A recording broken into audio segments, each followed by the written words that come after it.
I was sinking, feeling kind of lonesome. Tomorrow morning I'll be home at my honey's side. I had drifted up across the mountains, and I had stumbled down the other side, and I've been tempted, tried and troubled. Tomorrow morning I'll be home and satisfied.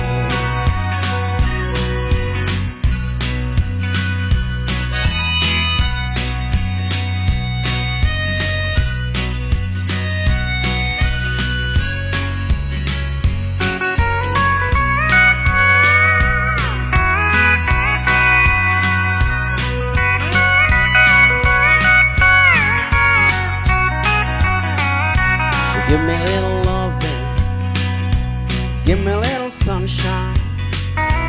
Make me have a good time, Lord, when I'm feeling down. I couldn't refuse her, while I couldn't misuse her. Tomorrow morning I'll be home with my honey's tea. I had drifted up across the mountains, and I had stumbled down the other side. I've been tempted, tried and troubled. Tomorrow morning I'll be home and satisfied. Oh yeah.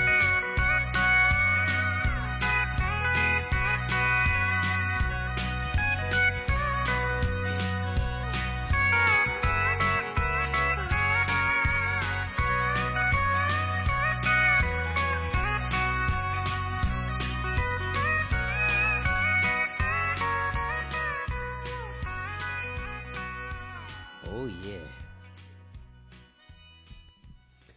Thank you very much, Bonnie Shelton. It's always a pleasure, and you just do something to us that we cannot explain in words. Am I right, Daktari? There's something about music. There's just something about music that always warms our hearts, and we are very, very grateful that you're sharing with us your talent. At this point in time, I want to bring on board the Gen Z panel. Yesterday, we had a heated conversation outside on labeling, and some of the young people were saying, why are you concerned that we are being called Gen Zs? We have no problem with that. And that conversation took different turns and twists. And as we had promised earlier, we want a diverse kind of a voice and hear from everyone. We've heard from professors. We've heard from talented people in the house. We've heard from personal stories. We've heard from research and innovation. And at this point, I have a strong feeling that it would be very fulfilling for us to hear from a young voice, and hence this panel discussion. So right about now, ladies and gentlemen, allow me bring to us a young man who is the President Emeritus, Great Lakes University of Kisumu Students Association. He's also the Vice Chair and Finance Lead at African Union Students Platform. He is a clinical officer by profession. Ladies and gentlemen, kings and queens, boys and girls, put your hands together for Alvi Koilamonde. Mr. Alvi, let's keep clapping for him until he takes stage. Let's keep clapping, let's keep You see how sharp he's looking? It looks very nice and sharp, and I like the coat. There's a fine gentleman who used to rock striped suits only. I forget his name. Is it Charles Njonjo? Disconnected. Yes, Charles Njonjo. This was his style. Karibu sana, Alvin. We are grateful to have you. Up next, I want us to have a climate lead at Great Ladies Organization, a biology and agriculture teacher by profession. Ladies and gentlemen, queens and kings, allow me bring to us Naomi Mora. Naomi, please, welcome. Let's keep clapping for her until she takes stage. That, ladies and gentlemen, is Naomi. She is the climate lead at Great Ladies Organization, She is also a teacher of biology and agriculture. All right.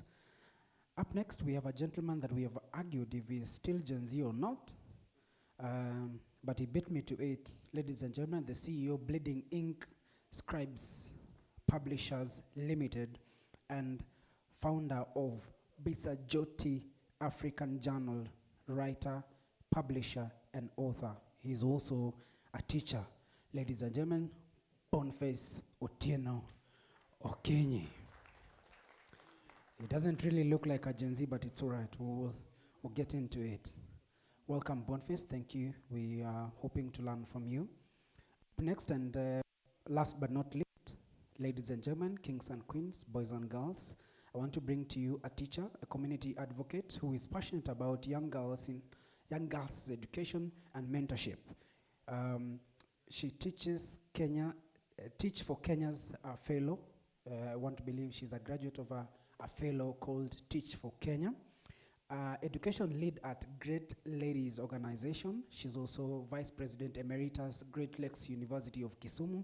She implements Let Girls Thrive, a project that shows the power of education through creating safe spaces for learners in schools where they can share, interact, and learn life skills. Ladies and gentlemen, Tracy Akoth Ochieng. Let's clap for her as she takes stage. And I'm gonna request you to allow me to take lead in this panel discussion in the spirit of having a young voice, because I want to believe I'm relatively younger than Dr. Tabingwa. This is 1610. This is 1610. I want to believe I want to believe that we can take maximally 30 minutes for us to conclude.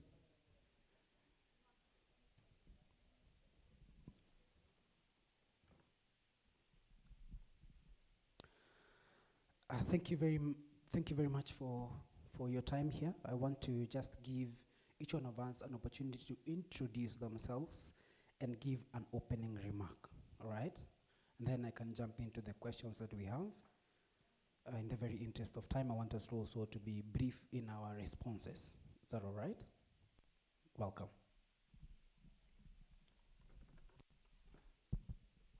Oh, good evening. My name is Tracy Akoth Ochieng, and today I'm very proud to be part of this panel representing the youth. As a young person, I believe that youth are not only the beneficiaries of the decisions that are made at the table that is always being talked about, but they are also people who can contribute to the decisions being made at that table. Thank you so much. Thank you.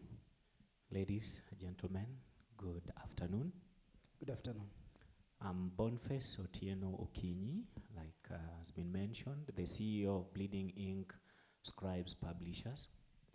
I'm also the founder of Bisa Joti, that is Bleeding Ink Scribes African Journal of Trending Issues. We publish journal articles there, scholarly or otherwise. And I'm also sitting here as an author, a teacher, and many other things, but particularly as a Gen Z, acting as a bridge between that other generation and this one. I always insist I'm a Gen Z, please. Thank you. Thank you, Bonnie. Mora Morara is my name. I hope you're all having an amazing evening. I lead a program known as Eco-Sisters Rising in Great Ladies Organization. This is whereby we ensure that ladies or women in the society are being involved in agriculture. When you see me, just see a young farmer. I usually sell rabbits, by the way. Yeah, that's my name. Okay, good evening, everyone. Good evening. My name is Alvi Quilomondi, as introduced earlier. And what I'd like to add before giving my opening remark is that I'm also the founder of Gluck Education Support program. It's a program that basically deals with supporting our fellow young youths in their education journey. And there is one say that I always say and that I always carry with me everywhere, is that impossible is nonsense, not unless we put nonsense in the possibility. And I believe it takes me far. Thank you. Thank you very much. I'd like for you to stay with the mic, Alvi, so that we can start with you. And I'd like for us to have 2 responses on the first question. You respond first, and then we'll have Naomi as well.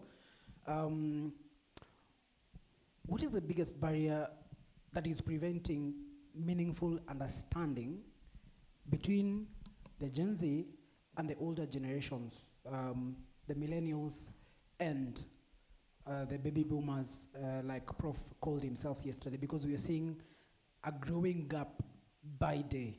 What do you think is the reason for this barrier? What is the reason for this gap growing, and what are these barriers that prevent us from filling that gap? Well, first of all, I'd say it's a gap that is from a trend, because basically not everything just appears out of the blues. Because there is an article I was reading, and it traces back to the 1990s up to the late 92. It's the KANU thing. And you see, it's how expressing democracy began.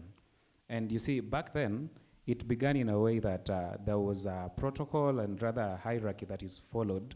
And it took time, and as things evolve, what happens is right now we are kind of experiencing something called transactional democracy. And you see, this is something that is quite taking change, and it's bringing the gap, because we, let me say as Gen Zs, we just feel like we wake up and we want something to happen.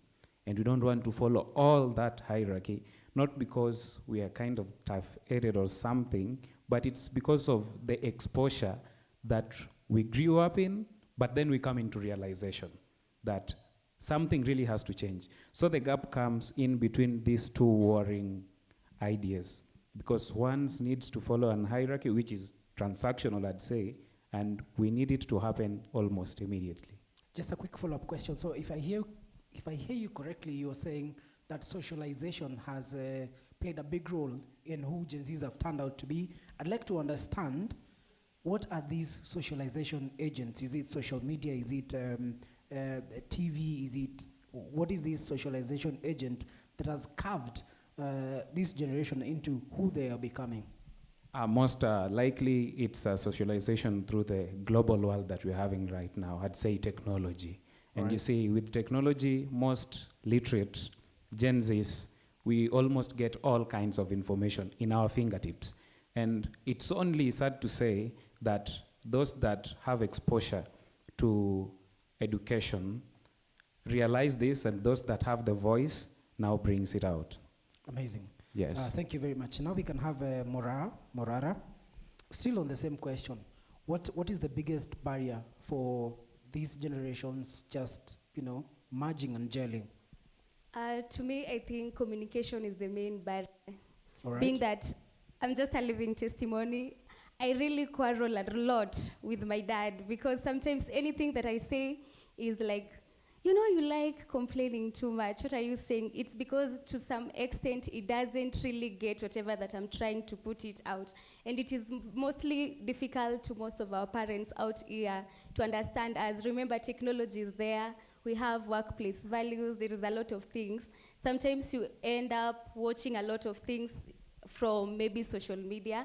I'm going to give an example using technology. Sometimes most of our parents who are here, you can agree with me. When you see maybe your high school daughter or a campus daughter using phone maybe the whole day, you all say like, your work is just using phone. And my queue, maybe I've just washed my utensils, I've done my cleaning, I've done washing, and there is nothing that I'm doing at the moment. But you will find our parents there complaining too much, which is not bad, but it depends on how you complain. So I want to give an example. For example, most of the times when I'm in my phone, you find that maybe I'm doing some initiatives, I'm doing my researches to come up with some events and to empower most of the youth. But remember, my parent never did that long time ago. So the moment he or she sees me with that phone, feels like maybe I have bad moral, maybe I'm there looking for boyfriends. You know, our parents always, it depends on how your parent thinks about it. So communication barrier is the main challenge to me,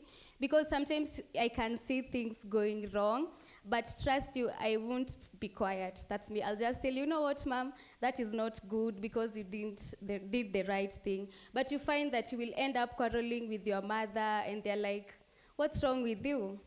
And to add on it, I'm just going to give you a funny example so that you understand why I'm saying that sometimes communication is a barrier when it comes to generation gap. Yeah, I'll just give you a real life example with my family now. So my mom is a businesswoman and my dad is also a business person. But you find sometimes, you know, that thing of submissiveness. Sometimes you feel like things are not right. You feel like things are not supposed to be this way, and you're like, this is not right, because you've gone to school, you've realized that there are a lot of things that are going on that parents should not be agreeing to everything. And then now you see that this is really wrong, and you're there saying that, no, it shouldn't be that way. Because it's so funny when maybe a man is telling a woman that you're not supposed to go and see your mother because I paid bride for you. You see how funny it is? That you're not supposed to totally go to see your parents. Remember, at the end of the day, each and every person has a family. You have to see your mother the same way you have to see your parents as well. So it depends on how maybe you make the rules. So remember, I've been to school, I've been reading novels, I've been undergoing education. I know this is right, this is wrong. Sometimes you're not supposed to be submissive to everything. And you're out there saying that this is not supposed to be done this way. And they're like, you know, you Gen Z, you just like saying things because you feel like you're always right. But to be honest, I'm going to ask, is it right? Is it right to be submissive to everything, even if it's wrong? It's not. But when I come out there telling you that it's not wrong, you will say that I'm a Gen Z. So the problem is, when it comes to Gen Z, how do you frame your statement to that parent so that it does not look as if you are rude? So to my fellow Gen Zs and to our fellow parents who are here, I think the main aim is, like, we should just come up with a very good communication channel between our parents and between our children, so that at the end of the day, we solve something. Thank you. Thank you very much. You said a couple of things there that, you said that sometimes you quarrel with your father, and my blood flushed, because what it could have meant for me in my time growing up, arguing with my father, could be a totally different thing, because it could end very badly. Yeah, we do argue a lot. Even I do block him, I unblock him. At the end of the time, we solve issues. That's how funny it is. Like, it usually goes extremely, I block him, and then I'm saying, like, you know, this man is mad at the moment, let things cool. I don't love blocking him. If I say that, it's because sometimes things are too much. And remember, this is the house whereby you can't tell that man what to do. Anything he says is right. You see how bad it is? I see. So, very well. I see you've mentioned education as one of the things that have contributed to your change of perspective. And also, it's been said that Gen Zs are shaking foundational, long-standing norms. And you've shaken patriarchy, as you've said, that, a man telling his wife not to go see her folks. That has been, a normal thing in some cultures, and now you are seeing it differently. All right, thank you for that. I wanted to move to the next question, and to you, you're not Gen Z. Why are some young people increasingly becoming involved in political violence? The culture of Goonism is growing day by day here in Kenya, and we know that is a huge red flag. Actually, according to Kofi Annan research, 84%, we are at 84% likely to have violence after elections in most of the countries in Africa. And that is a huge red flag, and we all know what happened in Kenya in 2007. This rising culture of Goonism, why are we seeing it rising among young people, number one? Number two, what can be done to adjust or change that now in good time? Thank you. A question that I really expected because it's something I'm following up so keenly as an educationist and also as someone who has the youth at heart, being one of them. Now, Goonism in Kenya is what I would define as political thuggery, and especially now when we talk about the youth involved in violence, but that is perpetrated. It's not something that they do out of their own will. Now, why they do that? One is economic exclusion. Most young people are left to find their own means of livelihood, and that is what is not there. What has eroded it most is the education system that we've had for quite some time. So the education system is a problem that produces many graduates each and every day, especially now, and there are many universities, many jobless graduates, and then when they are seated there back at home, what are they to do if they don't have vocational skills that they can depend on for livelihood? They look for jobs that are not there. And as a result, most people, political leaders, I want to be specific on that, in power, use them for political gain. They send young people into the streets on their behalf to fight, to shout, to insult, to rant, and do all those, pagan things. And then what happens finally is we have a country that is not envisioned to a particular structure that can bring peace. And then it's also a crisis of identity. Because now these young men, they don't know what they are. They don't know who they are. 20 shillings is enough to take a young man into the street because they don't know who they don't know what they want. They don't know what to do. So if you give them 50 shillings, some of them are caught off guard. And then when they are asked questions that why I was given 200 shillings. And then you wonder as a citizen that what can 200 shillings do to a man in this economy? Someone recently said that you go into the market now with the economy we have using 1,000 shillings, you don't even fill your paper bag. And that is the truth. So why are they so desperate to go to that extent? It's because of economic exclusion. They don't have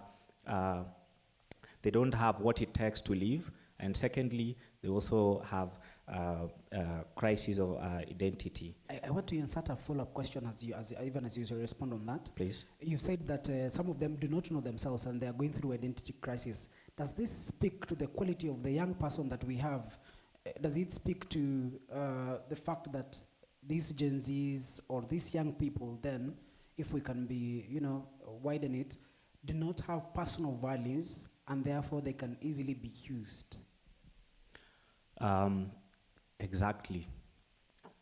Most young people today, out of desperation, they don't know what to consider value, a virtue, or what.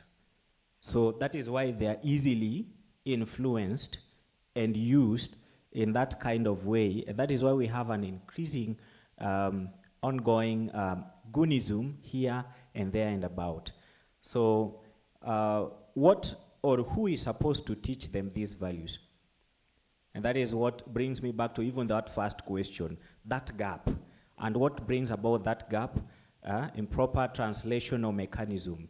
People don't know, the older people don't know what to tell the Gen Zs. The Gen Zs don't know what to tell the older people because where do they get their information? Digital saturation. They're all over the internet. They're all over, looking for information that are jumbled up, that are lack sense of direction. And that is why they don't have these values that were practically transferred from this older generation to the next generation. Someone don't know that they're not supposed to respect someone. And that is why a fellow Gen Z here is able to argue with their father and block and so on and so forth. Because those were, like you mentioned as you starting, unheard of. During my time, my mother would break your neck, my father too will support her in the process, and then you don't have, you don't have where to run to. But now, something like that happened, the Gen Z ran to the internet and started insulting the parents, without even the parents knowing. So there is that digital saturation. Thank you. So to the solutions, I think there is need to also break off from the educational system that we have. Let us be innovative and bring about vocational trainings that can give these young men skills to live and depend on. I wish we had more time. Whose role is it to teach life skills? Is it the teacher in school? Is it the parent at home? Because there's a big gap in that. I wish we had more time, but now that we don't, I'd like for us to go to Tracy.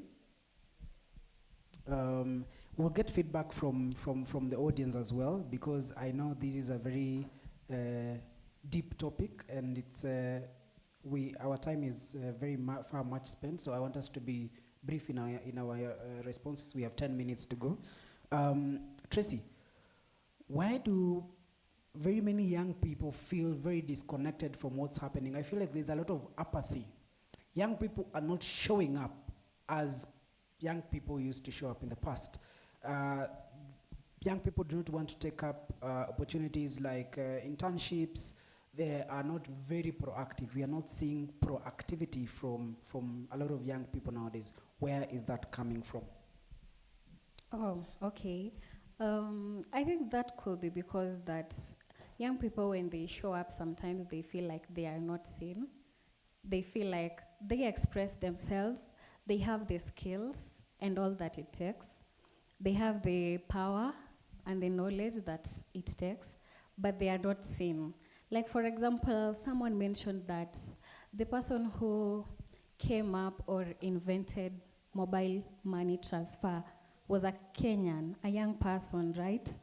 And it went overboard, and right now almost everyone is using M-Pesa because someone saw him. Someone saw the potential and the power that that person had. I think that's why many youth feel disconnected, because they might tend to show up and show off their skills, but who is really going to be there to mentor and pick up their skill? Who is really going there to be there to see them, actually? So I think the youth feel unseen to some point, yes. And also, it is because they feel unseen, they go out there. I think that's also a cause of these cases that you see nowadays, like Gunism, could be because of unemployment and such cases. Yeah. So what then can we do? Do we just, live with the apathy, or is there something we can do so that we become more proactive? Okay, young people need more wellness centers for their mental health, just the way big people, or let me say other generations, millennials or before millennials, they need wellness centers for their mental health so that they are comfortable. Free spaces to share what they have, and spaces where they can share what they have without actually being judged. Yeah, just expressing themselves without being judged. And to every person out there, you are the person also to create opportunities for yourself, because you don't expect someone to actually give you everything. Start with what you have, start from where you are, and keep showing up. Because actually there's a great man, Barack Obama, who one time said that change is brought about by just ordinary people who do extraordinary things. So when you keep showing up, actually, that is when change will be created. Thank you, Tracy. We have 8 minutes. I want Boniface to respond to this. There's a huge problem with unemployment. Let's just talk solutions. What can we do in 2 minutes? Now, number one, let us destigmatize vocational trades. Right. Now, what people someone looks at a plumber, and then they say it's just a plumber. It's just a plumber. So let us destigmatize vocational training. That is number one thing. And then two, let us also do digital integration. I was having a chat this morning with, I think, a bloomer, and was saying that he's afraid of going on TikTok. And then I was encouraging him really that it's a digital platform. The function of that is just to share information. Your intention is to share information. If that earns you a coin, then that's it. So let us not shy away from what is digital, and let us not shy away from what is not. 3, let us also build enterprise hubs so that we are able to even give the young people opportunities. That is what they don't have. Today, as we sit here, you'd be surprised that I'm very happy Gen Z, because I speak with before professors, also speak with before techs, very big people that I will stammer to mention their names. But I have been given an opportunity. So let us build those enterprises, and finally, let us just overhaul the education system. I still insist on that, so that you don't go to a university, earn a degree, a master's degree, a PhD, and then you go out there and start crying that you don't have a job. I mean, what nonsense is that? So if there is something that must be done, then we must really be keen on our education system, on the welfare of a teacher. Thank you. And so on. Thank you. Naomi, what do we do with this problem of unemployment? The problem of unemployment, the moment all the Gen Zs or all the graduates who are leaving the university, the moment it will hit our mind that education is not there to give you employment. Like, this is what I usually tell my learners. Education is there to give you skills on what you're supposed to be doing out here. For my case, I just graduated last year, but I started working when I was in that year, being that I knew that through this knowledge that I've been gaining in school, the one that I've been taught agriculture, how to do things, I started maneuvering around with it. We do some rabbit keeping, and you find a lot of teachers are like, there's this girl who did this and this, where can we find her? And that's how I ended up teaching in many schools. At the moment, I'm teaching in 3 schools. Funny enough, they don't know. And it's because I've been referred. They're like, we need this girl, we need this girl. This is because I know what I want. I'm not waiting for TSC to employ me, because I know there is something that I can do out here.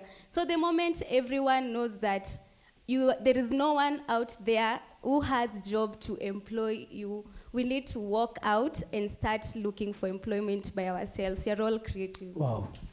I mean, I totally clap. I totally clap. I mean, what I see you've done is you've carved your narrative and, picked on your strengths and what you need to do and went into it.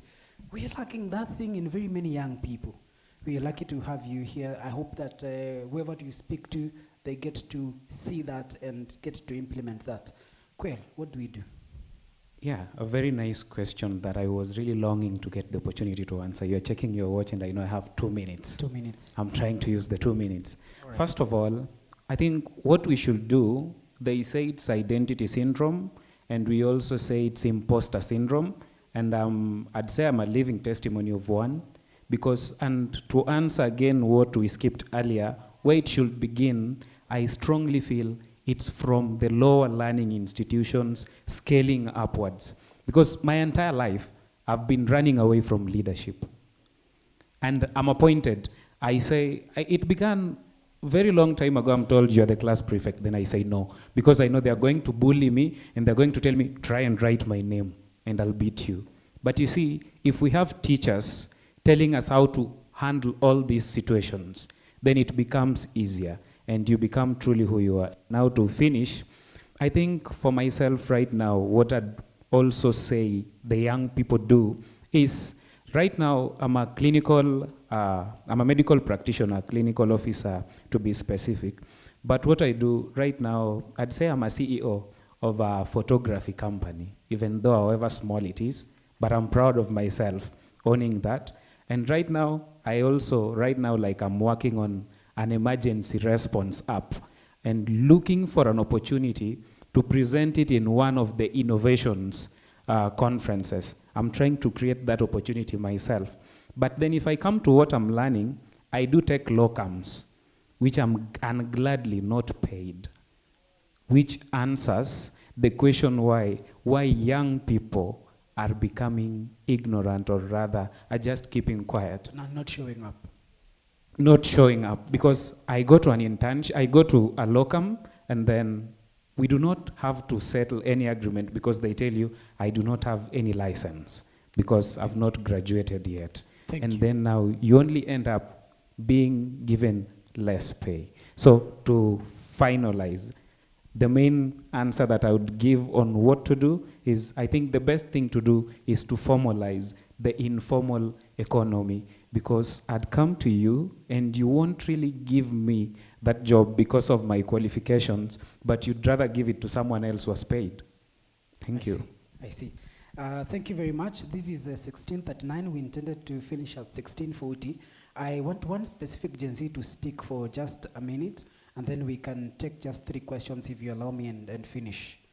I'd like for Mercy to speak. Tabingwa, please, if you can help me give the mic to Mercy. There's the generational gap, there's a problem of unemployment, there's a lot of violence. Just speak on any of those topics that you feel you could contribute sufficiently. On generational gaps. Yes, please, go ahead. My name is Mercy from Kenya. On generational gaps,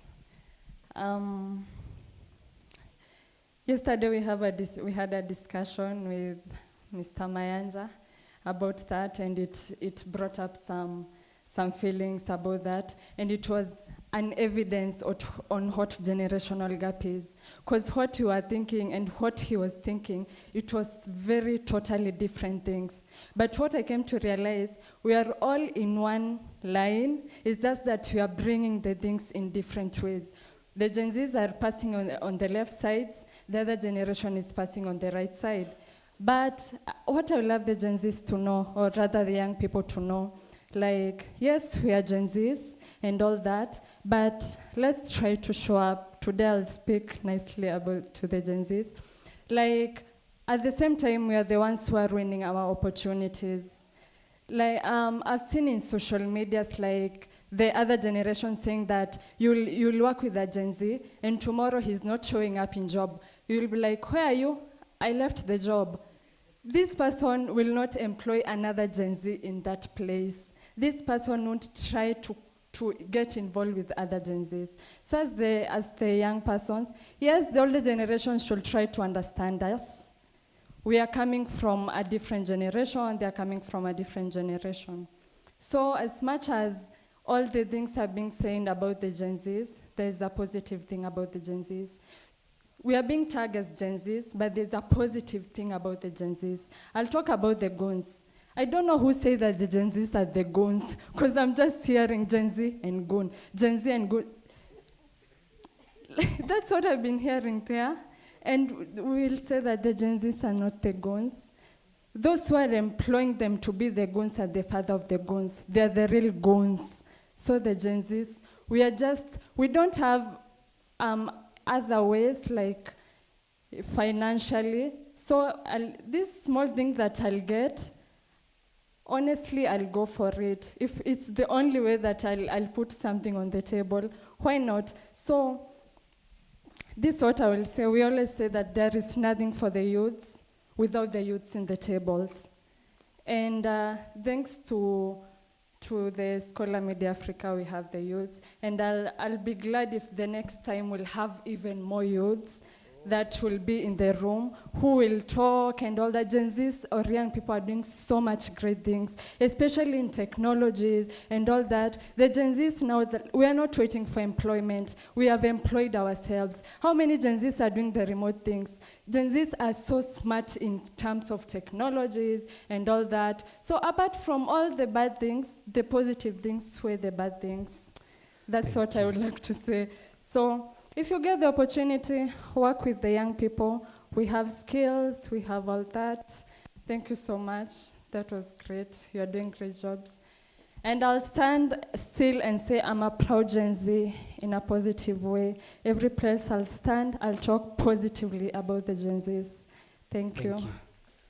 Thank, thank you. Thank you very much. Tabingo, if you can help me, we can pick 3 responses, questions or responses, so that we conclude this. I'd really love to hear from Prof. Emeritus. Could you allow our colleagues really have come back from graduation to say good afternoon Okay. and then go back? Yeah, if you don't mind. All right, that's all right. Yeah, come on, go here. You can actually walk there in a Scottish style. Amazing. Ladies and gentlemen, a round of applause. We don't see this every single day. Personally, it's my first time to see a Scottish outfit. Okay. Please, if you can stand here so that everyone can see you. Very interesting. There is so much beauty in diversity. Welcome. So, what can I say? This is not a lady's dress. This is a men's kilt, we call it in Scotland. No comment. And the reason, my wife is here as well. I didn't know she was, thank you. So, my name is Professor John Struthers, and this is my wife, Justina. She, as you can see, is originally from Ghana, but we live in Scotland. We've been married in a few weeks, 50 years. Wow. In August. And we have 3 sons, no daughters, and the oldest is 47? 48. And look how young she looks. But, yeah, thank you. Well done, her, yes. So, I only heard about your organization yesterday when I met the Professor Michaki. We were sitting having coffee, and he's such a lovely person. He was very polite and greeted us, and we like to greet people as well. And they said, come along. So we popped in yesterday to say hello, and I said, well, I'm here as the Chancellor of Mount Kenya University, and we've had the graduation ceremony this morning, and I've had the pleasure of, presiding over that graduation, and I won't call it a pleasure, but the journey back from Tika is quite a congested journey. But we did a tour around the Del Monte pineapple farm, which I love to see because I like to look at commodities. I'm a professor of economics, so that's one of my things. So I learned a little bit about what you do yesterday from the discussions, because we sat in on a few of the discussions. We don't have time today because, to be honest, I'm really exhausted. And we've been at the ceremony for 4 hours, and I was reading the names and all the speeches and so on. I would have loved to stay longer, but I want to get out of these clothes and put a suit like yours on these legs, because it's very heavy, this is extremely heavy. Well, when you travel on the plane, it uses up about 15 kilos. Sometimes it's so heavy. And it's one of the few occasions, let me just say, when it takes so long to put this clothing on, because you have a belt, you have this, you have all the different pieces, this. It takes about 25 minutes. It's the only time when a man takes longer than a woman to get ready. Although my wife's an exception, she doubled the time that she takes just to. But it is a national costume, and it's worn traditionally at ceremonies like graduations, weddings, funerals, etc.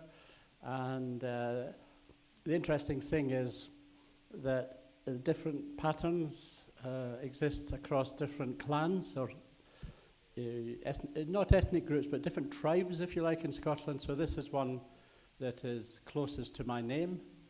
And there's a hierarchy of different kilts like this, according to the status of the person who is wearing it, like clan chief. I'm not a clan chief, but this is the closest you can get to my family name in Scotland, you see.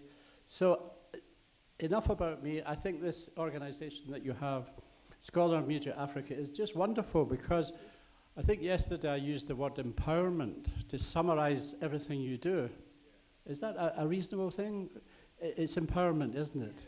At different levels. For youths, gender empowerment, employment, and basically, from what I heard yesterday, and I've looked up on the internet, and I see you've got some publications over there, that, you know, it's more than just a talking shop. Dare I say, it seems like an active group that has been around for 2 years, I think. Is that correct? And from the audience yesterday, I think there are 2 or 3 chancellors here, and there's at least 1 vice-chancellor whom I've still to meet. So it's a good mixture. Is it this gentleman over here? Yeah. Yes, I think your colleague said that I might just greet you, but I'll maybe speak to you later. It seems to me that although the young lady who spoke said you need a lot more young people at these meetings, we don't want to discriminate against the older ones. But what I think you meant was we need a balance, don't we? Of young, middle-aged, and older ones like me. Because that's what the world is made up of, isn't it? So yes. I know Gen Z is a huge thing in Kenya, and it's a movement, isn't it? It is a movement. So it's good when people talk, basically. Yeah. You know, one famous British politician who you probably have heard of, Churchill, Winston Churchill, once said, jaw, speaking is better than war. Jaw. Speaking is better than going to war or conflict. And it's a simple message. It's a very simple message, but it's one that perhaps we can learn in the world at the moment very clearly. It's a simple message. The best messages are not complicated, they're simple, usually. So thank you for giving me this opportunity. This morning I embarrassed my wife at the ceremony. She's normally very shy, very quiet, and I said this morning, I said over lunch, oh, please allow my wife to speak, and she was happy to speak, and she spoke for quite a long time, very naturally, but I think she probably doesn't feel like speaking just now, or do you? Do you want to speak? Just to say thank you, because it is about empowerment, isn't it, why we're here. So why should she not speak? But she's a little shy. She's not shy with me, but she's generally shy until she stands up and speaks. And here she is now. So thank you again. Thank you. Asante Sana. Thank you very much. Hello. Thank you very much, Professor, for inviting us. And it all started, we were sitting outside, and I think you passed and we greeted you. Because that simple thing like that, you don't know the outcome. And the outcome was we came to your lecture and we're here today to meet people. So, and I enjoyed the workshop the lady was talking about, very interesting, about, I think it was the 5 F's of life, which I thought was really good. And I just hope and pray for the young people here that they have their life ahead of them and they will get the jobs, and they are to be, you are blessed to be a blessing to others. And that's all I would say to you. Thank you very much. Thank you. Thank you again. Thank you. And have a good rest of the conference this evening. Thank you. Thank you very much. All right, if we can just conclude on the conversation we had. Tabingwa, help me get responses and maybe a question, just 3 of them, then we get done. I'm coming. I started. I think there was.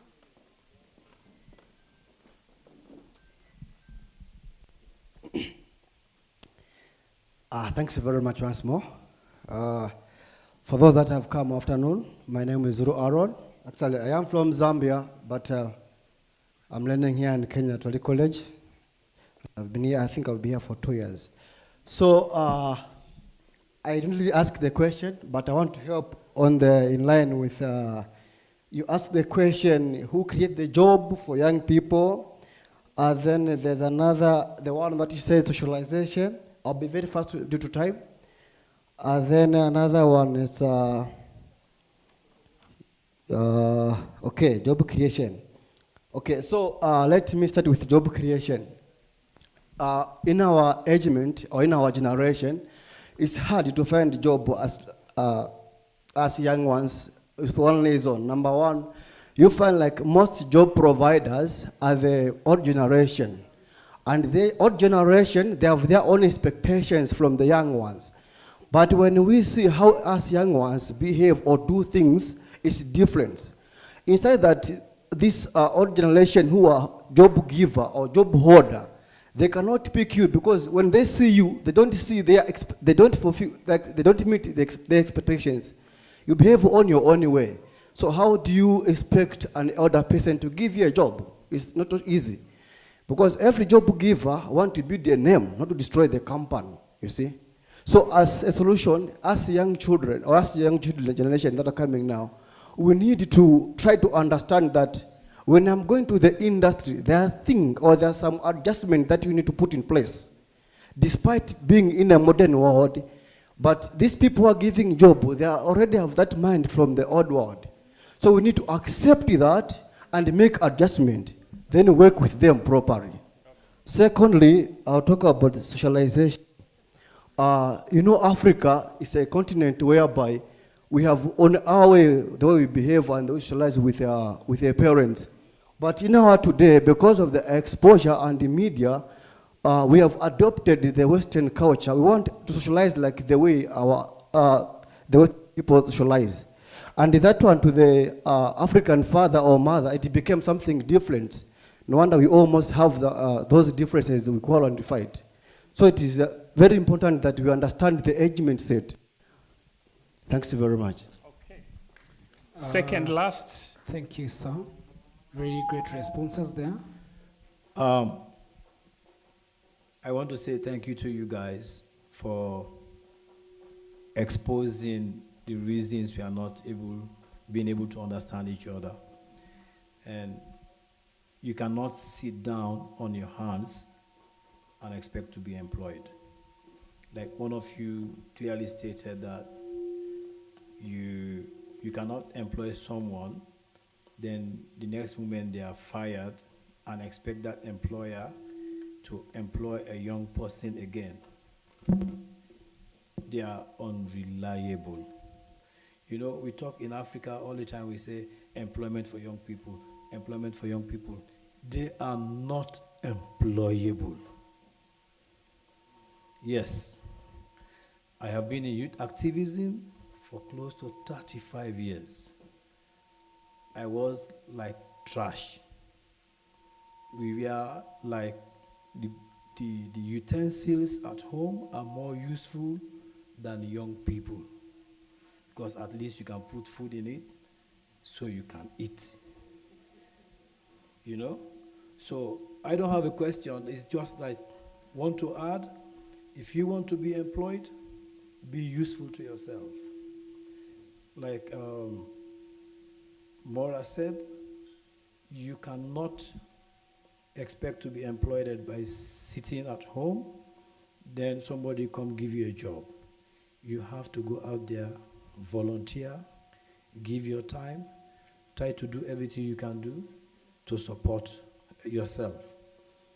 But you cannot magically be employed. You don't know what you are going to do, learning on the job. No.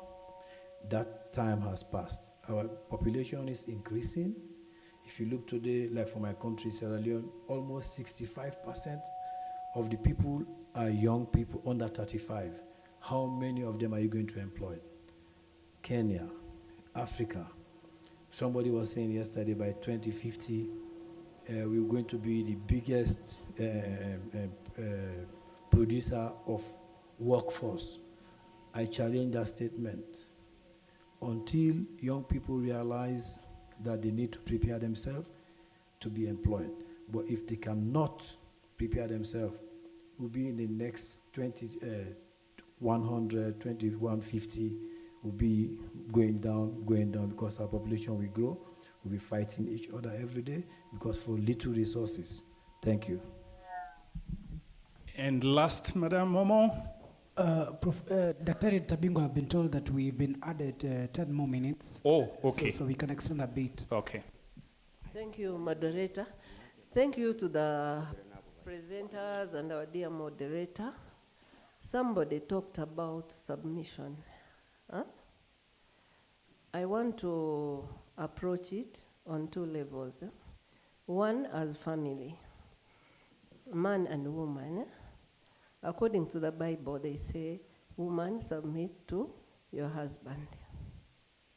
That is okay, but there is a qualifying verse which says, men, treat your wives as Jesus treats you. So how did Jesus treat us? He loved us. He cared for us. So if a man cares for a woman, the woman will definitely submit without any harassment. Willingly, they'll even kneel down for you on condition that you are treated well. And what is well? You respect her, you love her, and you care for her. All right. Then, young people, let's look at it on another aspect. What is submission if you are employed? Respect your bosses. Even if they make errors, tolerate that mistake. You can respond politely. You can bring it in a positive way. Not shouting and calling the boss stupid, you are nonsense, you are what? No, you talk to them politely, bring it out positively, not in a negative way. And in that way, your boss will respect you as well. You don't have to be forceful to be respected. Thank you so much. Thank you. I'd like to hear from Dr. Dan. He was part of this conversation happening yesterday outside, and it was very heated. So let me then we have Dr. All right, that's great. In 1 minute, just a message to the young people. Number one, get skills and get unique skills. I'm fighting to get people who can fly drones on the entire continent. I don't see them. People who can operate ground-penetrating radar. I can't find them. People who can do calibration of machines. I can't find them.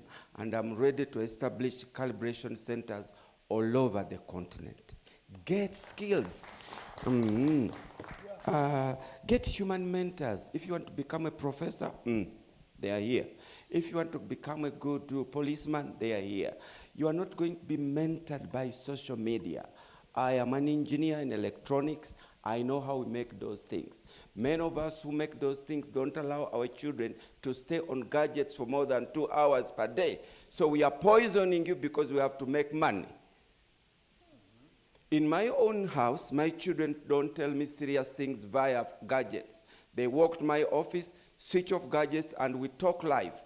My voice, my children will miss it if we are talking on gadgets all the time. It's natural. I want them to hear, my daughter Kathy to hear, I'm calling, Kathy, that is daddy's voice. So in my house, there is a rule. You don't talk to me via WhatsApp over serious matters. Kathy lives in Kampala and I live in Entebbe. She has to travel for 1.5 hours to come to my office, and she will kneel as a Muganda young girl and talk to me in her voice. You will never erase that with technology. Lastly, we are now changing. All employers here are changing. We are no longer asking how many amount of papers you have accumulated. We are asking, what skills are you bringing to this company? What uniqueness are you bringing to this company? Is my minute over? It's almost tempting to have. My time, those gentlemen took it.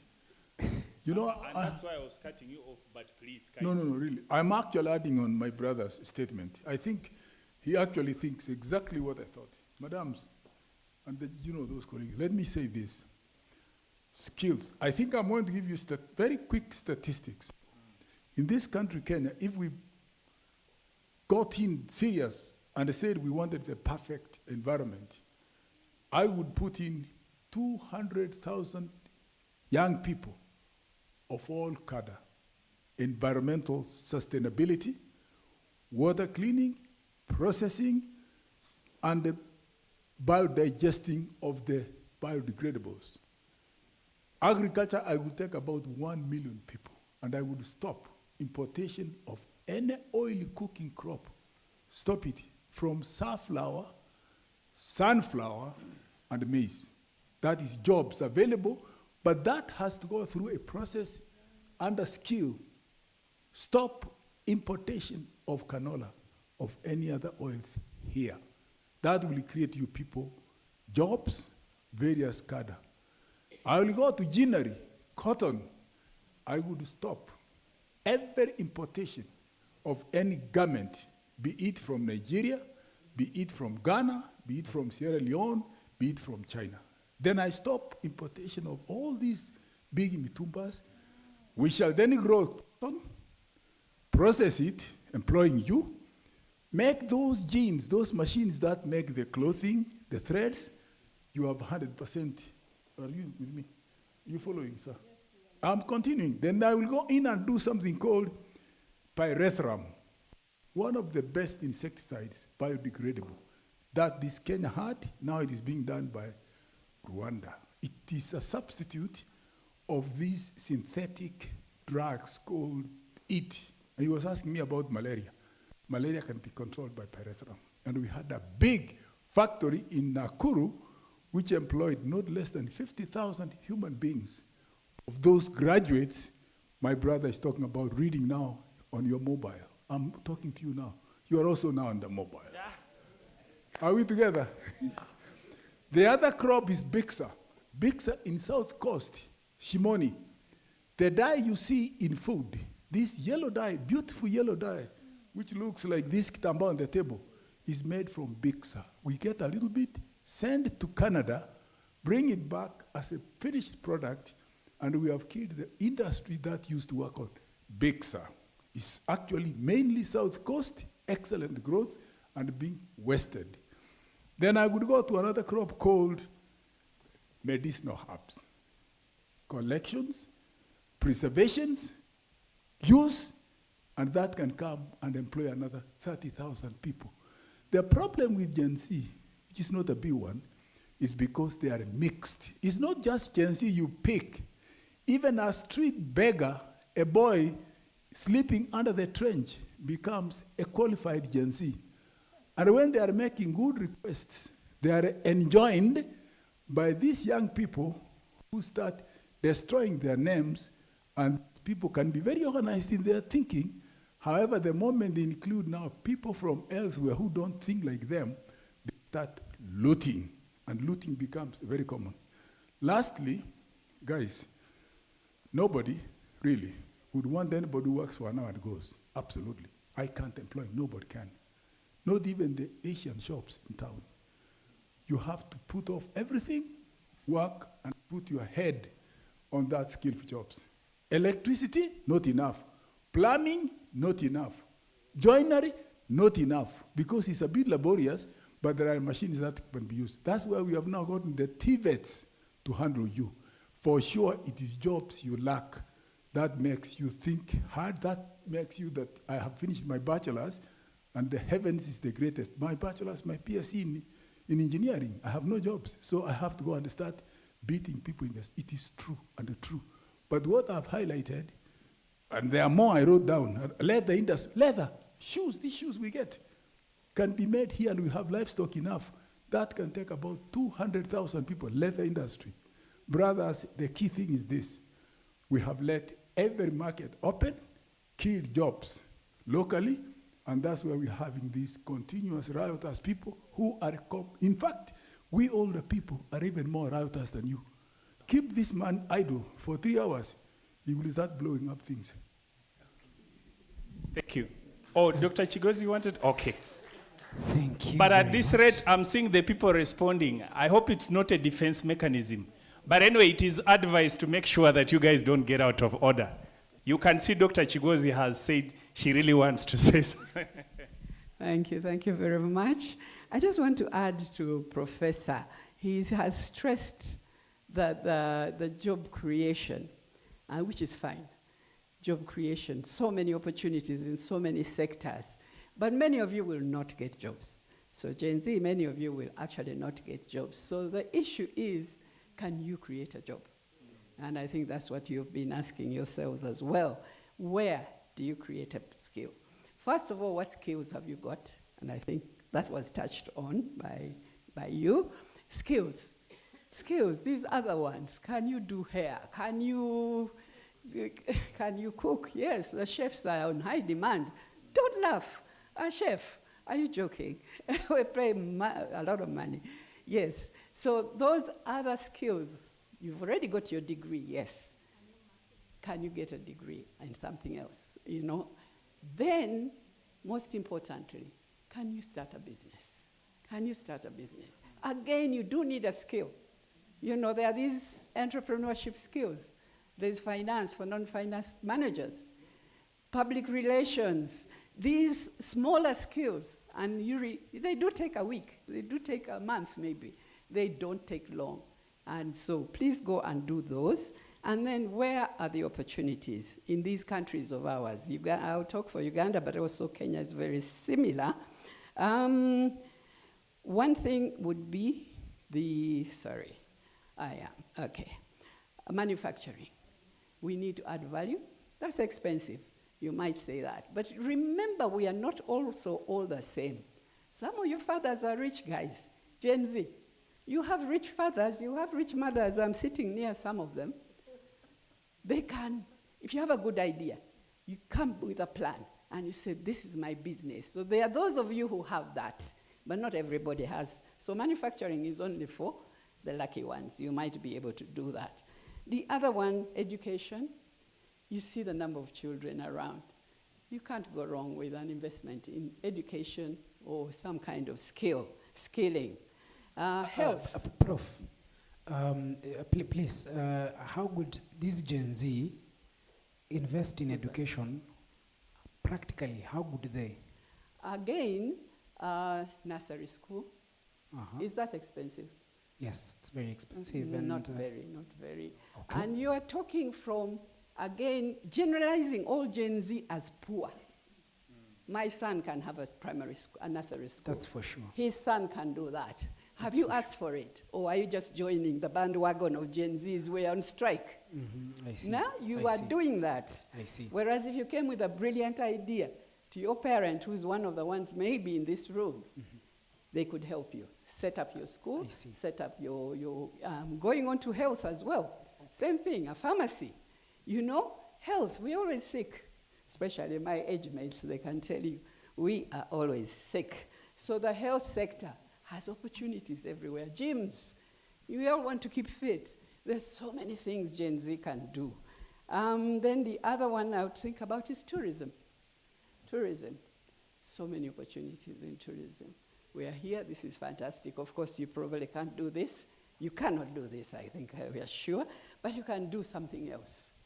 You can start something else. Some young Ugandans just went around picking up snakes and lizards, and they have their little place where we all go to see their snakes and their lizards. You know, didn't cost them much, and they have a business that they are running.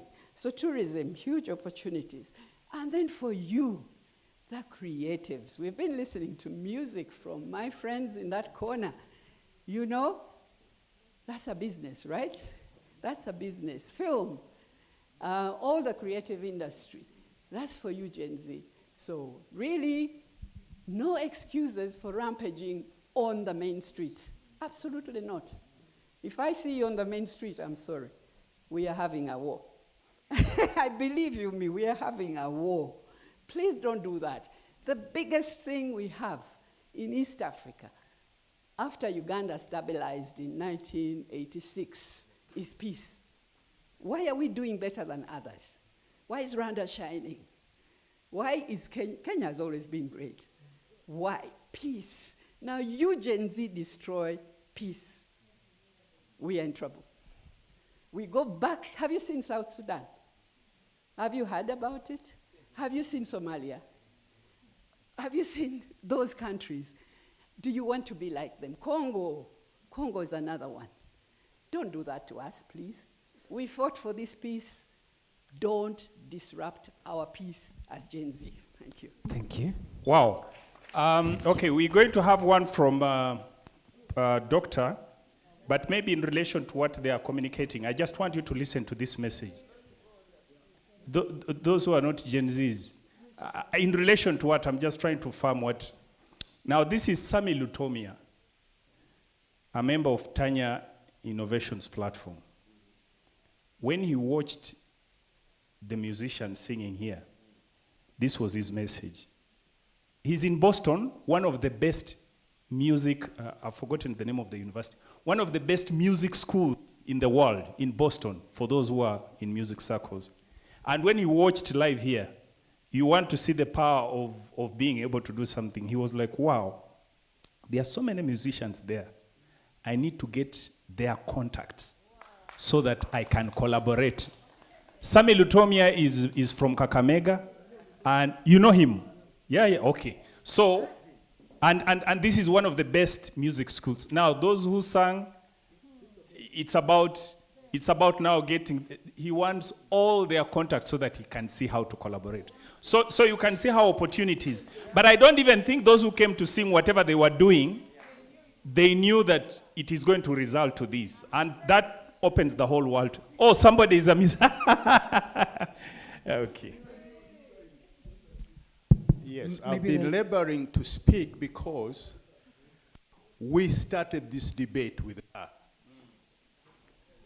And there was a mix-up. I was asking her, what do you mean by Gen Z? Why do you call us millennial? Right? This labeling issue is what started off all this debate.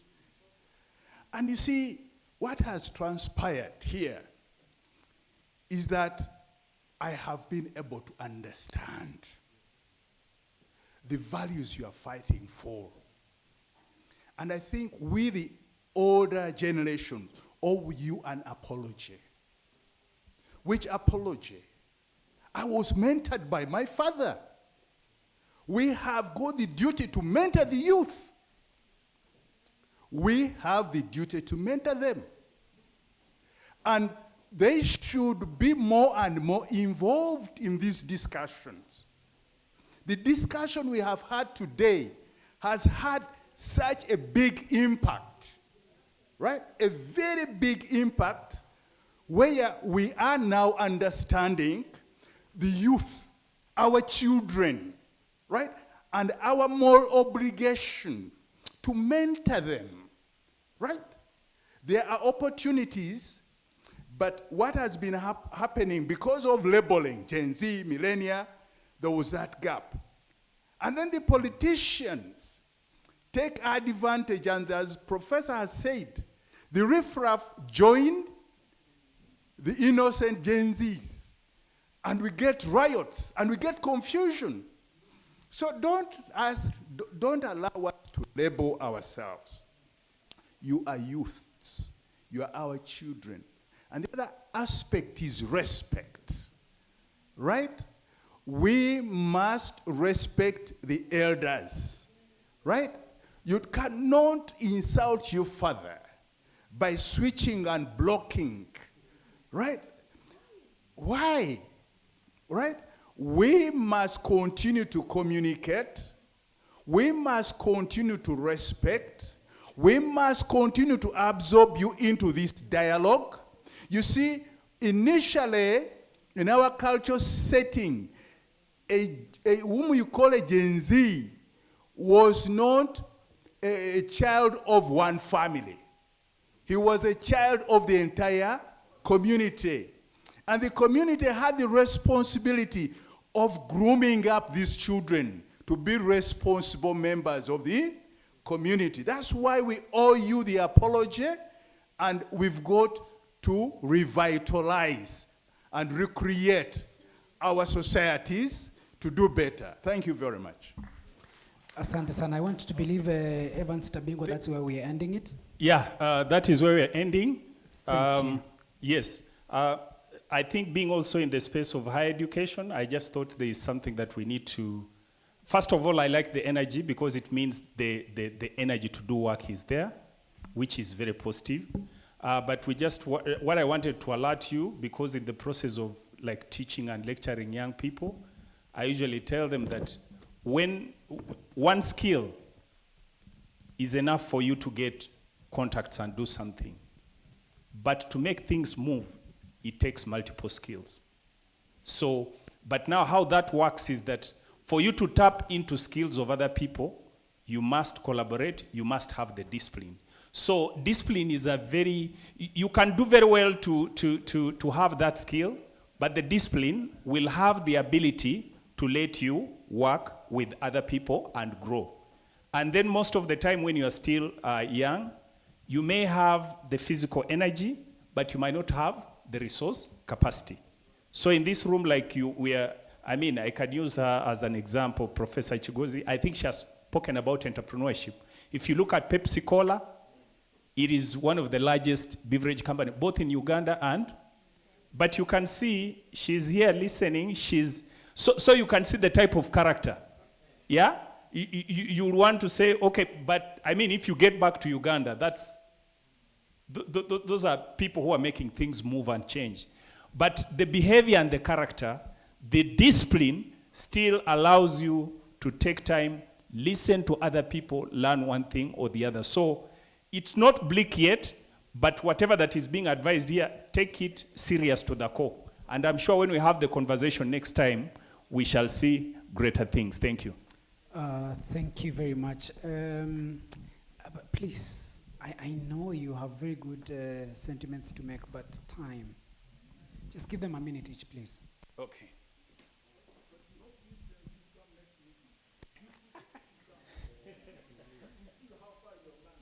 Yeah, true. Thank you so much, Professor. And I'm burning. Where I come from, you will not give a neighbor your cow to keep for you until you go and visit the type of animals he has. And the best kraal will have all animals, young animals, calves, bulls, and even those which are being milked.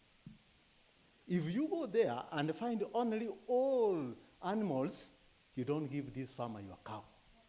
If you find only calves, you ask, what happens with all animals? I am asking this honestly, that next time, let us have 3/4 of this hall filled with the youth. So that we have the elders also telling them that this is where we have come from. In the book, the compendium I talked about in the morning, we gave the youth a whole chapter to write their mind. Now, this is what came up very clearly. The youth was saying that you, parents, you never passed the baton. You want us to complete the race, but you dropped the baton. Thank we you. don't know where to finish it to. All right. And finally, you will also be parents. You will soon be parents. What are you going to tell your children? Please. There is a chaplain. Let him be the last, please. Chaplain, just in a minute, please. In the interest of time. Thank you, thank you. Now you will allow me, as a parent, to talk to us. We have talked about the Gen Zs. Now let's talk to us as parents. That as much as these young people are complaining about us, we also need to listen to them.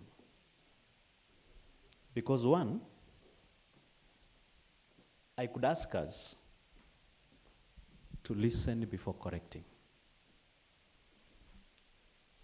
Give children opportunity to express their thoughts and feelings without immediate judgment. Let's listen to them. But again, the good book, the Bible,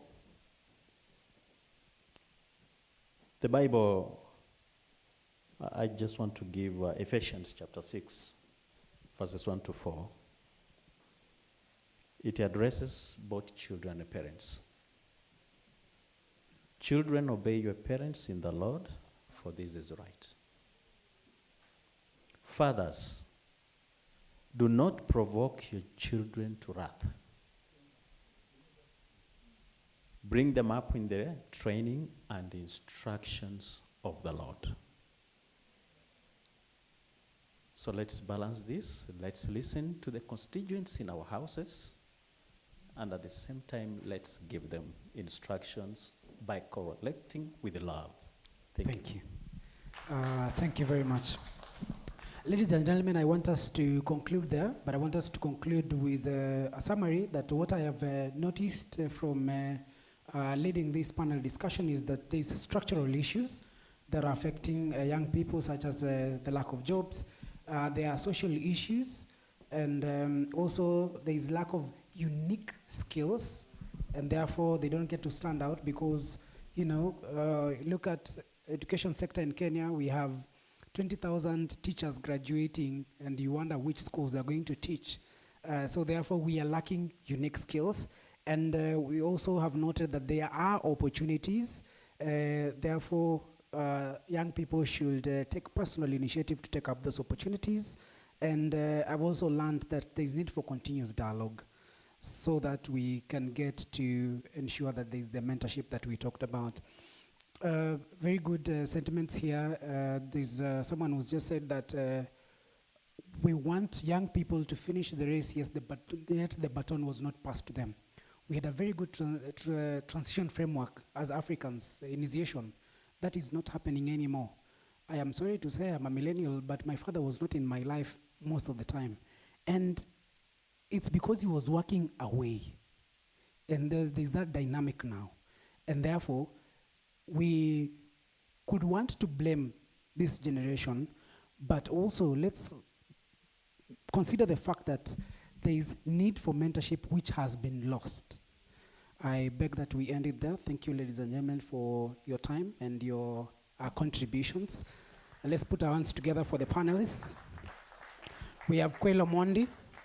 We have Naomi Mora. We have Boniface. And we have Tracy.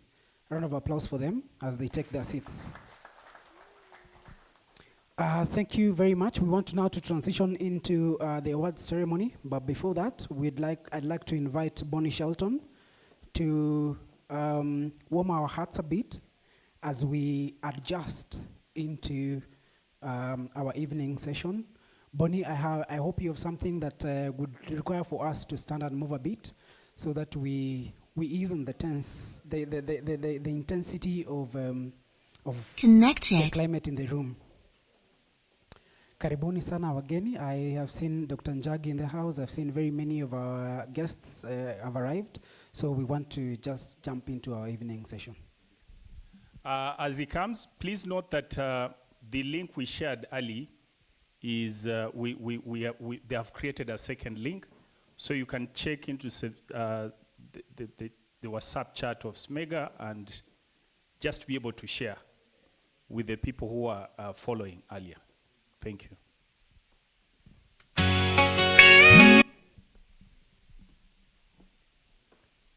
Yes, that is a song that I wrote for Scholar Media Africa.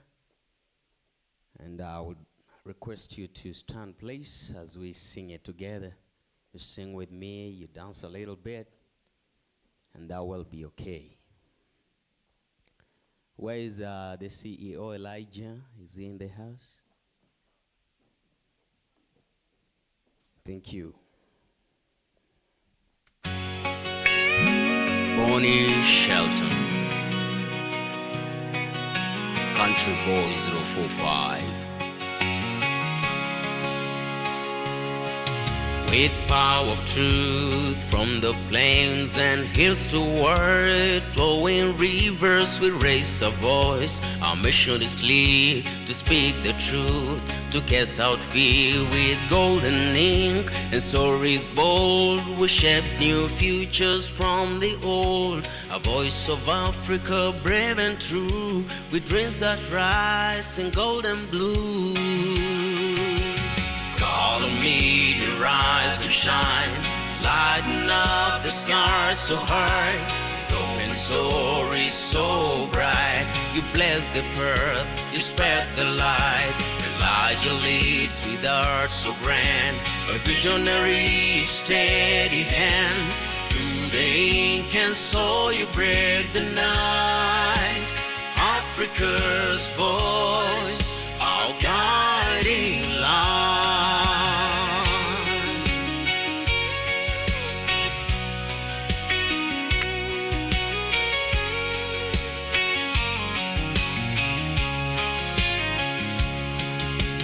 Flame of knowledge, you stand for light. Grace and wisdom for every child, for every place. Through the pen and lesson voice, we challenge the wrong and guard the right. For youth, for change, for truth we strive. Restoring dignity through the world. A voice for Africa, brave and true. Unlocking all we meant to be. Call on me to rise and shine, lighten up the sky so high, with open stories so bright. You bless the earth, you spread the light. Elijah leads with art so grand, a visionary steady hand. Through the ink and soil you break the night. Africa's voice, our guiding light. You can come here, sing together the last verse and chorus. We are to the front.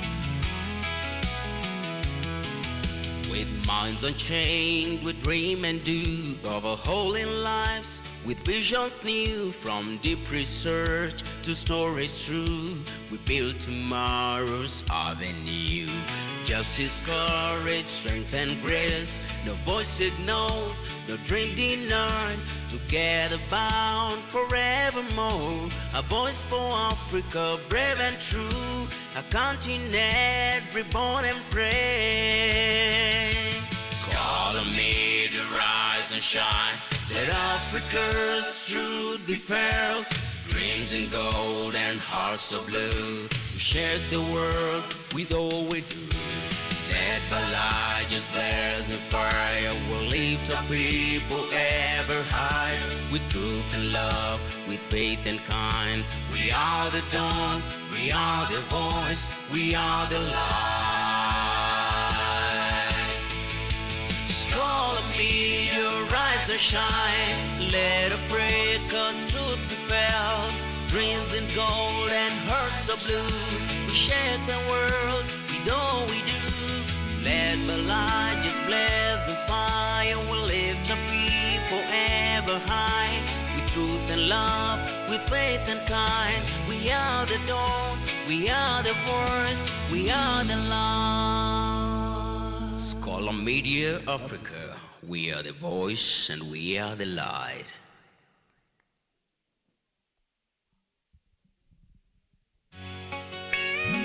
Bonnie Shelton.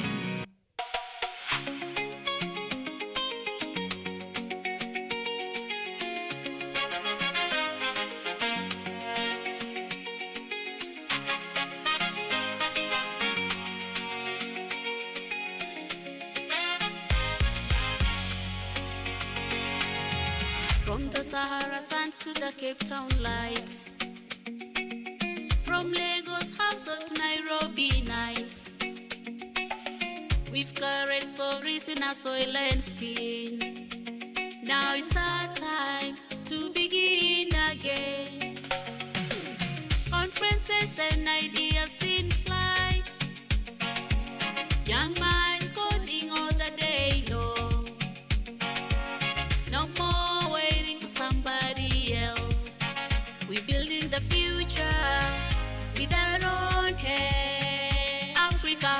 twasonga mbele. They say someday, we say today. Break the old walls, ever new way. Twajivunia maarifa tupatayo, ustawi wa Afrika ndio wimbo wetu. Toka vitongoji vya Zulu hadi nyumbani kwa Fero, toka Niger hadi mlima Kenya. Rise up, inuka.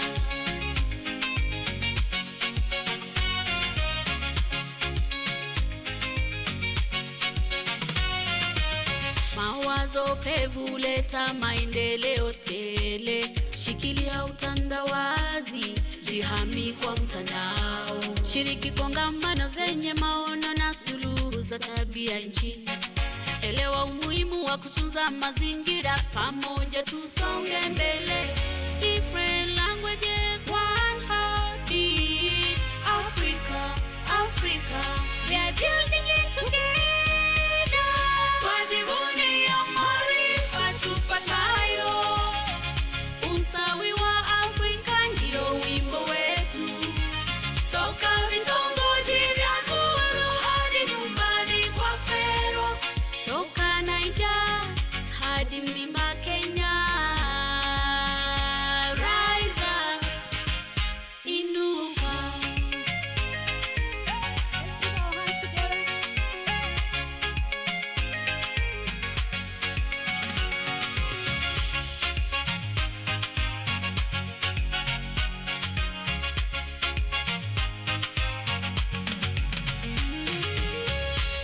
Invest in the mind, fund the spark, light up every corner, banish the dirt. Inclusive means all of us, north, south, east, west. When one of us wins, then we all do best. Twajivunia maarifa tupatayo, ustawi wa Afrika ndio wimbo wetu. Toka vitongoji vya Zulu hadi nyumbani kwa Fero, toka Niger hadi mlima Kenya. Rise up, inuka. Twajivunia maarifa tupatayo, ustawi wa Afrika ndio wimbo wetu. Toka vitongoji vya Zulu hadi nyumbani kwa Fero, toka Niger hadi mlima Kenya. Rise up, inuka. This is Africa. Reimagine. Thank you. Thank you. You can clap for her. Give her better claps. We can all get seated and relax. First of all, I want to acknowledge our guests that have just joined us this evening. We've had a very wonderful day. We had even extremely wonderful yesterday, and we are going to have extremely wonderful afternoon. Now, just to shape what we are doing, because we're preparing ourselves to get into the award session, but we shall also, the Gen Zs have been over-complaining, visibility and things of that kind. And I just thought that we have young men and women who have some showcase innovations. But I've also told them that using the pitch language, I give just 1 minute for somebody to tell us what they are doing. So we shall have some few, and then we shall break for tea before we finally come back here to start our program for the awards. So you will allow me to invite Mr. Yabesh Nyandika. Mr. Yabesh Nyandika is a senior teacher in Ndulele Secondary School. He's an innovator. And interestingly, he has this Vilik distiller pump. And he says that smoke has been causing a lot of cancer problems. And for some of us who are conversant with our village settings, most of the parents or our people are using firewood. So he has come up with an innovation that is able to distill those negative, I don't know what fumes, but let him come and explain. I've given him 1 minute to explain his point because I thought that is a very important innovation that he would. Karibu. I can even see Professor Deo. So you speak very well. By the time you leave this place, you never know. Okay. Thank you. Thank you. All protocol observed. Good evening. Bonjour. Bonsoir. Habari zenu. Okay, my name is Yabes Nyandika, but I like calling myself Yabes or Teresa because Teresa was my mom and my mentor, who in fact, when I was only standard 6, she gave me a laboratory in our home when I was in primary. I did experiments which we came to learn in high school, like resistivity in physics. Okay, I have done 20 innovations. I have been doing this ever since my childhood. But this is the gift for Africa. I have 2 of them there because I am a teacher of chemistry in Turere for now, but I've taught for over more than 12 schools in Kenya.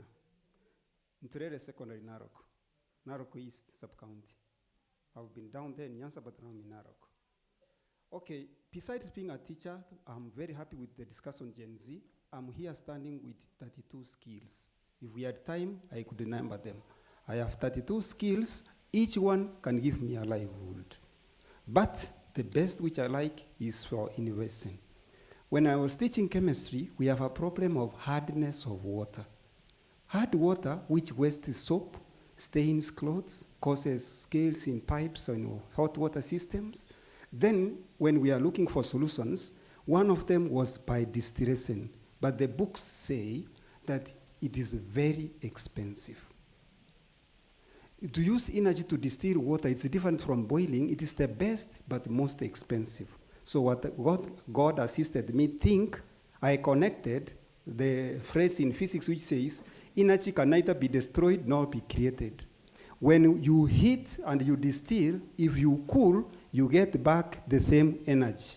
Now, I am invented, with God's grace, what I'm calling philic heater. Philic from the phili. God gave us the phili in the intestines to increase the surface area. Now, the philic heater has 2 sections. One is for heating, and the other is for cooling. Now, and then using physics, where I realized we don't have a professor saying that the common sufurias we are using at home are correct. They are wasteful, they waste the energy. But this is the type of sufuria I'm using. It is philic. It gathers all the energy, which is lost in the ordinary popular sufurias. Then, once the water has been changed to steam, it goes back to be cooled in another container called economizer, where as the steam cools to become distilled water for car batteries, for schools, for hospitals, for safe drinking water, and for softening the water, then the same energy, the same heat, which I used in heating, it is received by this water, it is turned back to the philic heater for cheaper heating, and now the process continues. It's like you have 1 plate, you serve 100 guests with a single plate. So the heat distills, then in cooling, the water turns back the heat back here, and you produce distilled water. I'm sure I'm talking to Vice Chancellors here, I'm talking to business people here. Please, this is a solution to Gen Z. You can start an industry. I have a patent right for this. I am looking for partnership such that once, even a universities like California University here, they get $250 million a month. Why can't Africa universities get money? We start business here, universities. Take this project. Schools need distilled water. Homes need distilled water. Then the same machine, if you are not using for distilled water, it can pump water to a height of 200 meters vertically. This same. Because you distill the water, it goes as steam, and by the time it's cooling, it can pump water than any other pump we now have in the world. This can give Africa honor. Then we have the carometric burner, it is there. It's at the back there. It's, that burner uses a single chiko to cook using 3 cooking spots or sufurias, and at the same time, it has what we call a scrubber. You know, even me, I didn't know. It's only 4 years ago I came to know that the smoke, which is coming from biomass, causes cancer. It causes respiratory diseases. But that chico there, you can cook it in bedroom. That is a revolution in architecture. Because if you are going to have such type of burners at home, you won't need a chimun. You will cook your githeri, your man, anything in your bedroom. And you wake up in the morning fresh. Because it even removes the carbon dioxide we ourselves breathe out. I thank God for this. I'm looking for partnership for these things. Then we create employment for the agencies. Thank you. My contacts with the CEO. Thank you for the opportunity. Thank you. Thank you. Merci beaucoup. Okay. Thank you. Much as I've given you, do we have any 2 questions that go to him? From what you have listened, any 2 questions? I'll give him. Any other? Okay, let's get this question. Thank you for the presentation. You mentioned you have a patent. The patent has already been granted. You have a patent that's been granted. Have you also received any bids for manufacturing? If so, what is the ask? Have you received any bids to manufacture this? And if so, how much are you asking to be able to produce this? So 1 is whether he has the patent, 2, whether he has received bids. Okay. I'm sorry, can you change the name, bids mean what? Okay, so what it means is that have you gotten prospective buyers of the product? And then, you know, you're looking at how much so that... Okay, thank you. Okay, with this gadget, we have economies of scale. For the second question, no, not yet, I've not found it, because we have been doing it through science and engineering fair in schools, where we compete and we never get. But on the terms of manufacturing this a single unit, when you are not doing it in large scale, it goes to around 25,000. Because of the welding costs, in fact, that we are still NCs, our brothers, wherever you are, and sisters. Even welding, I'm missing people who weld. You see, my eyes are now red because I have to stay and instruct this guy. As Madam had said there, I need somebody. I don't want to die in the movie. I need the clones. I don't have. I could wish like in pattern, somebody takes over, you make kind of an industry, and then this large-scale production will bring it down. But for me to be supported to start this, it will require about $1 million to start large-scale manufacture, which from that one now, it can now continue producing. For this land, I already have a land with licenses where I can place it. But I could wish, it's okay. It can even be across Africa. We need water. But for the GCOs there, how I wish it went to a university, and then we teach innovation. We are talking of innovation, and we don't have units of innovation. Vice Chancellors, wherever you are. Why can't we have this unit? We teach. By the way, I also have skills on beekeeping. I can teach people on how to keep bees, but Gen Zs, that's a lot of employment, a lot of business. If there is a person there who is willing to take land or hire, I become a consultant on that, we can do it, and we make Kenya great. I've also produced ethanol using gooseberries, such that that's another employment, as you were saying, Professor Micheka, for farming. I have even letters. That's what gave me the greatest recommendation with KCD. Please, thank you, Professor. Yes? Yes? I have it. I made the distiller.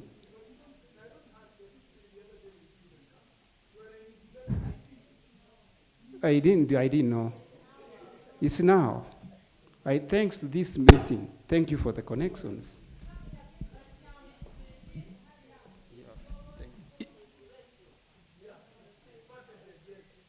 The work is, so you are blaming him for not doing enough to... Okay, no, please go and listen to wise men, the way we have said. Don't go there like a Gen Z, eh? Okay. Okay. Thank you. Where is this? Whoever is handling the projector, please, if you can switch on the projector for us.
So the second short presentation here is by AIM Consortium. CEO AIM Consortium, do you want to come here? This is not... but because he has a short video, we didn't want to make it overstretch. Before, yeah, just introduce yourself and tell people who you are, and then we can play them. Good evening, everybody. My name is Amar Mabwere Kalans. I'm a Congolese, but I grew up in Uganda. I run a startup, a tech startup called AIM Consortium, and I'm a proud mentee of Tanya Innovation Africa. We're running GovTech with a taxation in the city of Jinja.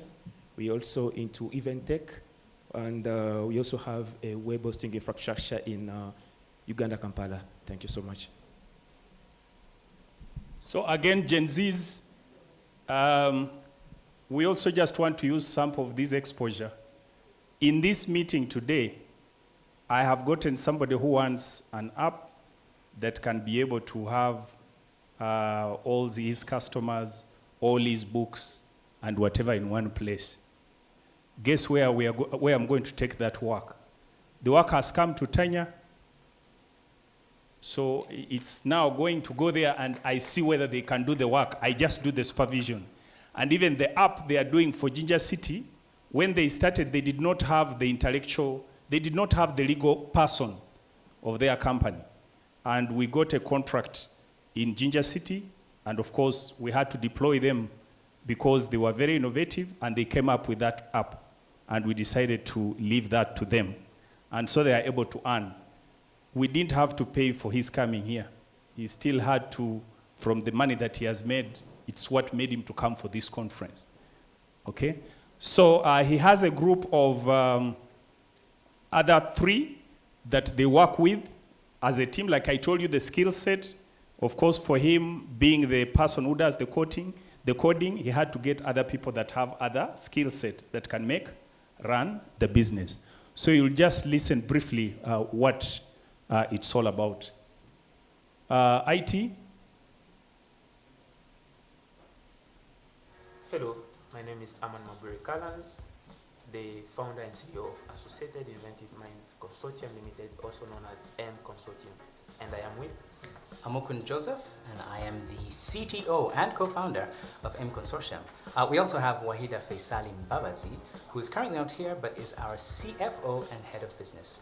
And as AIM Consortium, of course, we are glad and honored to be under the mentorship of Tanya Innovations Africa, whose CEO is Mr. Evans Tabingwa. Africa does not lack talent. Africa does not lack ideas. Africa does not even lack ambition. What it has historically lacked is structure. On the 30th of July 2025, Associated Inventive Mind was incorporated with a clear vision that innovation must be engineered and not improvised, that technology must be structured and not scattered, and that economic transformation must be designed and not hopeful. Right? That is true. And AIM Consortium wasn't built to chase trends. In fact, it was built to become a consortium, which is a framework that is designed to develop, deploy, and scale digital infrastructures across Africa. We do not build application for visibility alone. We build ecosystem for longevity. And our focus is engineering scalable platform that empower small and medium businesses, what we call SMEs in Africa here, and a true engine of Africa economies. When an SME becomes digitized, it becomes measurable. It becomes measurable, it becomes bankable. It becomes bankable, it becomes profitable. And that is economic growth. At AIM Consortium, innovation is not only an experiment, it's a discipline for us.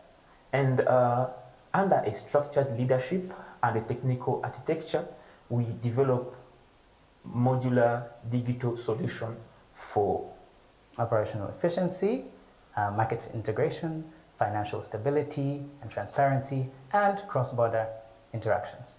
And our ambition is not local recognition. No, our ambition is continental infrastructure. And we believe that Africa's next technological leap will not come from isolated brilliance. It will come from coordinated ecosystems. Okay, that is why we operate as a consortium with multiple products, unified governance, shared standards, and long-term scalability in mind. We are building models where innovation creates system, as we know, right? And this system, they create businesses.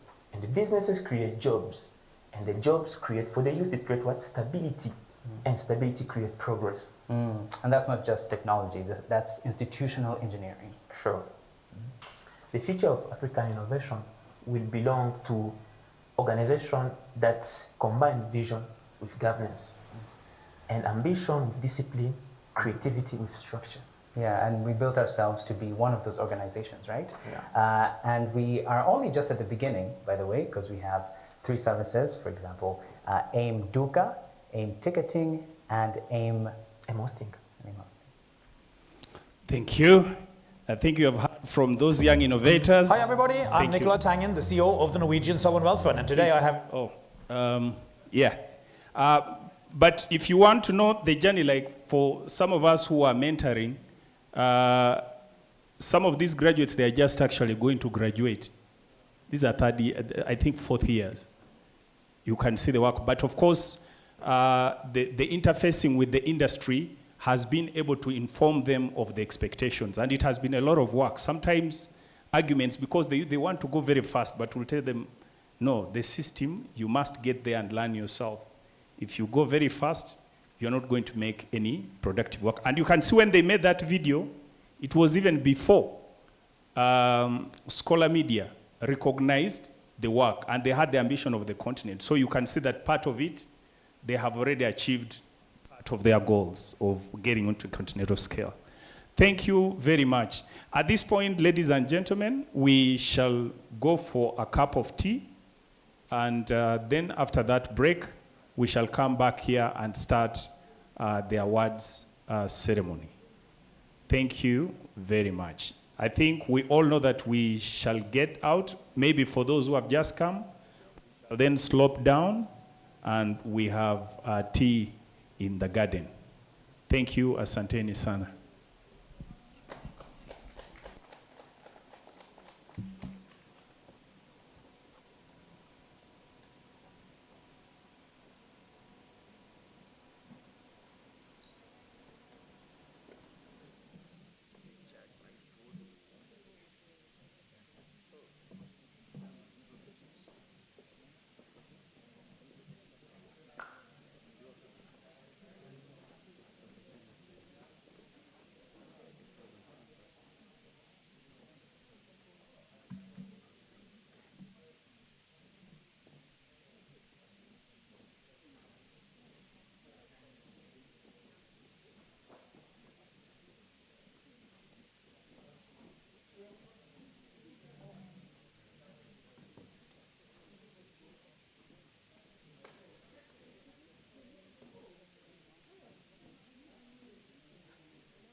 moonshine, teardrop in my eye.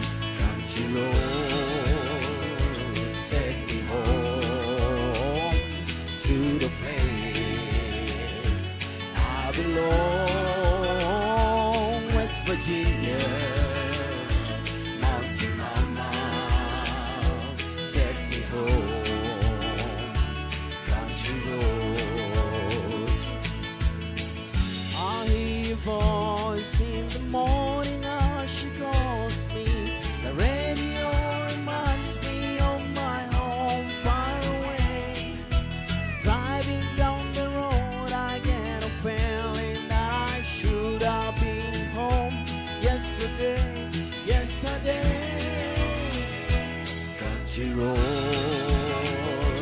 take me home to the place I belong, West Virginia.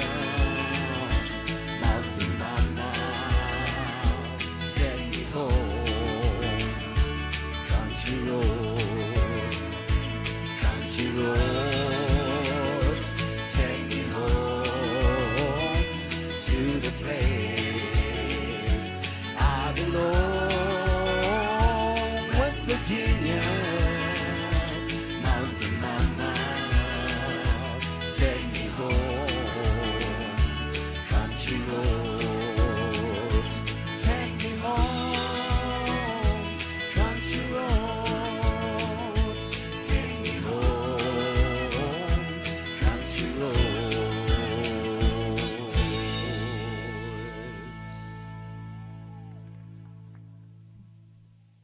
Thank you very much. Kindly, I'd love for us to take our seats. I'd love for us to take our seats.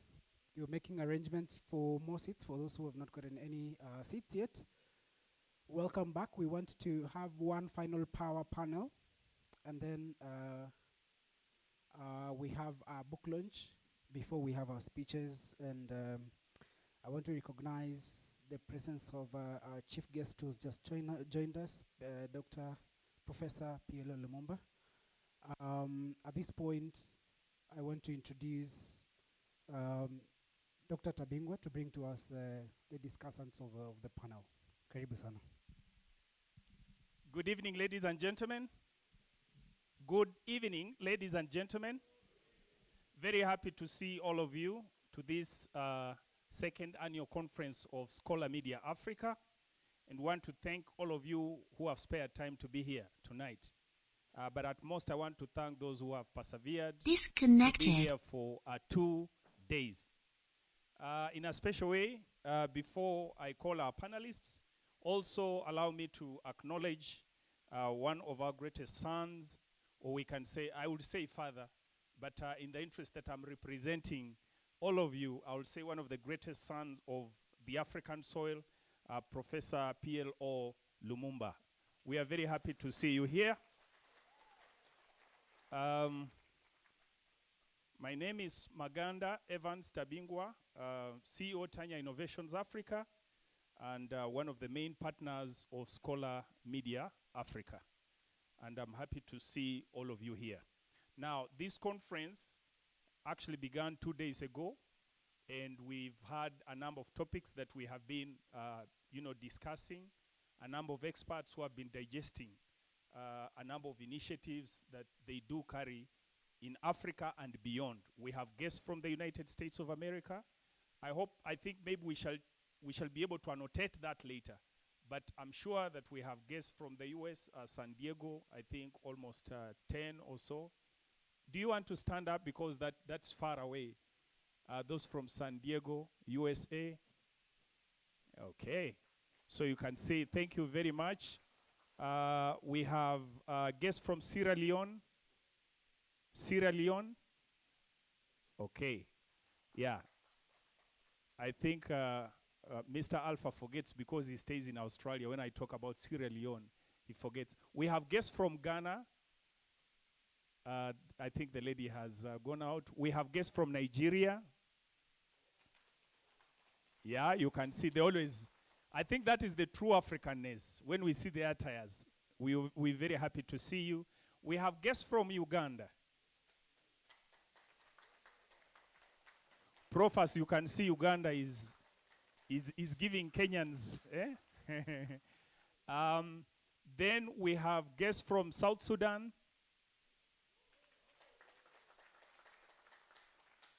Okay. We have guests from Ethiopia.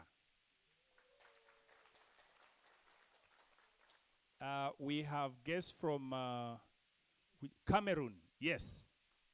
She says Cameroon is the whole of Africa. Dr. Stephanie. Okay. We have other guests. Zimbabwe. You're very welcome. Is there one that I've forgotten? We shall keep mentioning. Oh, okay. No, Kenya will be the last one. Texas, I think we had mentioned the US. Oh, San Diego and Texas, that is okay. I can see our friends from behind. Which country is that? Is that still Kenya? Oh, that's still Kenya. Okay. We have guests from Zambia. Hey. Okay. Innovator, are you innovating a new country? Okay. Ladies and gentlemen, we have guests from Kenya.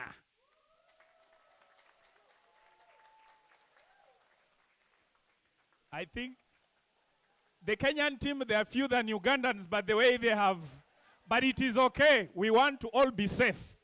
Okay? Okay. So we have made a choice of panelists this evening. First of all, I think they have been here. And in the deliberations, we have seen how they have been important in terms of their reactions, in terms of what they do.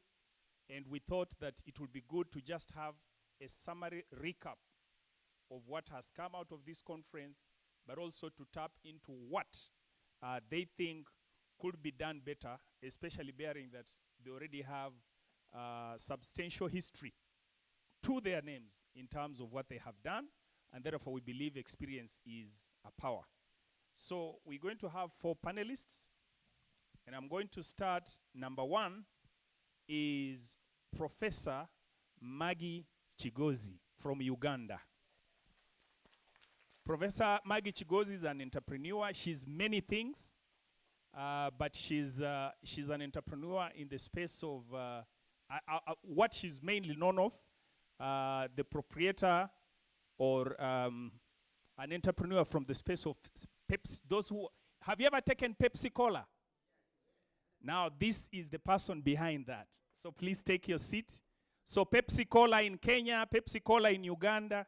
We are not talking about a manager. We are talking about the people behind, okay? And you know that is such a huge brand in East Africa.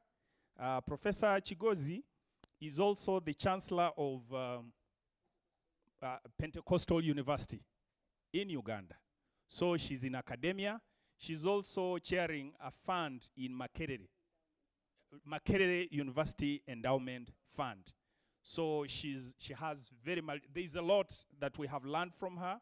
And of course, some of us who come from Uganda cherish her dearly. Then we have got Dr. Deo Apollo. Deo Apollo is a physicist. I don't know whether that is the correct term. He's also a chairperson of a university in Uganda. He's also an entrepreneur, and he has quite a number of innovations. Actually, he's in the space of satellites. And one of the arguments he's been making here, that in the space of satellites, I think we talk about American satellites, we talk about Russian satellites. Now he's the innovator of AfriSat. So he's trying to create satellites on the African continent. Very serious person in that category, okay? So as we talk about theory, in fact, he would say he never wanted to just discuss because for him he wants practical. He's tired of talking, but from his conversation we realize that all of us have learned immensely that things can be done and we don't have to fear so long as we start. Number 3, I've got Dr. Njagi. Okay. I think Dr. Njagi, from his experience, we have also been able, he will be able to, he has a very long profile, but he will be able to make further definition to the same. Dr. Njagi, karibu. And then, I don't know how to, Prof, we have had a person here who has been both Gen Z and also extremely the other side. And he has been, I would want to put it on record that he has been controversial in a sense. When the Gen Z do this, he knows how to go and make them go down.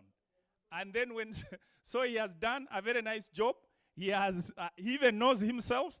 And this is Professor Micheka, former Vice Chancellor, Kenyatta University, Jomo Kenyatta University of Agriculture and Technology. And he's now a chancellor. National Science?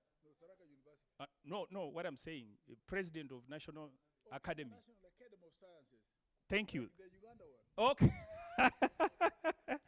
So these are going to be our panelists, and you'll want to agree that this conference has carried best of the best, and you're going to listen to people you will not get, even if it's a TV station, you are not going to find all these brains in one seat, okay?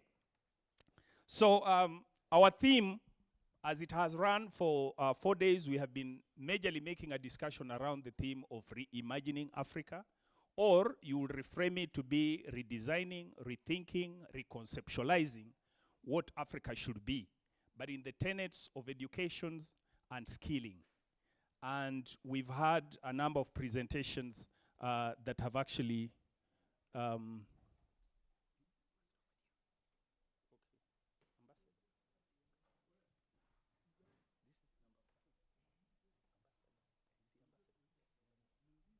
okay, number 5, we have Ambassador Obadia. Ambassador Obadia, are you here? Please. Oh, okay. Now the Gen Z, I think the way you have hammered all of us, it appears Prof feels not safe. And we are going to call Mercy to come and represent the... Mercy, are you comfortable, or you want to nominate somebody amongst yourself?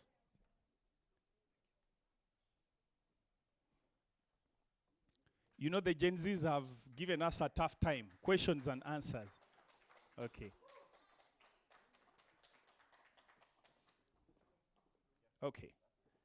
That is okay. You know, when you're an MC, you have no alternative. You always have to, to always find...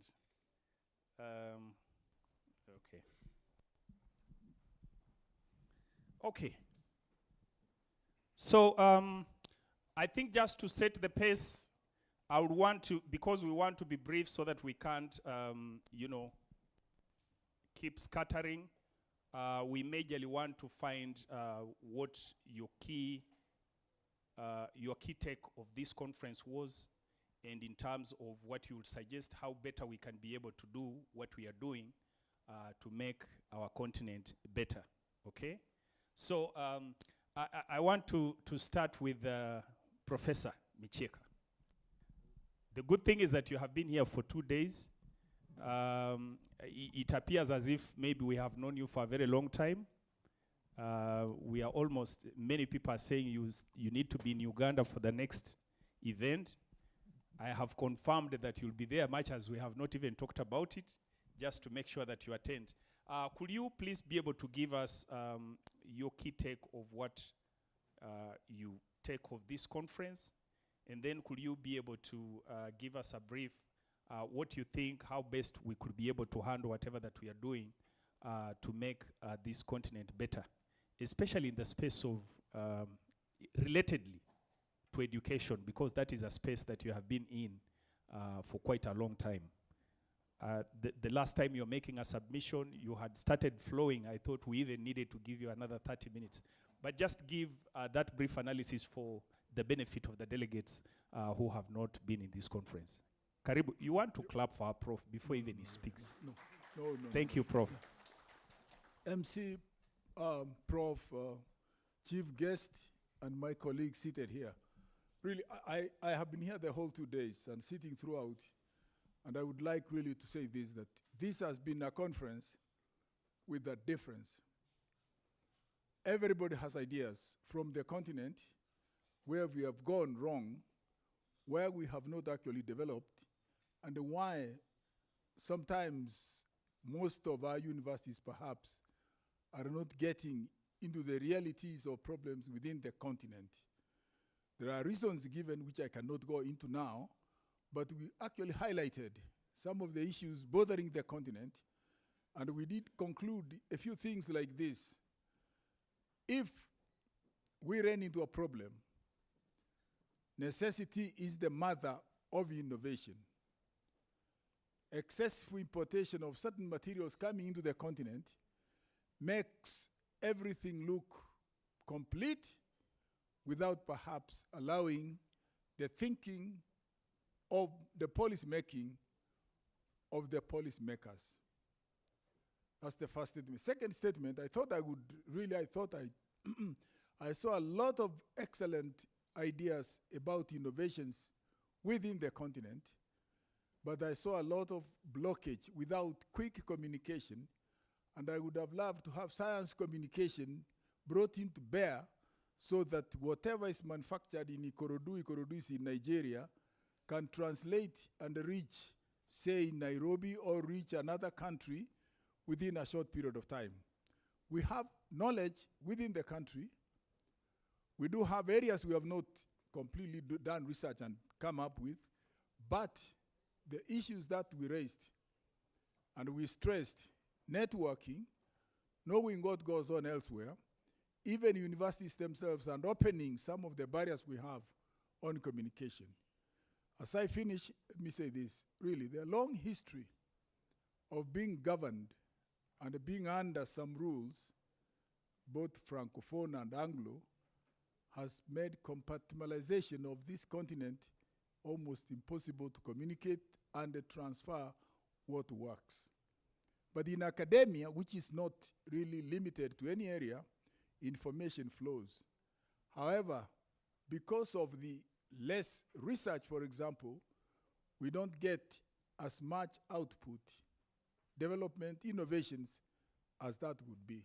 So let me leave it there and allow my other colleagues to chip in on that, sir. Thank you. Thank you very much, Prof. I think necessity is the mother of innovations.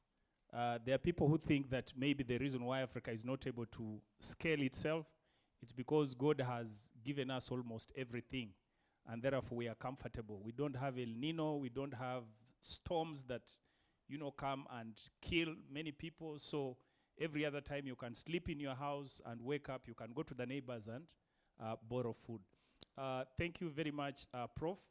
I'll still go in the trend of the profs. Dr. Chigozi, Professor Chigozi, you are both in academia and industry. You have listened to what the Gen Zs, how they have been able to shape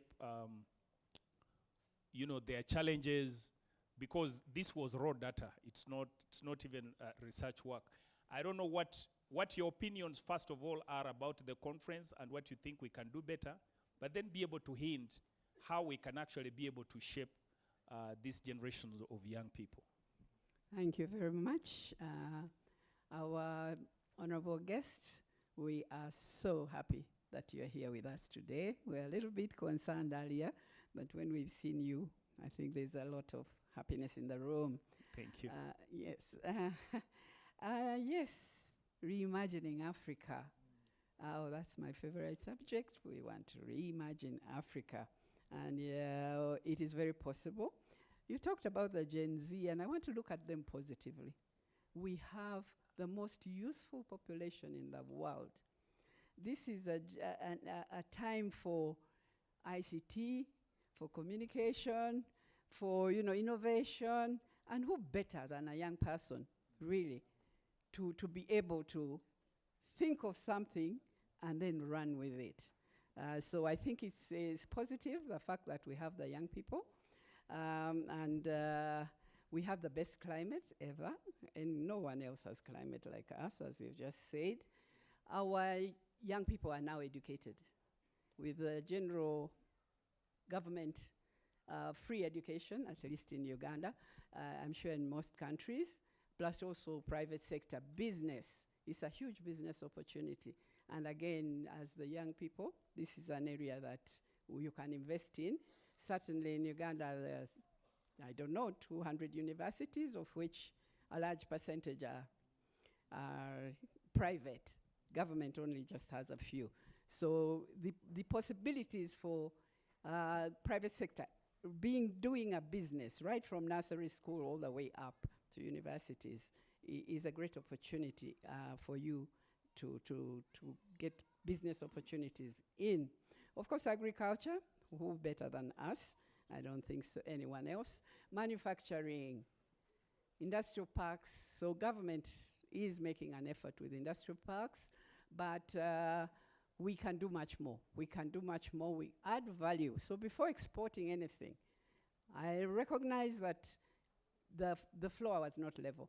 The floor was not level. They take our cocoa from Nigeria and Ghana, and they send us chocolates. They take, so many things. Our coffee. Uganda is the biggest exporter of coffee. I grow coffee. And they send us instant coffee. Why can't we do it? And I think that's the challenge PLO has been giving us all these years.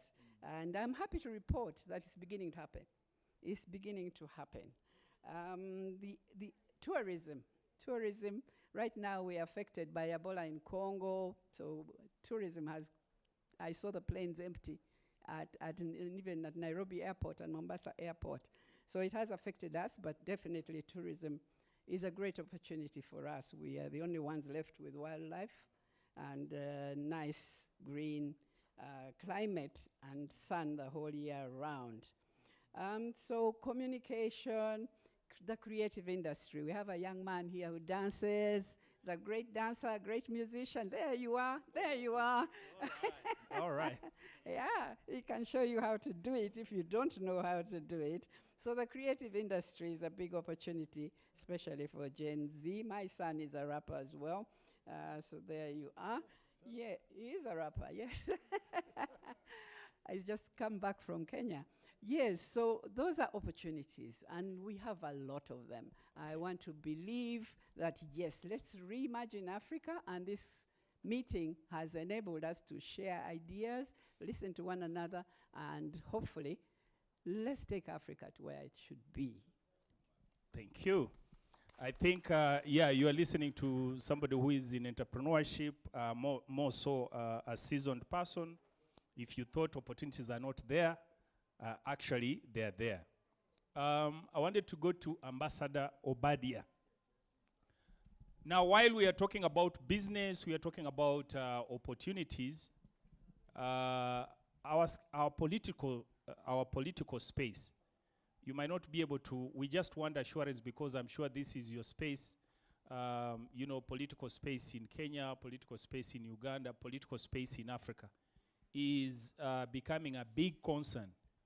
Yeah, you come to Kenya, then you go to Uganda, then you go, it appears like people worried whether we are scaling in the appropriate direction.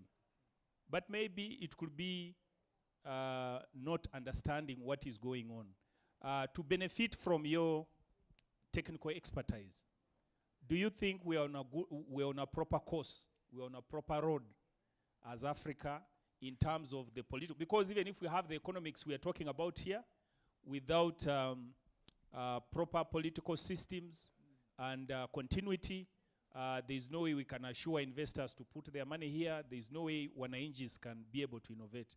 What would be your general comment? Generally, don't mention any president, don't mention any minister. I just want your honest opinion. And you are helping many. By the way, to let you know, we have listeners, both physically in this room and online. We are live on Tanya Innovations Africa, and this is a platform that is global. So as you speak, you are speaking to other people online. Please. I promise you I'll walk out alive. Okay. But first I want to introduce myself because I never had a chance to speak and say who I am, like the other panelists, the distinguished great leaders here from the African soil, including our very own son of the soil, Dr. Professor PLO Lumumba in the house, who is a mentor to me, a man that I watch all the time, I listen to when I need to be inspired, to be fired up, so that I can be the Africa we imagine. So my name is Ambassador Dominic Obadia. I'm a humanitarian diplomat.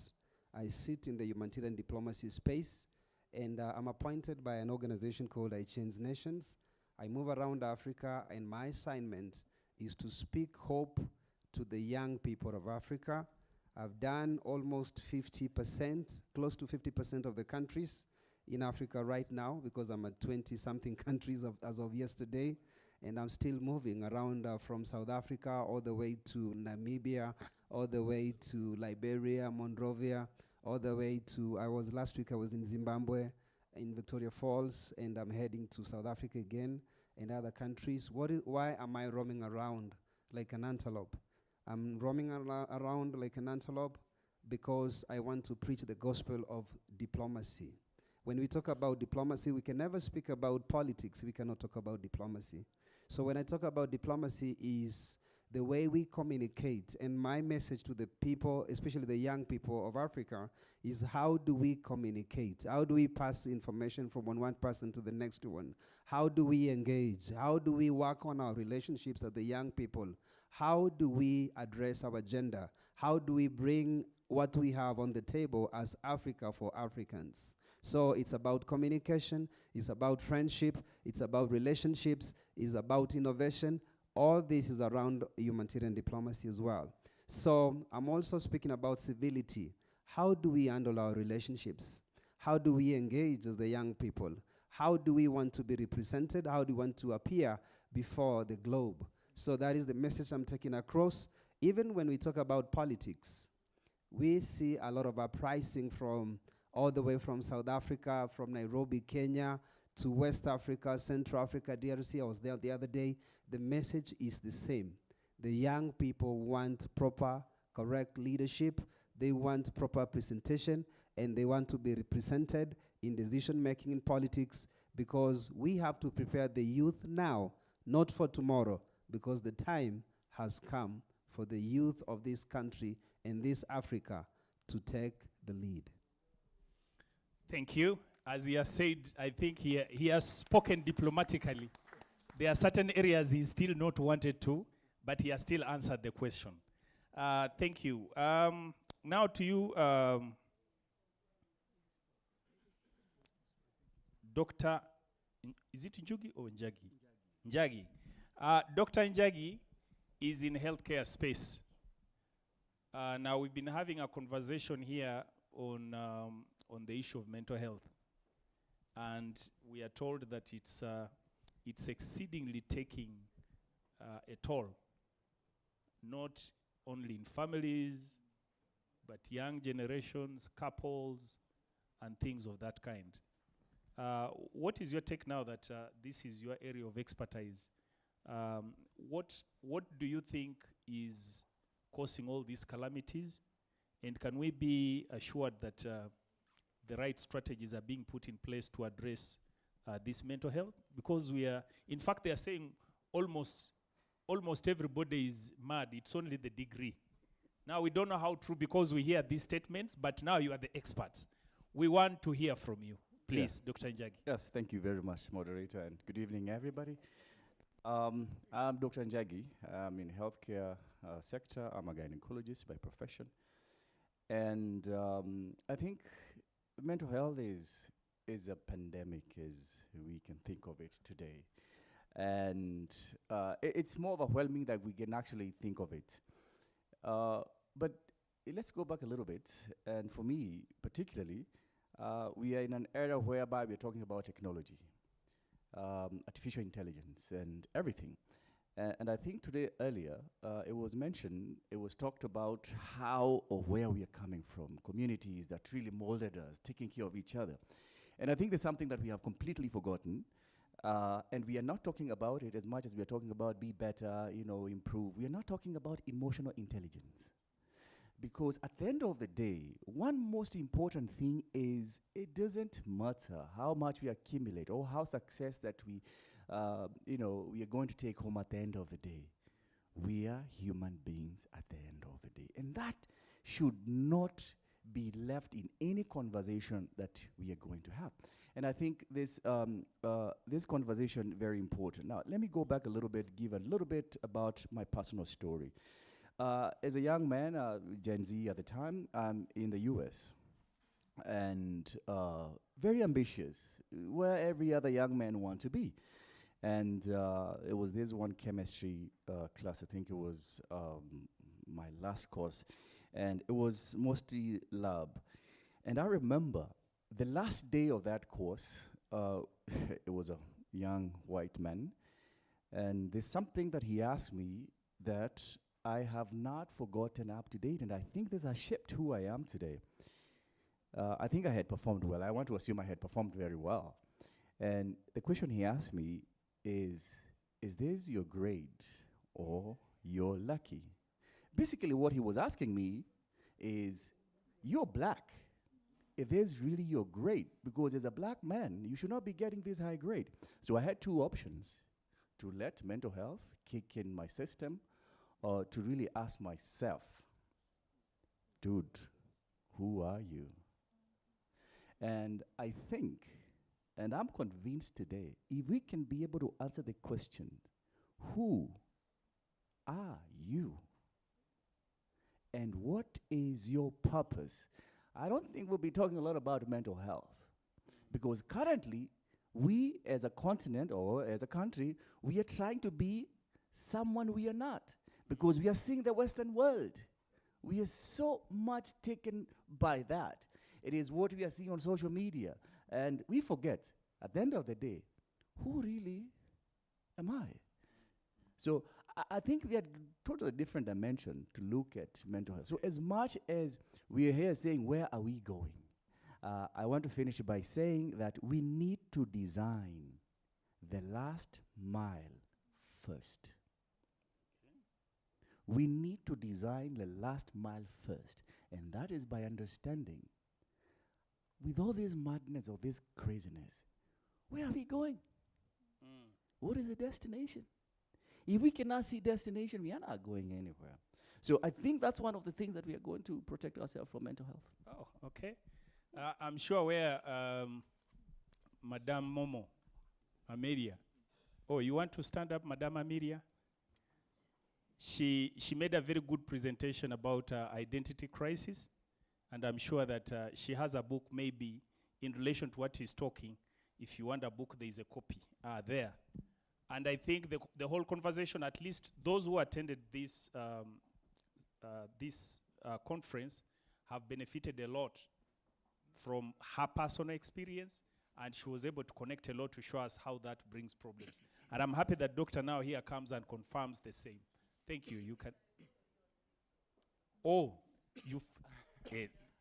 Oh. I thought that would not come up. Yes, I'm honestly very busy on TikTok. Okay. Yes, so by TikTok, I go by Dr. John Njagi. And I know I was requested to do this. Let me take this opportunity if I can. If you've not heard this, Kristo wane ema yote imesha moyo wangu. Okay. Mifulizo ya baraka inamsha shangwe kuu. Unifunze nikupende, nikuandame kote, moyo wangu ukajae furaha na tumaini. How many are followers of Dr. Njagi? It seems, hey. Okay, so that's why I'm seeing everybody very quiet. Okay, thank you, Asante. Asante, Dr. Njagi. Now you have seen the man you have only been following on TikTok live here for those who are live on Tanya Innovations and those who are here physically.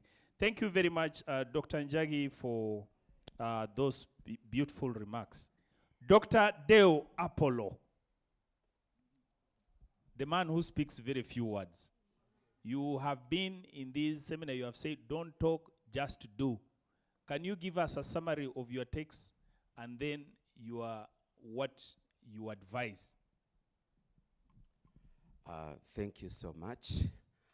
I don't come from a talking background like I told you. I am a fixer of things. I'm a maker of things.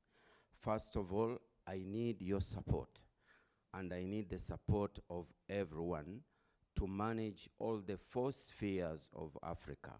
And let me remind you what they are. The geosphere, which is the solid part of Africa, the Geo-Africa. Those are the minerals of Africa. Those are the precious rocks of Africa.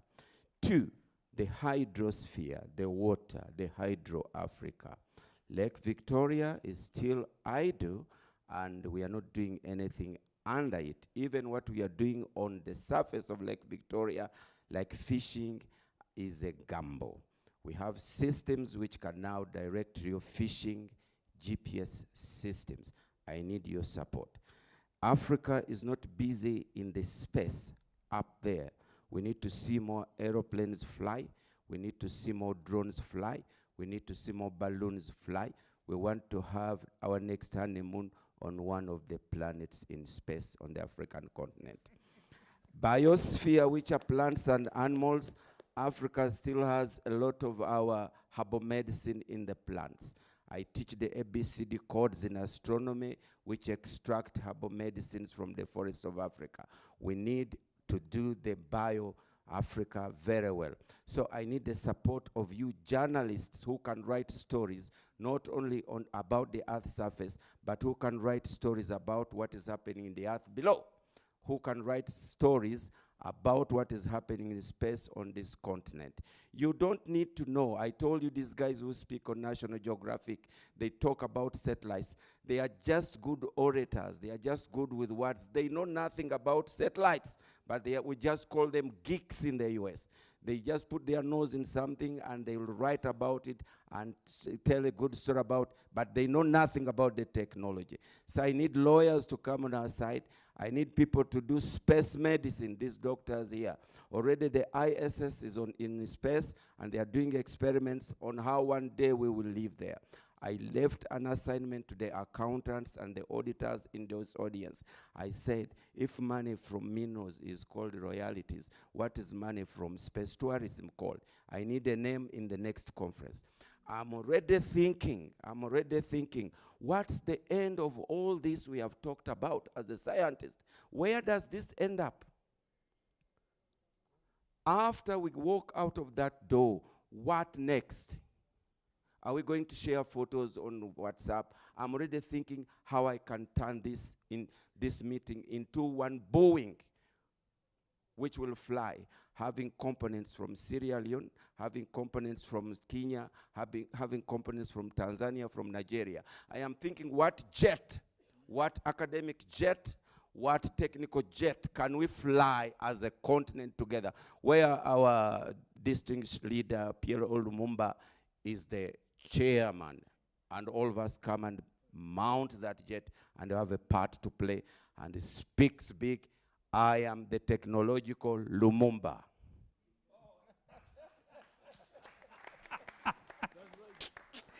Dr. Deo, okay. Let me finish. I need the support of everybody to make the entire Africa busy.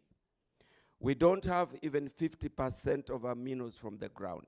Let us promote the technologies. As long as I'm alive, I'll move in all your countries to train your people to get our minerals down the ground.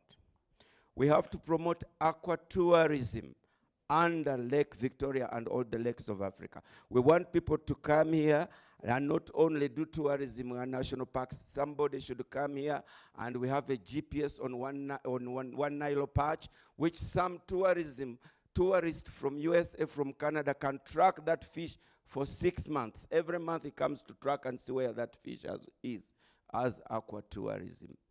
We need to get the precious minerals. Let me say this as I conclude. Nuclear energy is there. Do you know the world has a challenge of storing nuclear energy? And already we are doing a study. I think Africa has the most stable rocks where we can we can store nuclear energy, or we can export rocks to the world that has nuclear energy to export. I mean to store nuclear energy. Already we are doing studies on some rocks here on this continent. So we need the support of all of you. Our next export will not only be coffee and cotton, we will be exporting rocks for those people to store nuclear energy. Wow, thank you. Like I told you, he's already building, he's already, I think, handling projects of AfriSat, like African satellites. So, as he says, he's practical in that sense. Oh, yeah, I can say that in a minute. The global navigation satellite systems in space, Africa is not represented. What we do, we don't even need to manufacture, but we can collaborate with some universities and these companies which have satellites in space, and we can kupangisa, that's what they say in Luganda. We can let or we can hire some of these satellites and we can own them. We don't need really to manufacture. But if we need to manufacture, we need to speak the presidents. The presidents are worried of their security. We just have to let them know, without God, you cannot be secure anymore. Okay, I think that would have been for Ambassador Obadia to digest, but since he has already made submission, that's for another day. Now, leaving Gen Z as the last speaker was intentional because this room has been hot. I don't know what this room will tell the next people in the conference of what happened here, because the Gen Zs have been up there. There have been battles and rebuttals. So, Mercy, you, what would you say?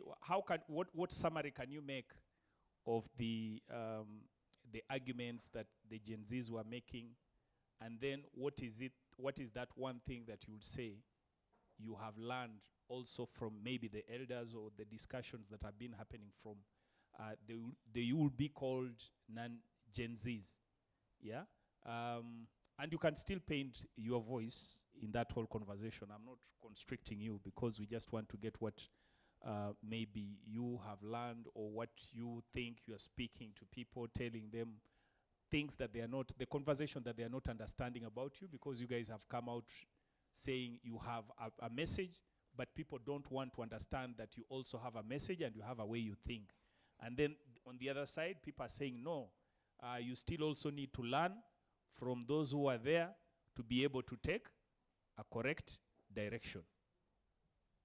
Karibu.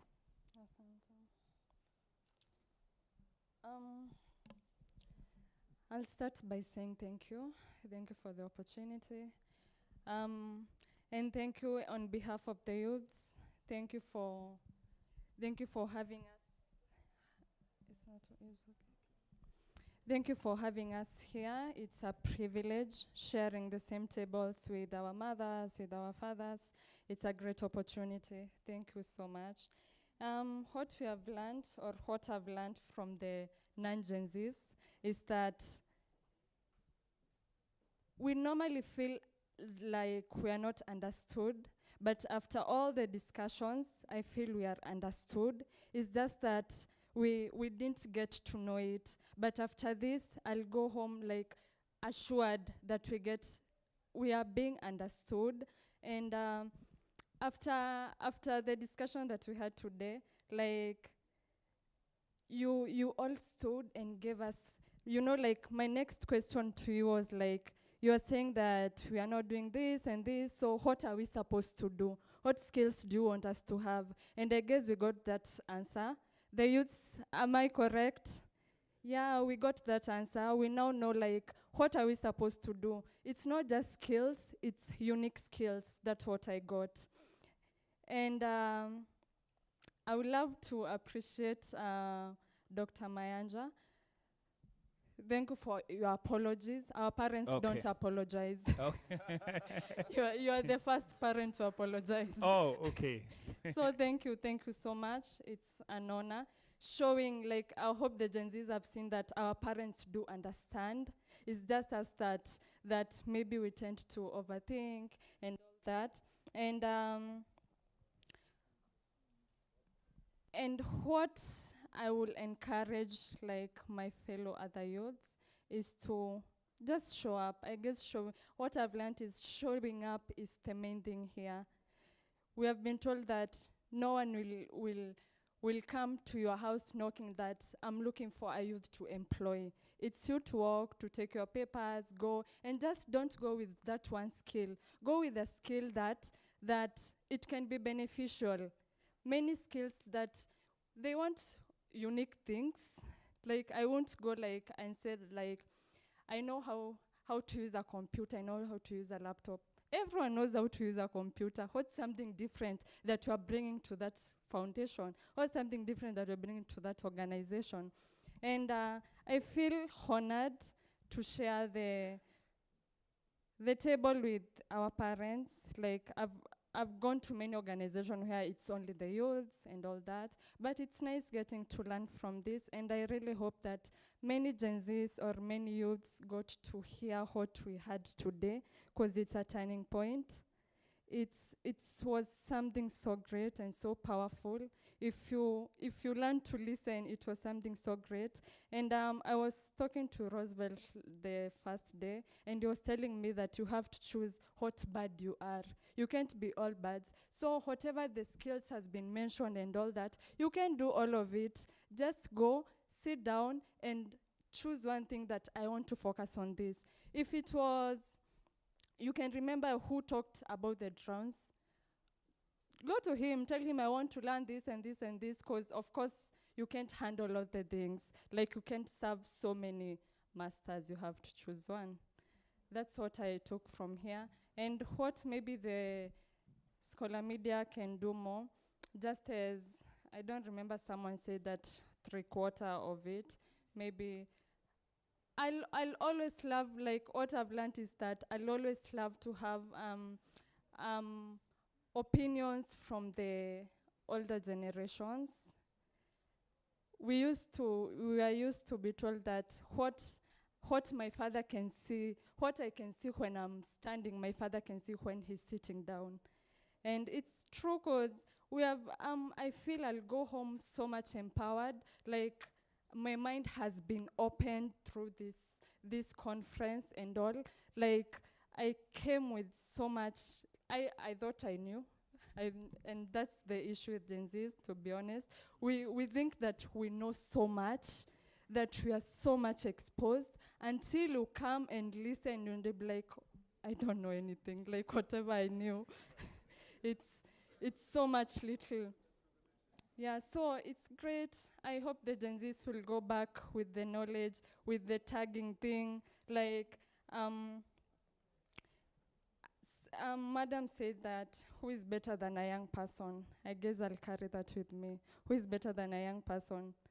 With your skills, with your unique skills, with everything that you do, just know that you are a better person. No one is going to make you better. You have to fight for yourself. You have to fight for your space. You have to show up. You have to choose your. I had like many of you saying that I am a mentor. I've mentored so many people.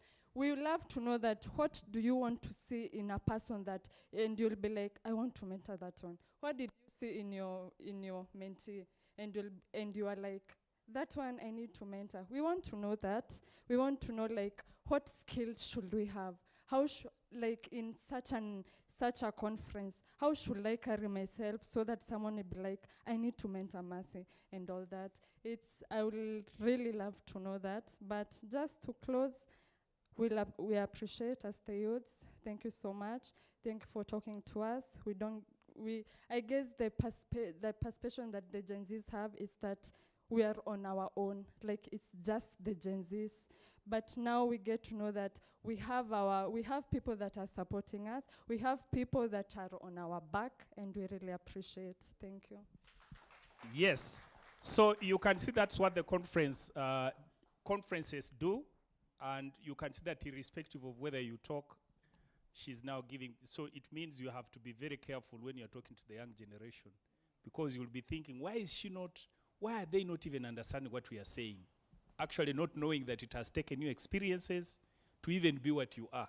but you're talking to this person who completely is not in line. But I'm happy that the conversation, even now, us, we didn't know that this is now what they have understood. Not until we hear her respond and give her perspective. So we have a lot of work. I think as we summarize this show, there is something very important that I think maybe it will go to our, knowing our chief guest, Professor Lumumba, being that he travels on this African continent. What also came out of this conference, which was very clear, that we have some motivational speeches.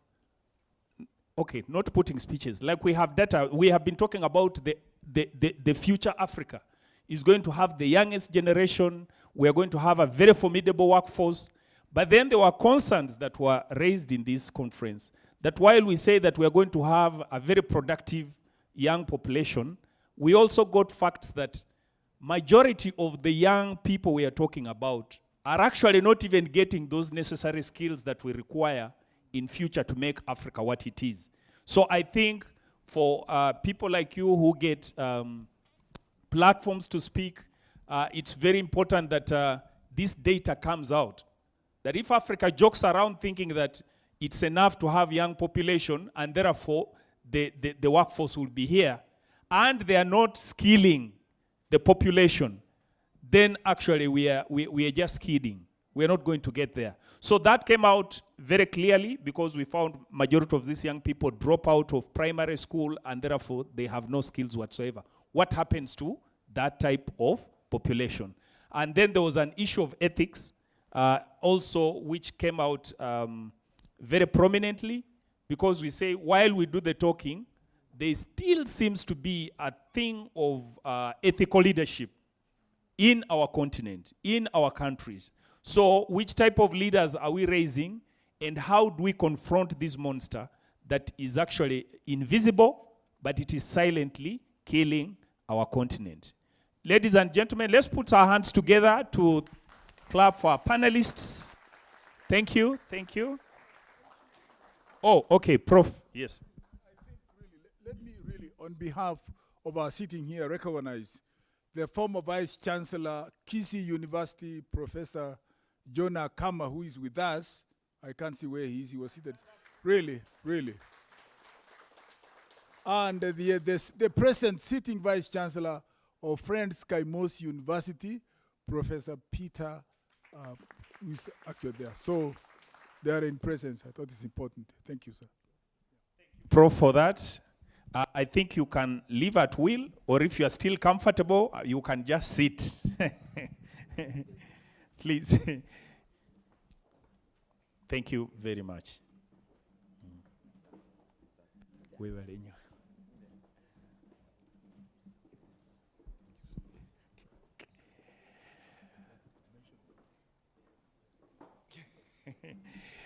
Okay. Thank you very much. Now allow me to invite our MC to take us to the next item. Thank you. Thank you very much, Tabingwa, for that powerful panel. We appreciate you and the entire team for the good work. Ladies and gentlemen, it's now my honor to introduce to us a very fine gentleman who's going to launch his book here tonight. His name is Alpha Amadou. Alpha Amadou is a Sierra Leonean Australian author, an opinion writer, and a human rights advocate. He's the author of Monopoly of Happiness, Unveiling Sierra Leone's Social Imbalance. He's also authored a book that we are launching here tonight. I bet we can all see the roll-up banner there. The book is called Can We Talk, Mr. President? Mr. President, can we talk? All right? A very interesting topic right there. It's a collection of essays addressing leadership, accountability, and democracy. He's a human rights activist, youth advocate, social justice campaigner, and peace builder. Last year, in the inaugural Scholar Media Awards, he was awarded with the Africa Renaissance Leadership Award, recognizing his contribution to the civic leadership and advocacy He's a regular columnist and commentator at the Sierra Leonean's public affairs through the newspapers, opinion platforms, and he also is a columnist at Scholar Media Africa. Ladies and gentlemen, Alpha Amadou. Let's put our hands together for Alpha. Let's keep clapping until he gets here. Ladies and gentlemen, kings and queens, boys and girls, my dear friend, Alpha. Thank you very much. I don't want to be at the podium. I talk equality. So I want to be at the same level as you are. This book is written not based on anger, not with grudges, but with the belief that our approach to our living condition also contributes how and why we suffer. We've been talking about Gen Z most of the time. And in a nutshell, what we do, we are trying to coin the future. This book is about us, Africans.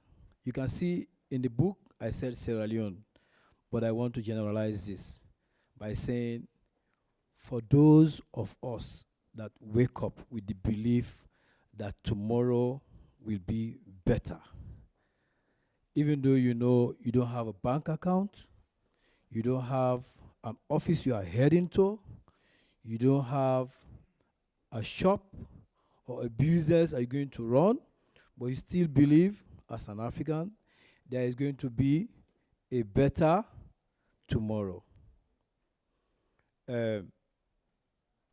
Mr. President, can we talk? This is about a citizen's conversation with power. Young generations, Gen Z, our way of communicating is like we have to throw stones before they listen to us. We have to light tires in the square so that no business will occur. They will listen to us. That's the wrong approach. As I stand here today, at the age of 13, 14, I went to prison twice. Not for stealing, not for insulting someone, but because I went out there to demonstrate, to talk to government. I was arrested. My dad said he's not going to be there because he sent me to school, not to throw stones. And because of time, I want to make it very short. I dedicated this book to the mothers, the single parents that wake up in the morning that thinks, how am I going to provide for my children? The child that will wake up in the morning and cannot see the mom or dad. So, as I said earlier, everything goes around one person, the young person, the Gen Z. Our leaders, they talk on us. They tell us what to do. We elected them. And by way of what democracy prescribed, they are our servants, not our masters. And us, the people, we didn't know that we are their masters. Instead, we are their subordinates. They instruct us. Now, what this book is trying to say, we need to sit down with these people. Even it is F-U. Sorry for language, I might use it. By saying fuck you, and we say fuck you too, is a way of starting communication. We talk. We have to talk in a way wherein we understand ourselves. You cannot be firing tear gas, then I will be throwing stones. There is no way of understanding each other there. So I can say to you, Gen Z, this book is for you. Learn how to talk to authority. Learn how to put your cases across. Then you will instigate what? Transparency, accountability. You know, if you, those of you that we are in the last conference here, I told you about dealing with a bully. Most politicians, sorry if you are a politician here, I consider you to be bullies because you want us to listen to you, you don't listen to us. You tell them the truth, they go panic. Once you look them in their eyes and tell them what is actually in you, how we suffer. I did an article a few days ago that I called Sheikh William Ruto. People are saying, why did you say that? Yes, I watched him on the news where he invited all the sheikhs of Kenya. It feels like they are there to graduate him into a sheikh because what they discuss here has got nothing to do with the people of Kenya. All those that came to the podium to say, oh, Mr. President, you are the best. Mr. President, you look good. Mr. President, you are the first. Nothing that say, oh, Mr. President, hunger is getting expensive.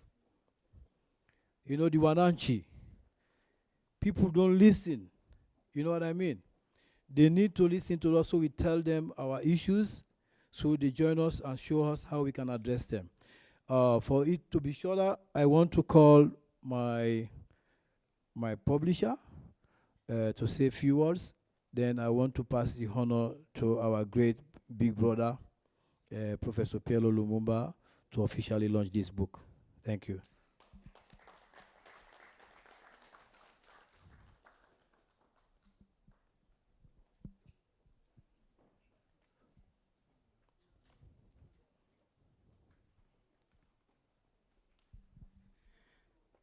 Thank you very much. Thank you very much. Good evening, ladies and gentlemen. Chief guest, Professor Lumumba, a few days ago you were helping me handle a book to Metenga. It's also a political collection of poetry. He read it and wrote a foreword. And today, I am here presenting a book that I believed in. You know, when I receive manuscript on a daily basis, some I send away and they cry and then they insult me, say your publishing firm is trash, you don't understand what I'm saying. But I try to understand every writer and their perspectives. And then when it is worthwhile, I take my time with it. So when Alpha, in fact, I saw him post something, and then I said, what is it with Mr. President? Can we talk? Is this a conversation that I'm interested in? I say, I don't know. Maybe you are. Let me send you an email. Then he sends me an email of this book. I read it twice. I didn't understand things. And then I read it again. Then I say, my friend Alpha, you have written something. You're not only seeking to speak to the president, but you are asking the people to learn what to say to the president. You are making the ordinary person know, what am I to say? So as you read this book, it's not Alpha here speaking to a Sierra Leonean president or a Kenyan president. It is also you learning what to say to your president. It is also you trying to have a dialogue for a better Africa, for a better Kenya, for a better Sierra Leone, better Ghana, Ethiopia, and all these African countries, and even beyond.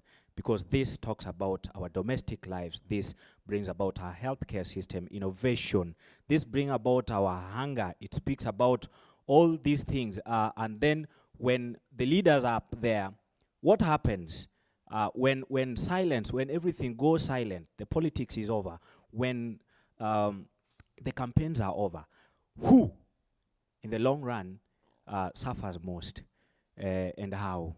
So then we ask ourselves that no, it's not about the politicians we are supporting. It's not about the noise we make. It's about time to know what to say and how to say it.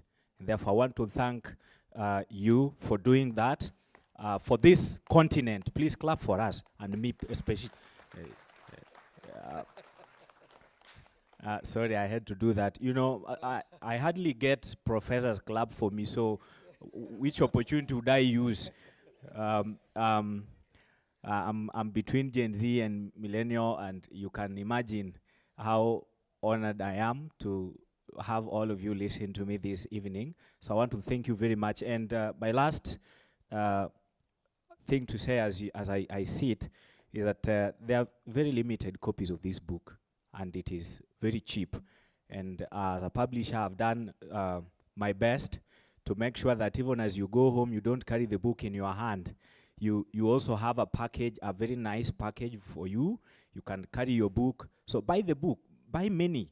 Even if you want to order 100 to go and give your Mr. President, I will still produce them tomorrow. So if the ones that are on the table are done, just call, talk to Alpha. We've stamped them nicely inside, their contact there. Get a book, and I want to see that table completely flashed out, because we are more than the books, and we can do this for the sake of our continent, for the sake of our people, for the sake of us. Thank you very much. Okay, thank you very much, Professor. Thank you very much. Let me start by thanking all those who have spent 2 days here to discuss critical issues. I am meeting Alpha Hamadu Jallow physically for the first time, but he sent me this book and I read it.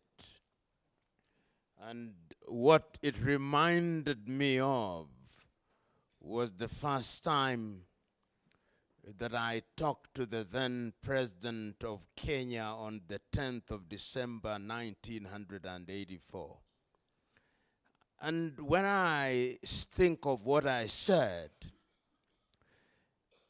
it gave meaning to what is written in this book. And this is what I then told the President. I was the chairman of the students' organization at the University of Nairobi. And there was famine in Kenya, and the students collected 54,000 Kenya shillings, which we took to the president. And this is what I said: Your Excellency, what we are doing here today is firefighting. A reading of the Bible says that in times of plenty you store. I therefore look forward to a government that will think strategically rather than to engage in firefighting. After I had spoken, the man who was the controller of the State House said, "You've spoken rather boldly to the president." And I said, "Is boldness not the mother's milk of progress?" And this is what Jallow is saying here.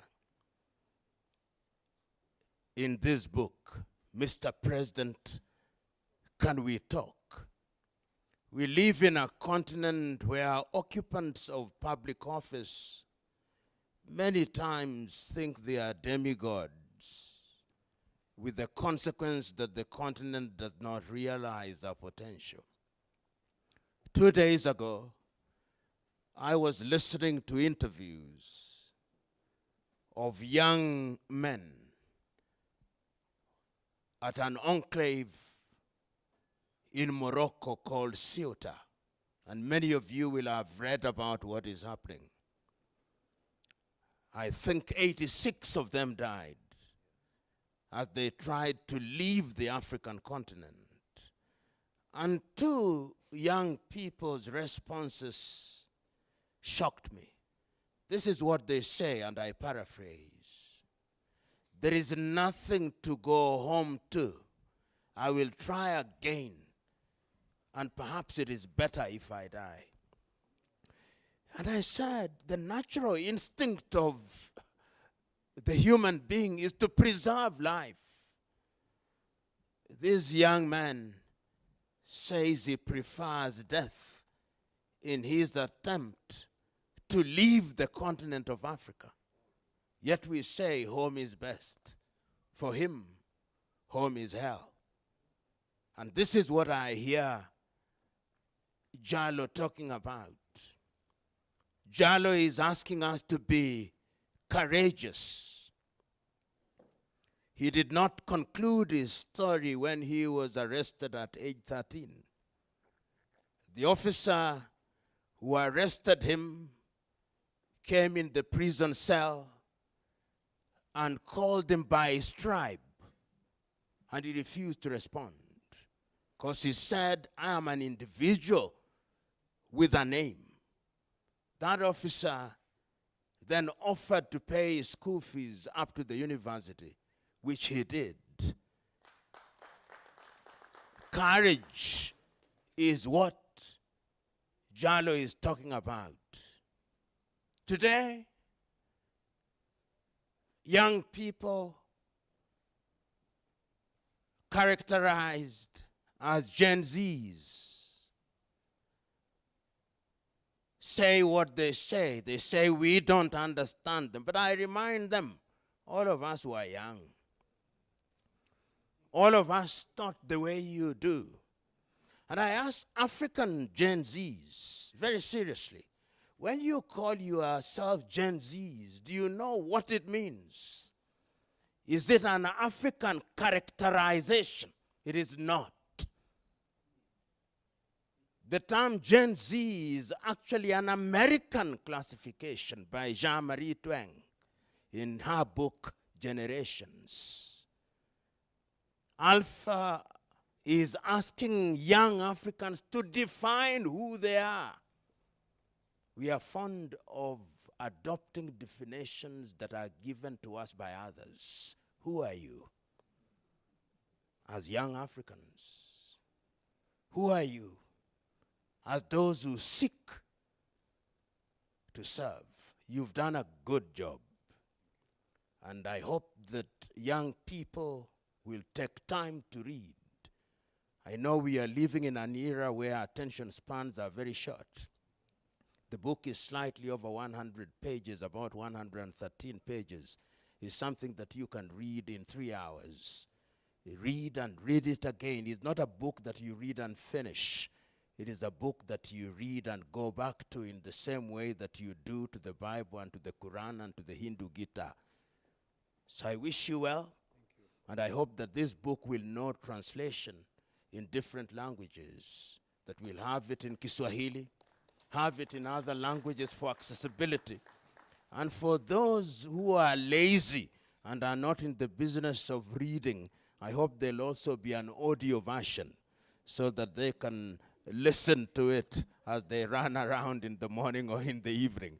Because whichever way, the message that is here is useful. Lastly, I hope that you will write a polite letter to all the 54 heads of states and government in Africa and send them this book, that they may read it.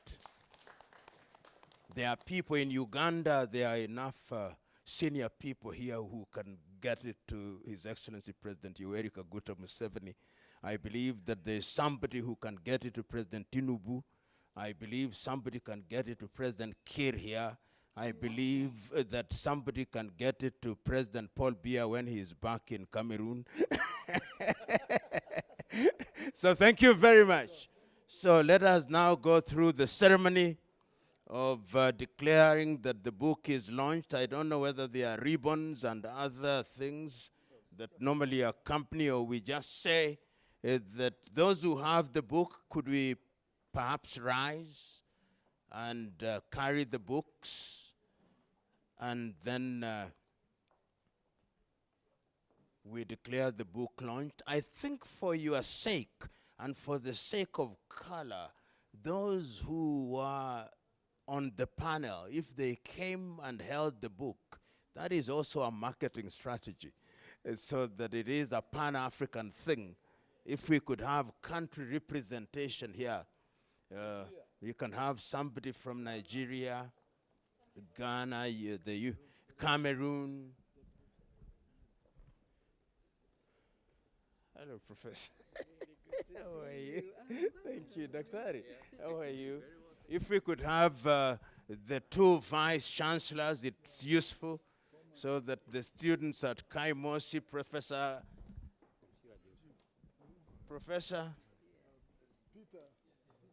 Yeah. Yeah, so if you can get one or two, if you don't have, you can share. But Doc, Professor Akama. Yeah, Professor has been. The author, you should occupy a very prominent position. Yeah.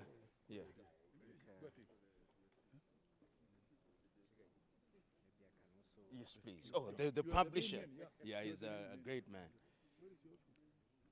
So on this Friday, the 7th day of August, the year 2026, in the presence of Africans of goodwill, we declare, Mr. President, Can We Talk by Alpha Amadou Jallo from Sierra Leone, formally launched and ready for reading across Africa and the world. Congratulations. Thank you. Thank you. Thank you. Thank you very much. You may resume your seats, ladies and gentlemen.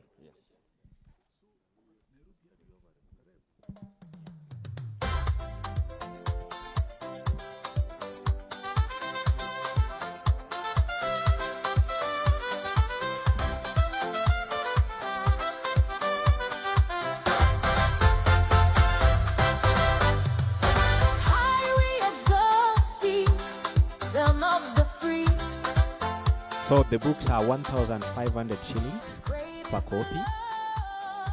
You can pick plus your bag. They are already signed and autographed, so you just pick from the desk there.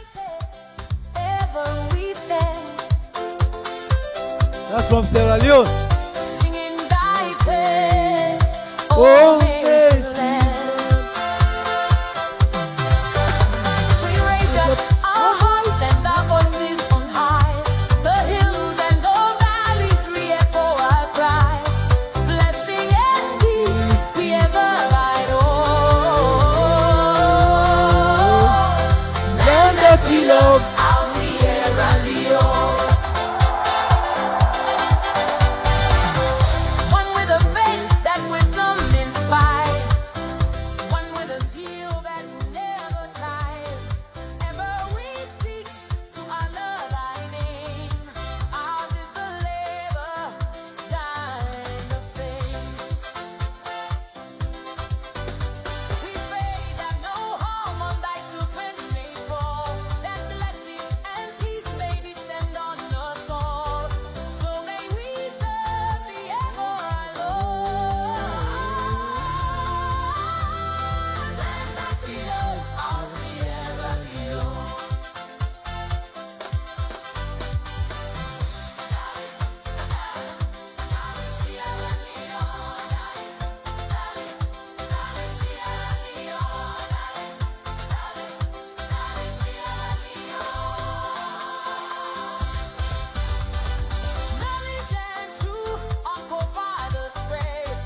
Thank you very much. And you can go get your copy now, or nobody gets out there. The book is a ticket to go home. Thank you very much.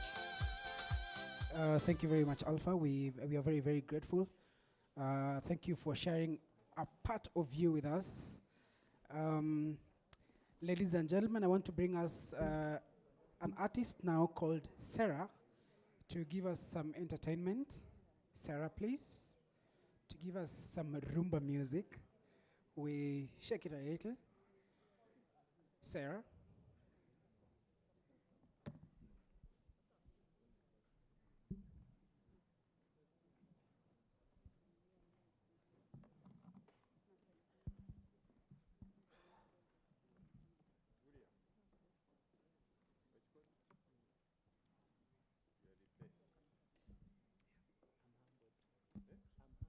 Good evening.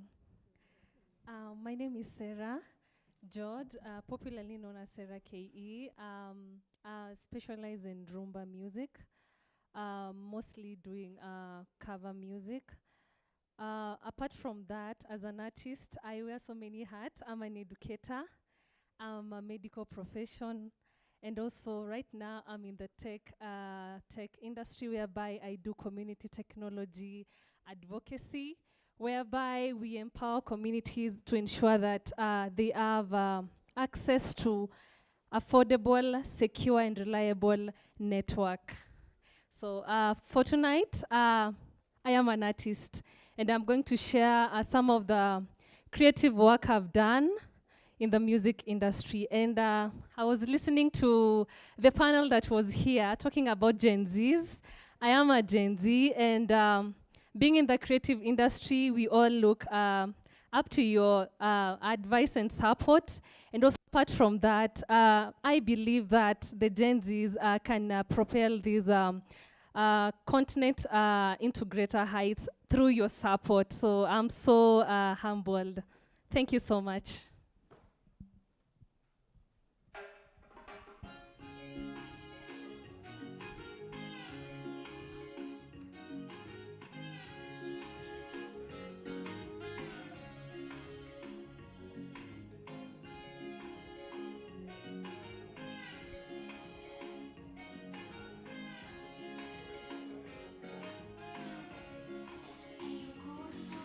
Naebaki suka seko tenga mae yanga ina mobali nangai pantalo mukaba mama tobalana kosukisa bilo belango ya baton likwela yanga ina sheri suka lilitama naebaki suka seko tenga mae yanga ina mobali nangai pantalo mukaba mama tobalana kosukisa bilo belango ya baton likwela yanga ina sheri suka lilitama.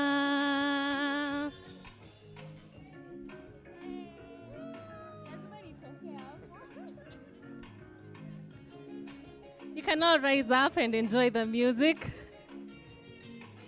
Ongainda yao na yebi kombo yambandate oyangainda yao libalango ya bombandate ae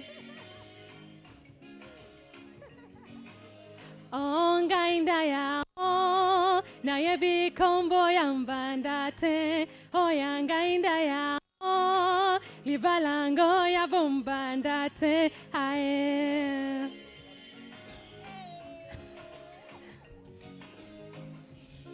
libala yangai na mobali nangai mama ae na pika dalo bolo boko na piko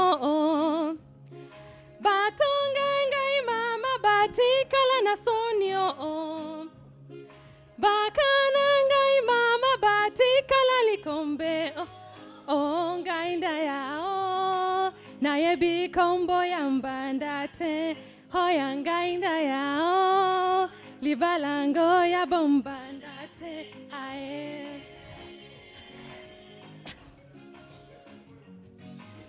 ongainda ngainda yao naye bikombo yambandate hoya ngainda yao libalango ya bombandate aye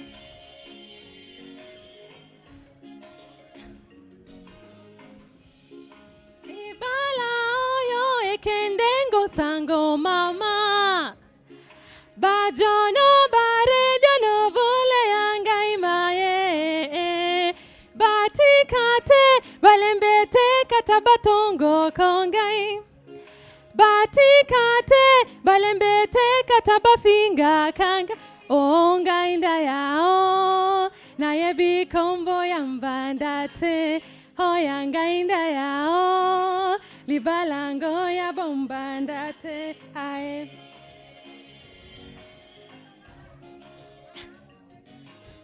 ongainda yao naye bikombo yambandate hoyangainda yao libalango ya bombandate aye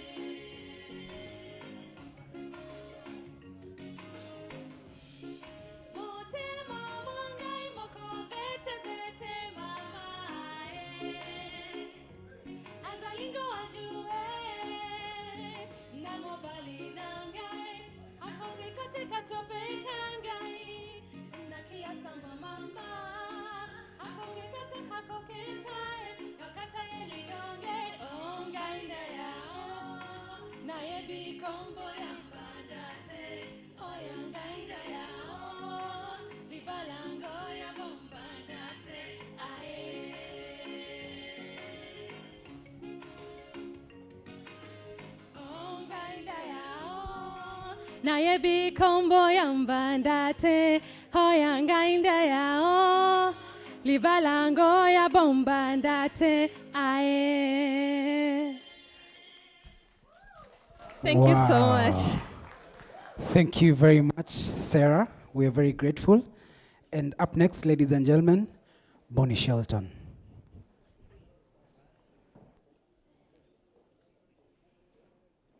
Bonnie Shelton has been with us for the 2 days, and truly he's a very talented young man.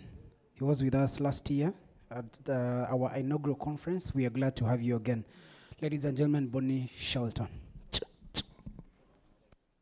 For me, I like doing live music, so that I feel I'm singing.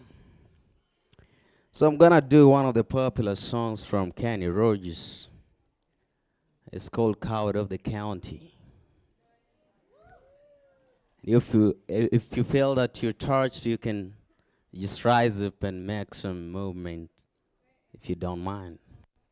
If you feel like singing with me, then you're invited this hour. So here we go.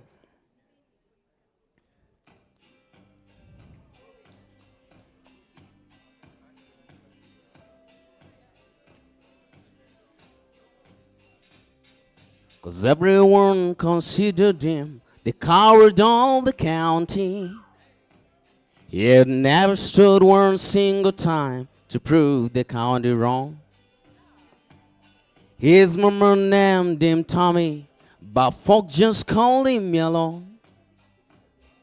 Something always told me they were reading Tommy wrong. He was only 10 years old when his daddy died in prison. And I took care of Tommy, cause he was my brother's son. I still recall the final words my brother said to Tommy. Said, son, my life is over, but yours has just begun. Promise me, son, not to do the things I've done. Walk away from troubles if you can. Night won't mean another week if you turn the other cheek. I hope you're old enough to understand. Son, you don't have to fight to be a man. There's someone for everyone, and Tommy's love was Becky. In her arms, he didn't have to prove he was a man. One day while he was walking, the gallant boys came calling. They took turn as Becky, and there was 3 of them. Tommy opened up the door, saw his Becky crying. The torn dress, the shudder look was more than he could stand. When he reached above the fireplace, took down his daddy's picture. As his tears fell on his daddy's face, he heard these words again. Promise me, son, not to do the things I've done. Walk away from troubles if you can. Now it won't mean that you're weak if you turn the other cheek. I hope you're old enough to understand. Son, you don't have to fight to be a man. The gallant boys just laughed at him when he walked into the barroom. One of them got up, met him halfway across the floor. When Tommy turned around to say, hey, look how yellow's living, then you could have heard a pin drop when Tommy stopped and locked the door. 20 years of crawling was bottled up inside him.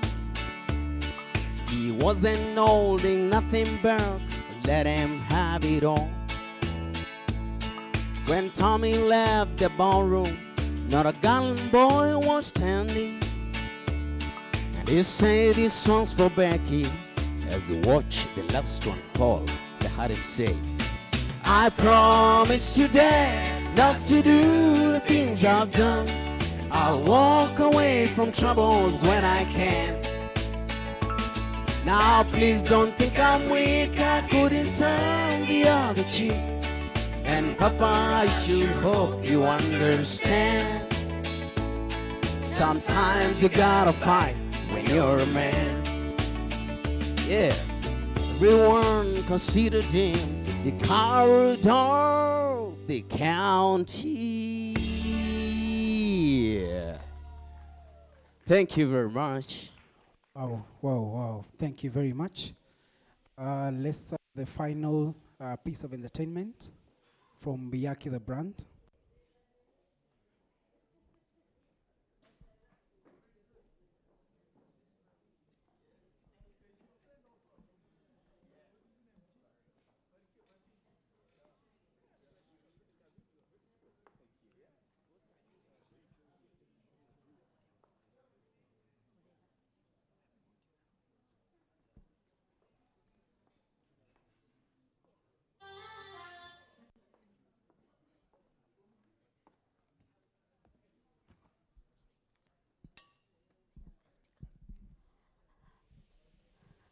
Ladies and gentlemen, and all protocols observed, good evening. Good evening again. It's good night. Thank you. I'm so honored to be here. My name is Biyaki the brand. I'm a musician and the founder and CEO of Gusii Excellence Gospel Awards. It's an initiative that supports young talent and those people who have excelled in what they do in Gusii land. And on behalf of my family, I want to congratulate Scholar Media, the founder CEO, that is Mr. Elijah, Ambassador Elijah, for the big heart that he has for Africa. And I know that if we come together as Africans, we're gonna go far. Our tomorrow is better than today. I want to do a Kiswahili song, Kesho ni Nzuri.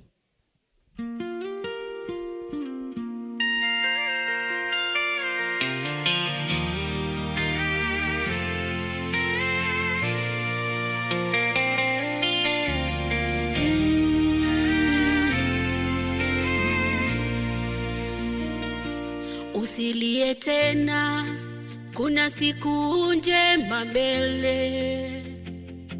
Machozi ya leo yatapita, jikaze. Ulioipoteza si mwisho wa maisha. Mungu atafungua njia nyingine. Shika moyo, usiogope, nguvu mpya zinakuja kwako. Kesho ni nzuri, usikate tamaa. Jua litachomoza baada ya usiku. Tembea kwa imani, endelea mbele. Mafanikio yako yanakungojea.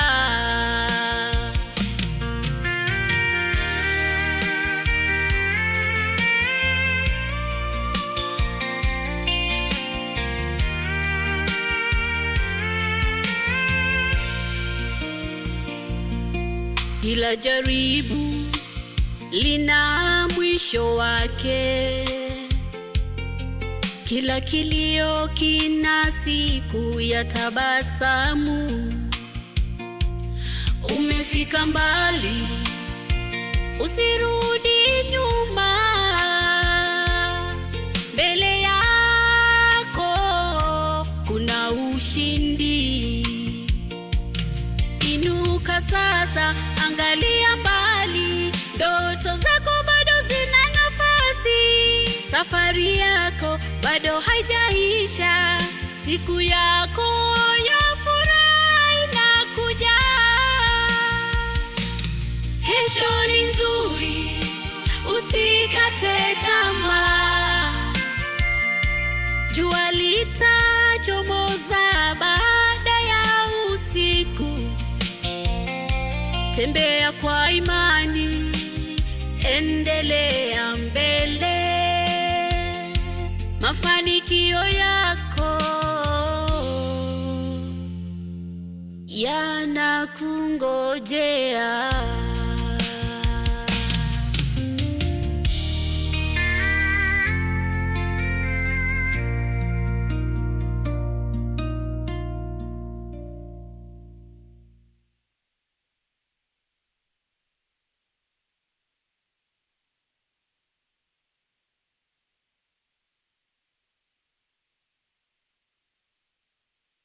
Wow, thank you very much. Biaki the brand, thank you.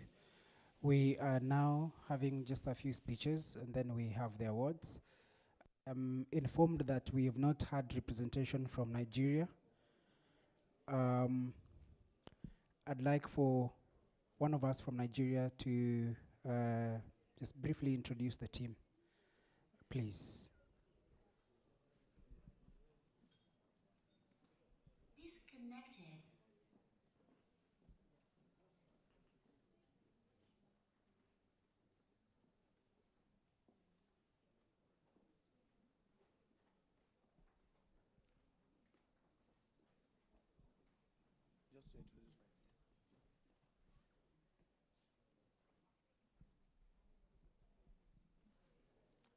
Okay, good evening, everyone. I'd like to stand on the existing protocol.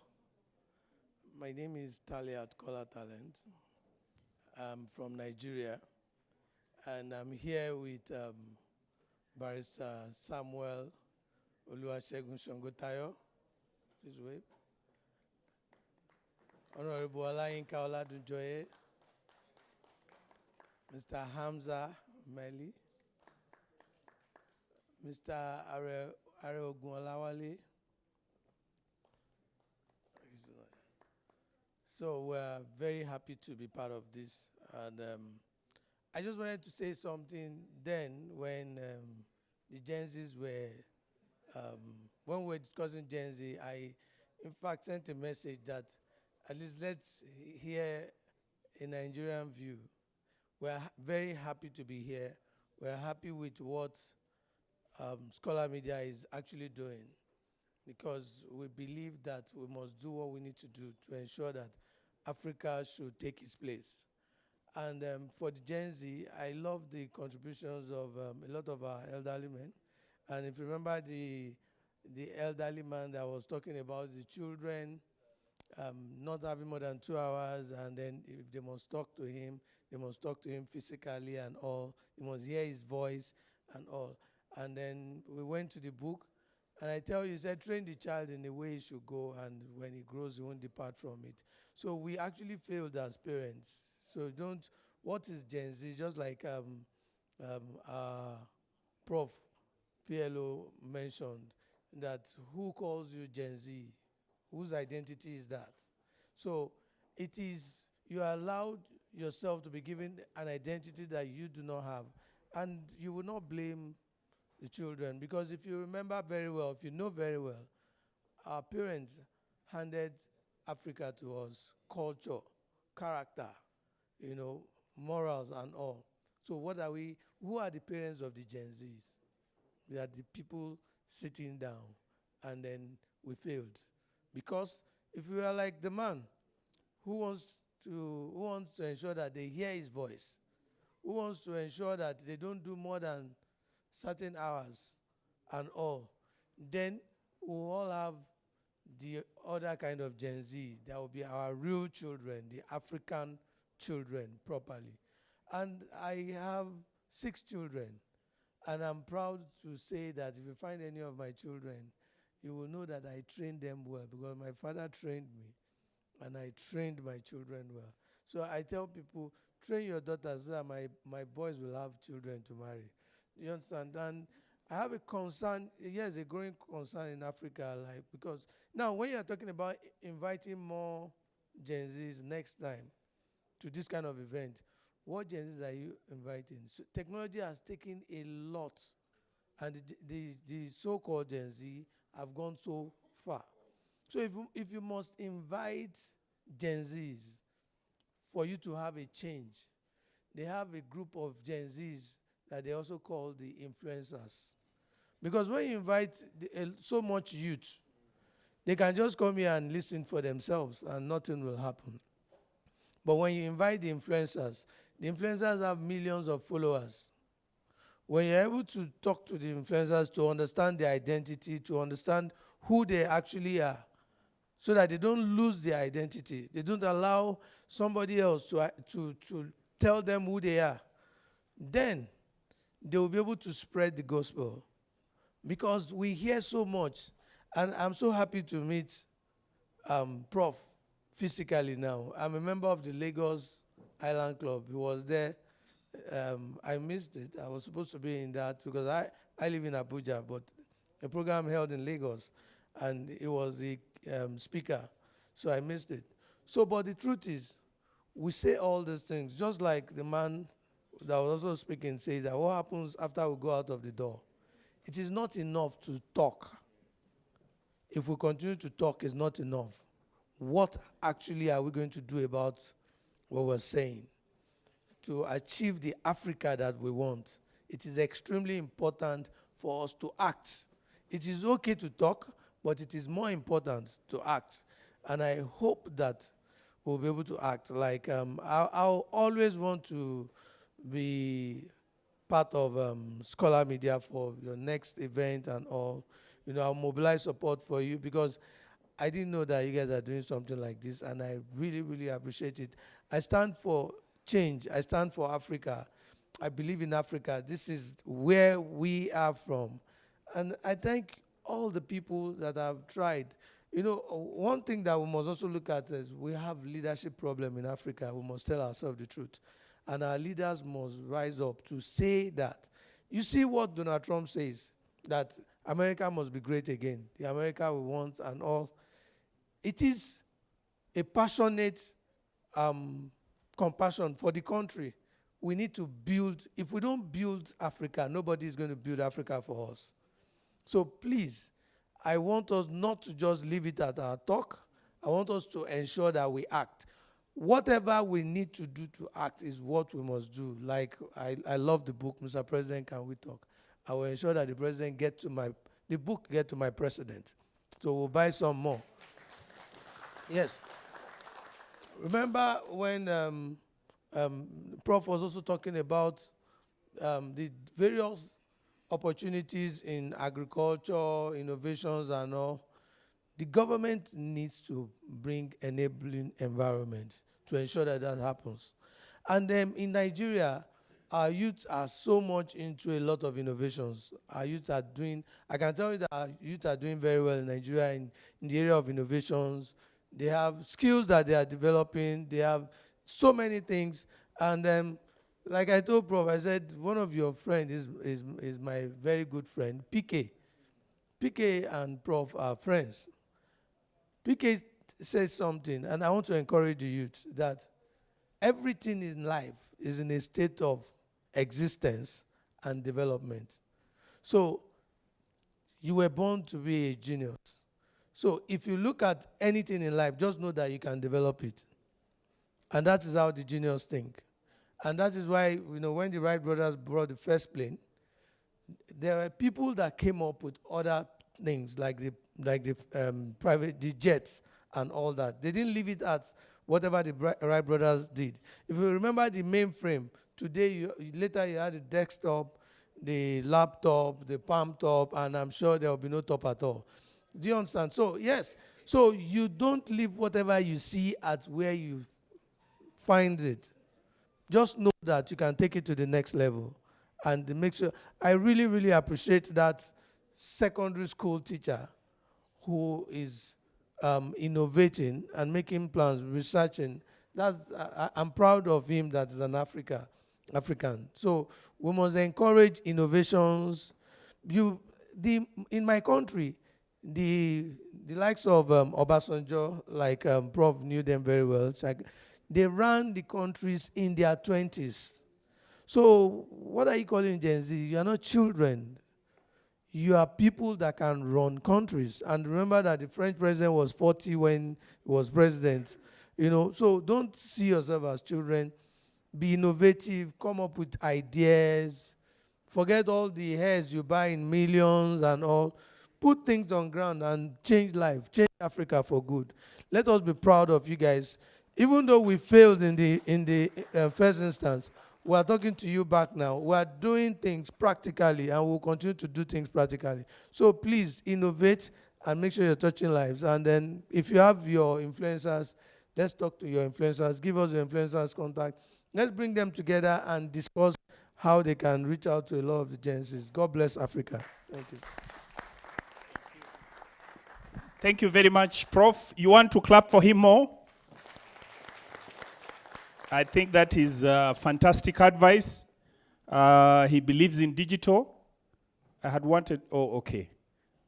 Now, for those who are asking platform, I think because I think when you came, we were so intentional to let the members who are here that most of the programs we have, we continue this conversation using a platform called Tanya Innovations Africa.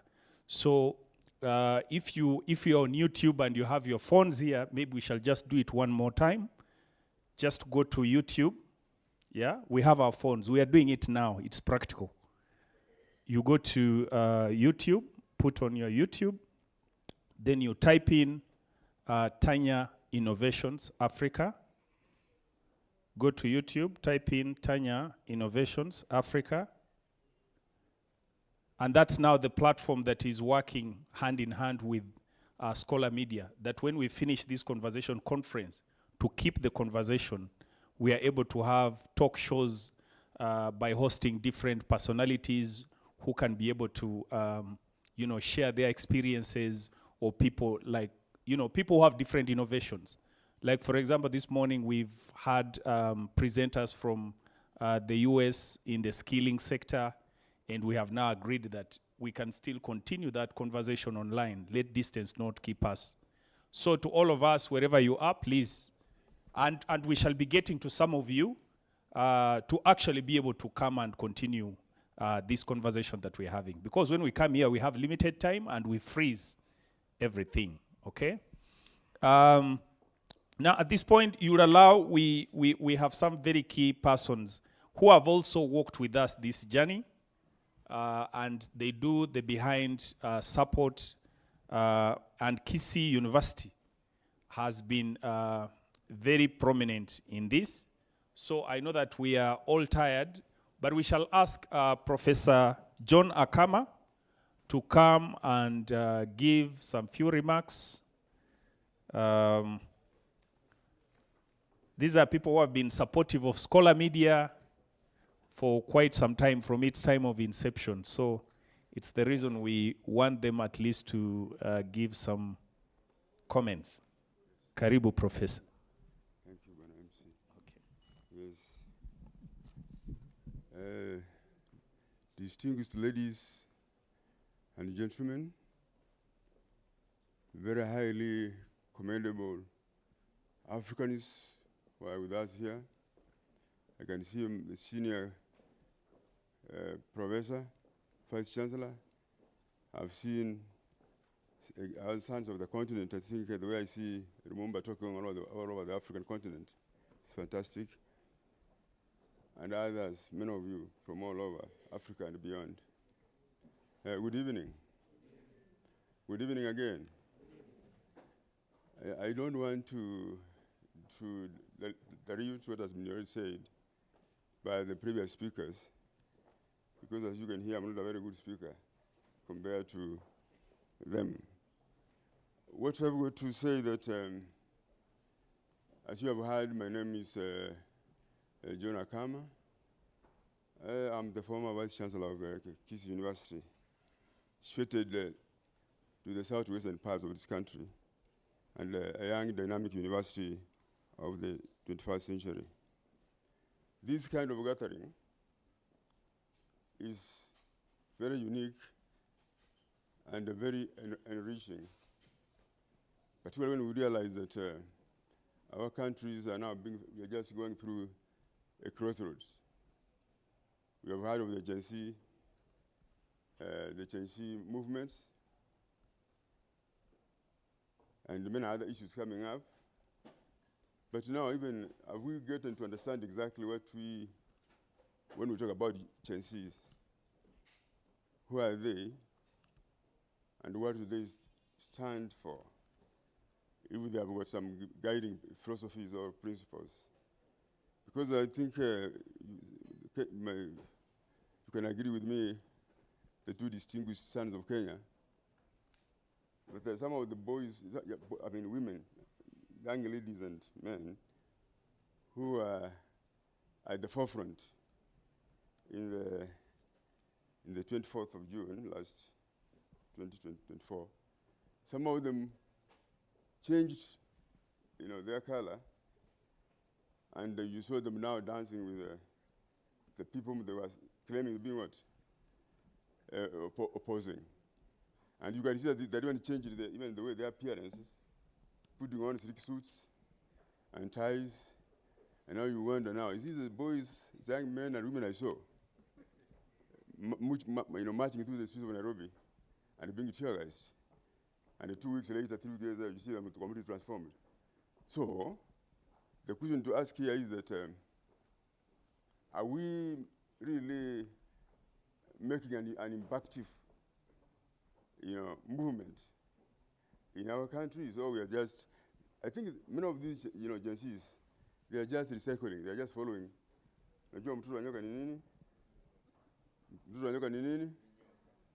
So, my own personal thinking is that let us not expect miracles from those youths.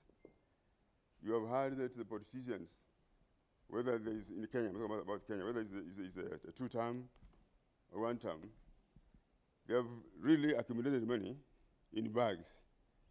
That money may not be in the banks. The money is being buried in some places all over, and when they bring that money, and they have not even started spending that money, I don't know where the agencies would be. So, it's a challenge for us to look at these things critically as we move forward. And we are very, very thankful for that. This Scholar Media is in fact a group of young men and women who have come up together and promoting a very progressive agenda, not only for Africa, but all over the world. And when I can see Elijah coming, the CEO of Scholar Media, when they started this movement, all this idea, at that time I was the vice chancellor of the university, Kisii University. I never expected that it would come this far. And I want to tell you, Professor Micheka, is that these young people, they are kids to us now. They are like our sons, and some of them are our grandchildren. You see, if you are a reader and you are able to recognize talent and nurture that talent, then, sincerely speaking, that you are really doing God's work. This young man, when he visited me in my office at Kisii University, like, how many years ago? Like 12 years ago? 15? Yes. I recognized him as a uniquely gifted young man because the way he was talking, the ideas he was conveying to me in my office were way beyond his age.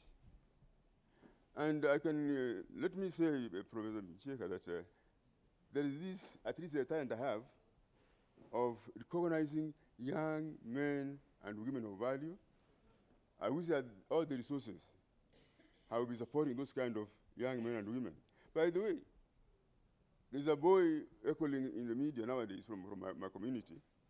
I'm not going to mention his name, but you wonder now, this young man, basically has never worked anywhere, as much as he was with a degree in law. He's never worked anywhere. But now you see him driving very slick vehicles. In fact, provided with security and all that. A vehicle, one of the vehicles he drives, I wouldn't be able to afford it.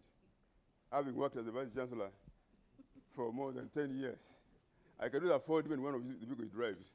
And this boy now is the one we are grabbing one time. What is this dragons? The other time they were talking about, what was it the other time in 2017, 2022? Eh? Tana. But I really don't want to take out of your time. First and foremost, I've got to apologize that we arrived a bit late. We were here with my dear wife. Because sometimes we African men, we learn to talk about our wives. You wonder why? Why can't you even with your wives in this kind of meetings? So, she's there with me. She's a lecturer. Now, by the way, I'm finishing. I give the example of my brothers from Nigeria. Nigeria, you are like our big brother. Nigeria is gifted, I think you have articulated it very well, Prof. Nigeria is gifted in terms of manpower. If we want to get the best engineers, the best doctors, name it, the best social scientists, they're who? Nigerians. It's true. Nigeria has got a lot of natural resources. Whether we are talking about oil, whether we are talking about land. In fact, Nigeria is gifted with those resources, both human resources and natural resources. But now, the question is, why is Nigeria not becoming a superpower for Africa? Why is it? Because if you go to universities in the Western world, the person you find there is what? It's who? Nigerian. And the distinct Nigerians. A friend of mine, who is now a professor in the University of Florida in America, in engineering, he told a story, and in fact, he was shedding tears, that one time, he was taking a flight. When you are an old man, you can talk a lot, but no, it's okay. I'm just He said he was taking a flight from John F. Kennedy in New York, and then they passed through the Heathrow in the UK. In all those fries, there were many Nigerians and they were behaving gently. Gently, very gently to one another. Hey, okay. Hey. But immediately they arrived 8 hours later at Mutura. They were jumping, hey, whoa, okay, jumping over, and this guy wondered now, are these the gentlemen and women whom I saw in Heathrow? The ones who are running, properly, saying, oh, the ladies first, And now, 8 years later, they have just become animals. That's a good example to think about. By the way, my good brother, my senior here, let's not say that the problems are caused by neocolonialism. The problem is us. Yes, we understand that there's no neocolonialism has been there, but you see, God has created us in such a manner that we will be able to act and manage our own lives, whatsoever the circumstances. I mean, look at countries like Nigeria, like China, for instance. Look at South Korea. By the way, let me finish there by giving an example. You see, let me tell you that again, and I don't want to undermine anybody here. The fact here is that, in fact, the best African brains, you don't find them here in Nairobi. You don't find them in Lagos. You don't find them in other countries. You find them somewhere in the diaspora. The best brains, I'm one of those people who believe that the brains Nigerians who are housed there, if they are to be brought back home, like China did, with its people, those brains will transform Nigeria into a superpower in less than 10 years, by the way. So, we must talk about these things, but the problem here is that there's one person who remarked, somebody from the Western world, that whenever he comes to Africa, he finds Africans are always complaining.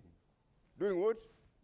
Complaining and whining, oh, you see there's corruption, oh, we are not being governed properly, oh, what.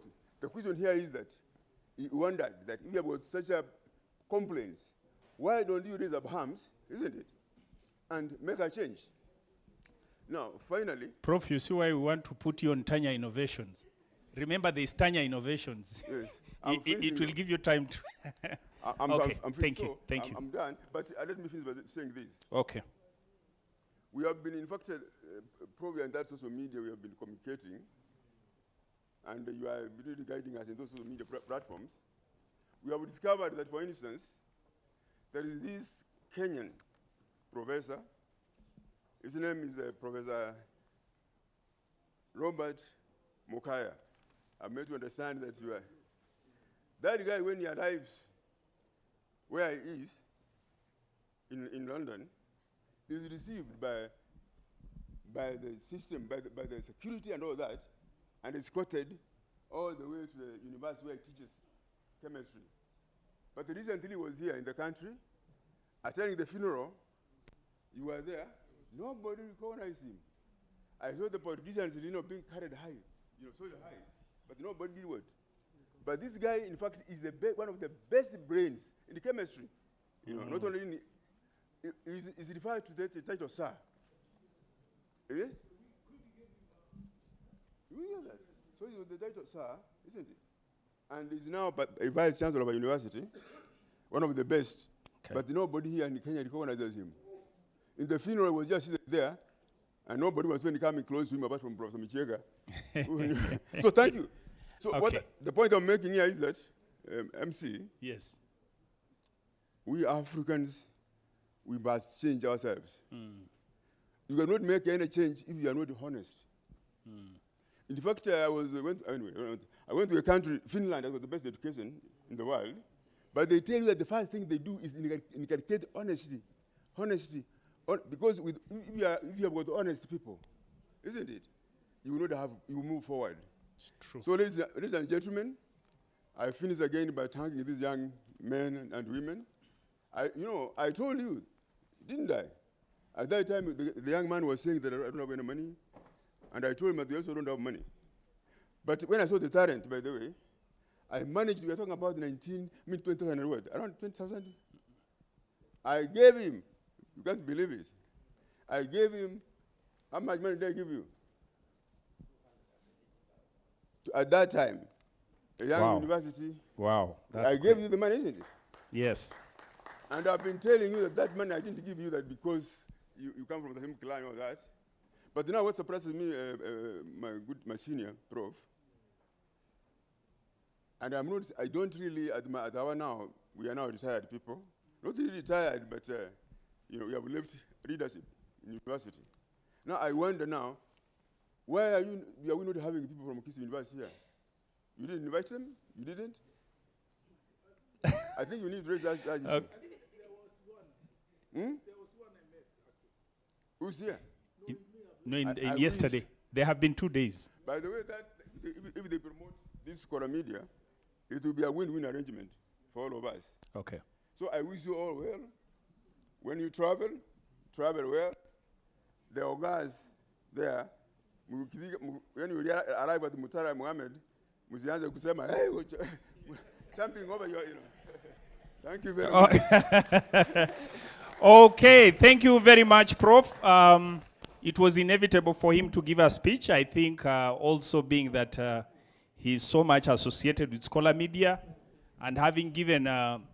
Nyanga 280,000 by that time, we would understand. I know that we want to listen to Prof. We want to listen to Prof, and we want to actually give that time.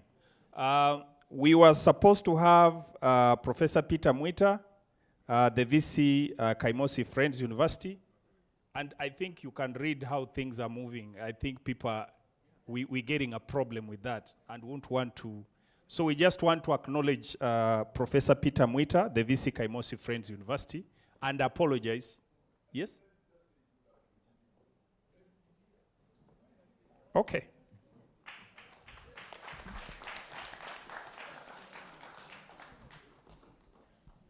Prof has been like that for the Gen Zs and okay.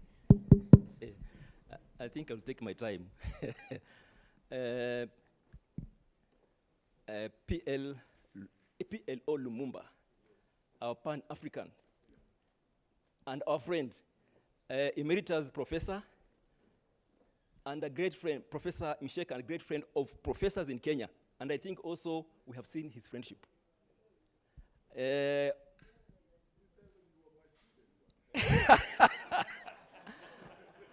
Thank you very much. Thank you very much. He's a great professor. All African shepherds who are participating here today, ladies and gentlemen, good evening.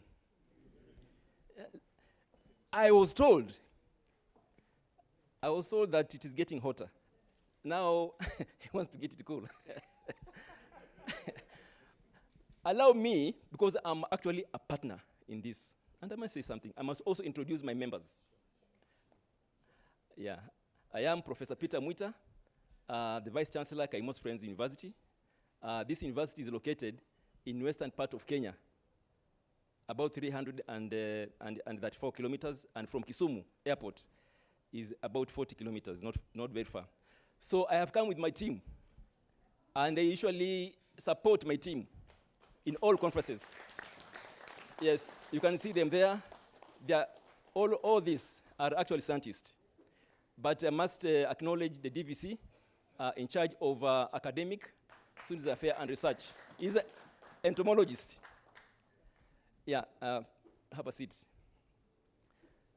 So Kaimosi Friends University, as the name sounds, it is actually based on the land of Friends Church.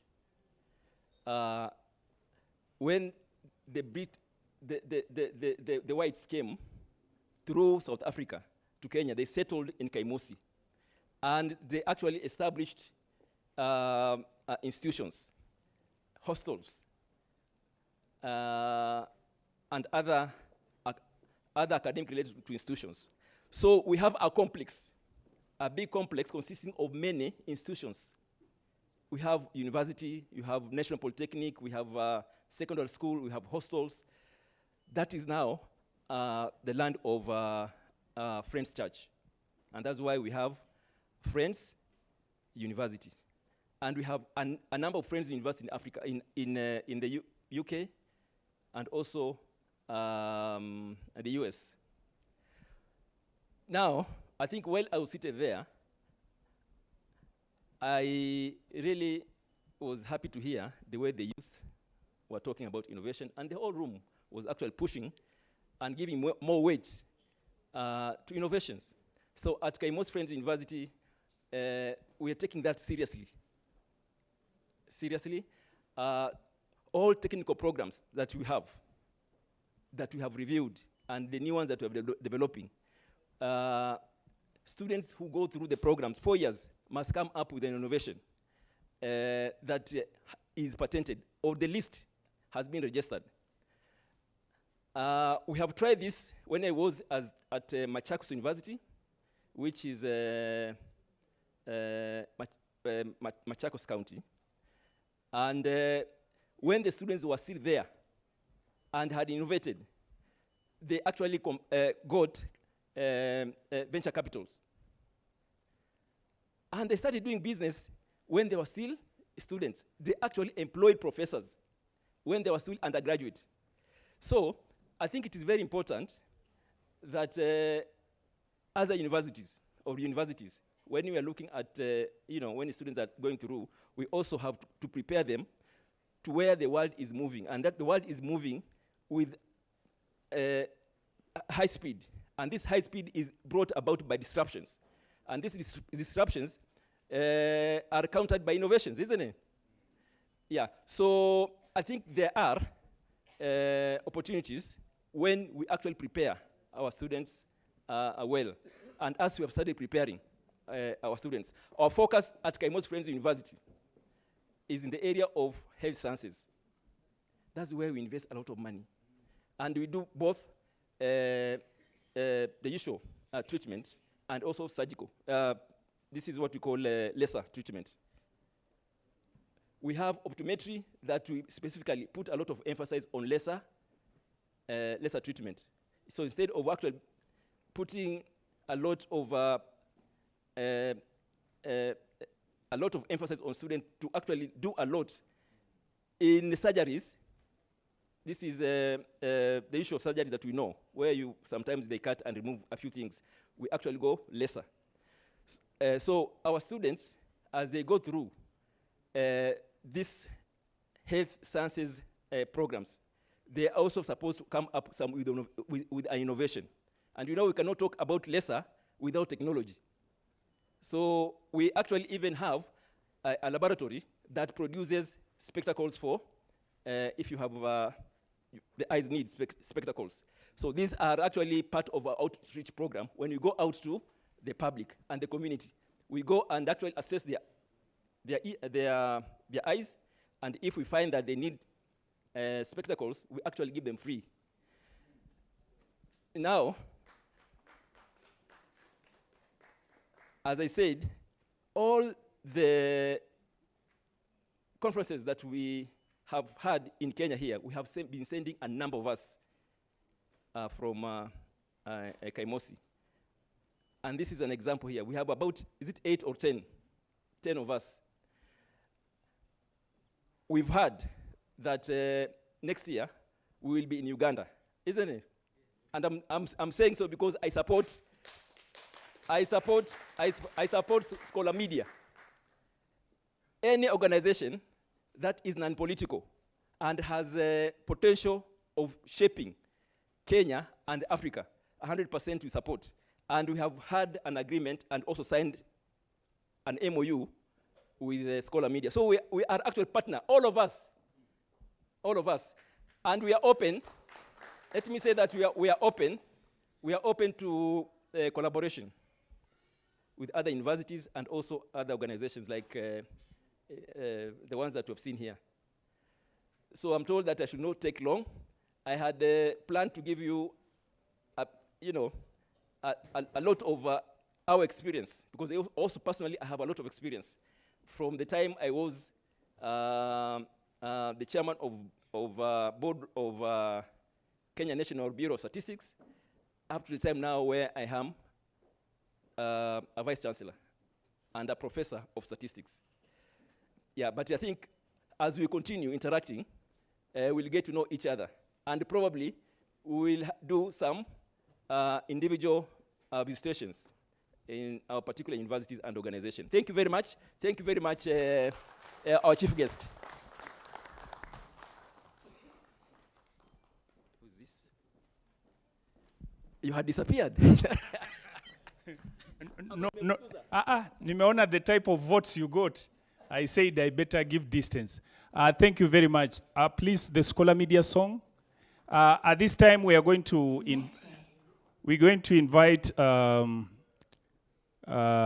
man himself, who is in the middle of the songs. I mean, who is in the middle of the of what we are up to.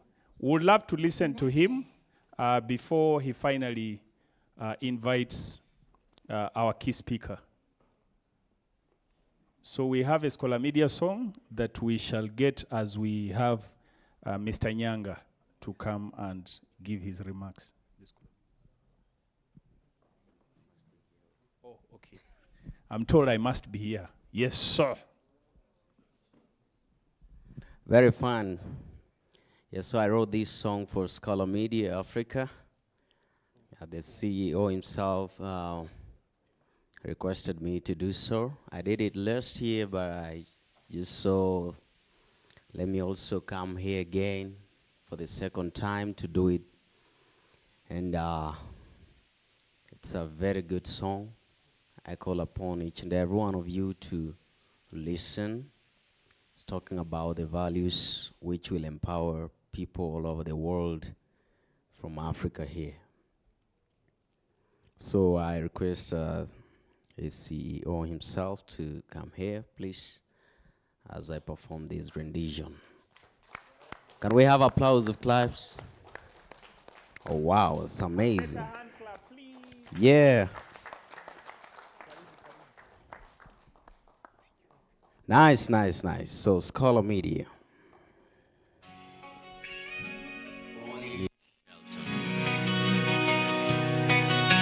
Country Boy 045. With power of truth from the plains and hills toward flowing rivers, we raise a voice. Our mission is clear, to speak the truth, to cast out fear with golden ink and stories bold. We shape new futures from the old, a voice of Africa brave and true, with dreams that rise in gold and blue. Scholar Media, rise and shine, lighten up the sky so high, with open stories so bright. You bless the earth, you spread the light. Elijah leads with art so grand, a visionary steady hand. Through the ink and soul you break the night. Africa's voice, our guiding light. Oh yeah. Can I hear claps?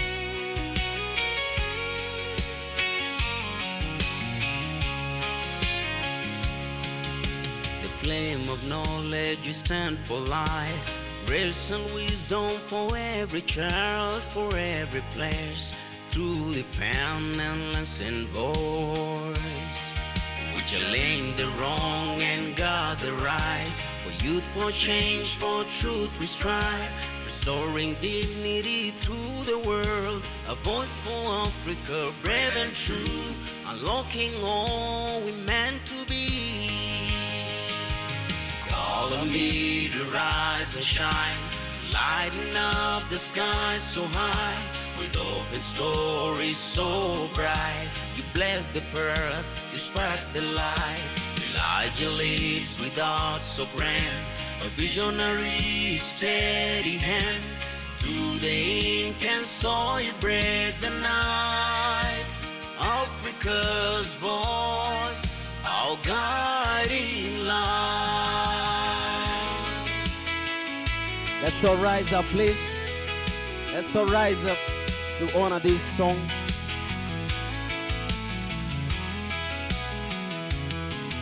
With minds unchained, we dream and do of our holy lives. With visions new, from deep research to stories true, we build tomorrow's avenue. Justice, courage, strength and grace, no voice ignored, no dream denied. Together bound forevermore, a voice for Africa, brave and true, a continent reborn and pray. Call on me to rise and shine. Let Africa's truth be felt.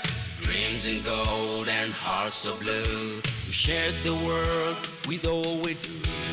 Led by light, just blares the fire. We'll lift our people ever higher. With truth and love, with faith and kind. We are the dawn, we are the voice, we are the light. Call on me, your eyes are shine. Let Africa's truth be felt. Dreams in gold and hearts of blue. We share the world with all we do. Led by light, just bless the fire. We'll lift our people ever high. With truth and love, with faith and kind. We are the dawn, we are the voice, we are the light. Scholar Media Africa, we are the voice and we are the light. Wow. We are. Oh, okay. I was going to give you, but I think the DJ has cut because of time, but I was now the one going to. Anyway, thank you very much. That is innovation from the young people. At this time, may we put our hands together to welcome none other than Mr. Elijah Nyanga Scholarman Senior. Mr. Scholarman.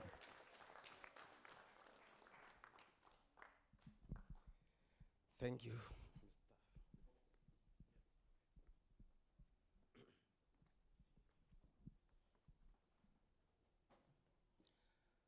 Allow me to address from this end because I'm quite tall, and of course you can agree. Sorry, I have a FIFA or so. You can hear my voice may not be that clear, possibly because I'm very happy. You know, I've celebrated, of course, you know, seeing all these friends from across the world coming here, so I'm really happy. So, of course, I couldn't have wished to lose my voice at this hour, but of course, I'll try to do one, too. So first, allow me to say good evening. I'm really sorry, I know we have gone past the time that we had wished to finish the program, but I know we are at the home stretch and we will be finishing in the next few minutes. So first I want to, of course I have been introduced as Elijah Nyakundi Nyanga Scholarman Senior. Of course I will not want to take a lot of time to explain because this Scholarman, it has got some history. And that one of course dates to the year 2009. Of course, that is a story that I will capture in my book, and of course, I will share in other spaces when we have time. But of course, it is out of Scholarman that I was able to coin and create Scholar Media Africa. Of course, initially it was Scholar Media. Later on, we expanded across Africa, and of course, now we had to capture the aspect of the catchment, that is Africa. Scholar Media started in the year 2014. It was incorporated in 2017. And as Professor Akam, of course, who happened to be my great mentor, who has supported Scholar Media greatly. He identified me, and then he was, because he's one person who believes in young people who have something to offer. Anyone, he doesn't need to know you. You don't have to be his relative or friend or his tribe or whatever. I've seen him supporting many people across. And of course, what he said, he really supported, of course, that Seed Capital. You know, someone giving you an advert that is a new entity that is struggling, of course, to find food and all that. Of course, giving you that amount of money, I think it was out of goodwill. So, Professor Kama, I owe you a lot. There is no way I can pay you other than to say that may God bless you and may God be with you. So, and of course, your wife, Dr. Marion Akama. So you've held my hand as my mother and my father. So, and that's why I invited you. I said, you can come so we can share. There is nothing much we can do, but even by way of sharing and of course seeing where we are going as a people. So then I know you are very happy when you see the seed that you planted, it has grown up to that level. Yeah, so Scholar Media publishes the Scholar Africa magazine, and of course it runs a vibrant website called scholarmedia.africa. I know a good number of us have interacted with that, and I'm happy that we've partnered with quite a number of, all of us here. Because I'm one person who knows everyone in this room, from across the world. I was mentioning that in my contacts list, I have 11,000 contacts. 11,000 contacts is contacts that I have made for the last 17 years. And networking or making friends is my number one hobby. So, and I have seen the hand of friends to be where I am. So there is power in networking and there is power in friends. Of course, they say that your network is your net worthy. And for sure, I'm seeing that, and of course, many of us, we can agree. Many of us, we are meeting for the first time. All of us, I mean a bigger percentage, we are meeting for the first time. Yes, we have been friends and all that, say for people like Dr. Kafuma here, because we've met in Kampala, people like Ethan Pripsy, of course, mentioning those from outside Kenya, and quite a number of them. So I'm happy that we are converging here. We are not reinventing the wheel. What we are basically doing, we are building on what is existing, so that we can keep bettering what is there. And I'm happy that we are doing something. So I am a small person who sometimes people tend to, are you really the one behind Scholar Media? And then, of course, I'm like, because there are some that you cannot even convince, I believe maybe because of both sides or whatever. But of course, we try to do what to do. Yes, I can see Professor Dio Msisi, who has been also very interactive, of course, from the beginning, of course, making a point, nothing will pass, of course, without him commenting. So I'm lost of words, my good friends, my mentors, because I know quite a number of you have mentored me. Professor Pialo Lumumba, you mentoring many people, including myself. I met you some years ago. I listened to, of course, we used to listen to you from the time we were growing. And when I met you, of course, it was a great honor. I remember taking a photo, and that day, of course, I did not eat. And of course, I know many of us, because, and I want to be very honest, Professor, when I came to your office and I requested you to grace our event, honestly, quite a number of friends that we invited, they were asking me, will PLO be there? And of course, I want to say that one of the people is Dr. Wilpa Stefan from Cameroon. And you remember I mentioned that one in your office. She asked me from time to time that ensure that PLO, I want to appreciate, thanks for gracing this occasion. And Prof, continue mentoring people. I know you are already doing a lot in your space, not only in Kenya, but across Africa, and you are impacting many people from across the world. Please keep on holding our hand. And especially now, of course, our next edition will be in Uganda. I know our colleagues from Uganda, Evan Sapingwa and many others, we are going to have our next edition. Of course, one of the requests that you are making is that you grace that event. Of course, I know they'll be very happy to have you there. Of course, yeah, so I know. So you can see the mood. So when that time comes, of course, Prof, and we make that request, we'll be happy to have you I can see our senior here, Professor Dr. Maggie Kikosi, is smiling, a very senior lady in Uganda. I happened to meet him during the book launch of Mercy Atim, and of course that's how we connected, and actually that is how she is here. So all of us, we are friends. My good friend, Professor Peter Muita, the Vice Chancellor of Kaimos Friends University. Professor, when he was appointed as the acting Vice Chancellor, of course I remember we connected, and of course we started engaging. I think he also saw something in Scholar Media, and he said, no, we want to collaborate with Scholar Media. And we've never stopped. We signed an MOU, a 3-year MOU in August last year, and of course one of the areas of collaboration is research, students empowerment, and many other areas. So I'm happy that KAFU, or Kaimos Friends University, is a special partner. We are already doing quite a lot. You can see they are here in good numbers. And of course, we look forward to doing quite a lot. Of course, we have also partnered with a number of other universities. And of course, we look forward to. I'm happy that Professor Okaka, who is the Deputy Vice Chancellor, Academics from Lira University in Uganda, I'm happy that you are here. And I believe when you go back, you'll be able to work on something so that we can collaborate. Because Scholar Media is spreading tentacles, not only here in Kenya. We are partnering with quite a number of learning institutions and many other organizations across Africa. And of course, we look forward to doing even more.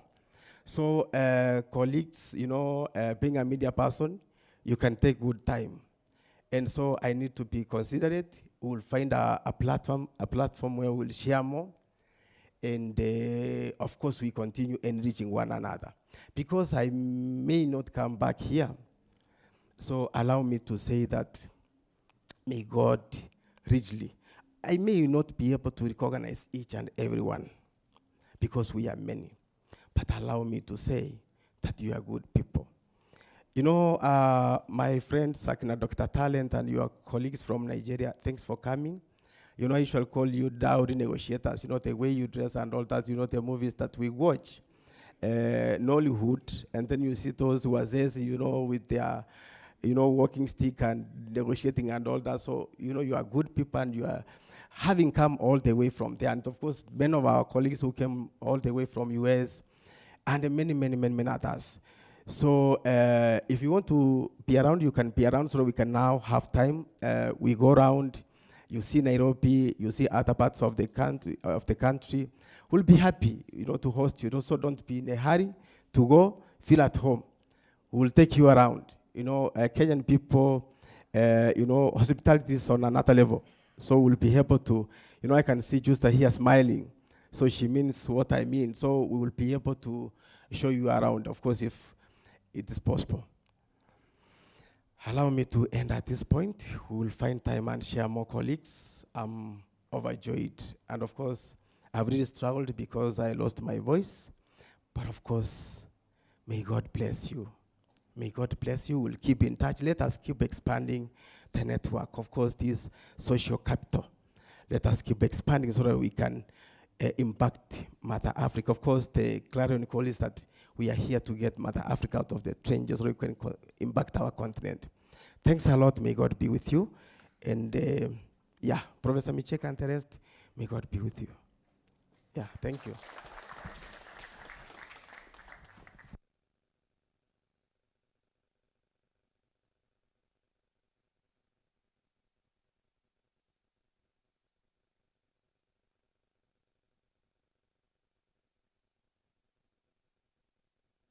Yeah, you still want to give the man a better hand clap.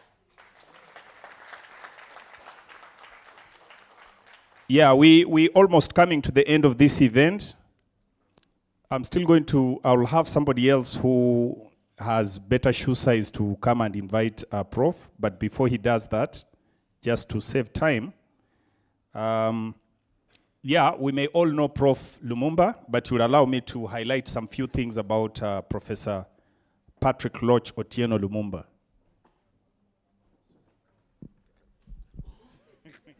Good evening, ladies and gentlemen.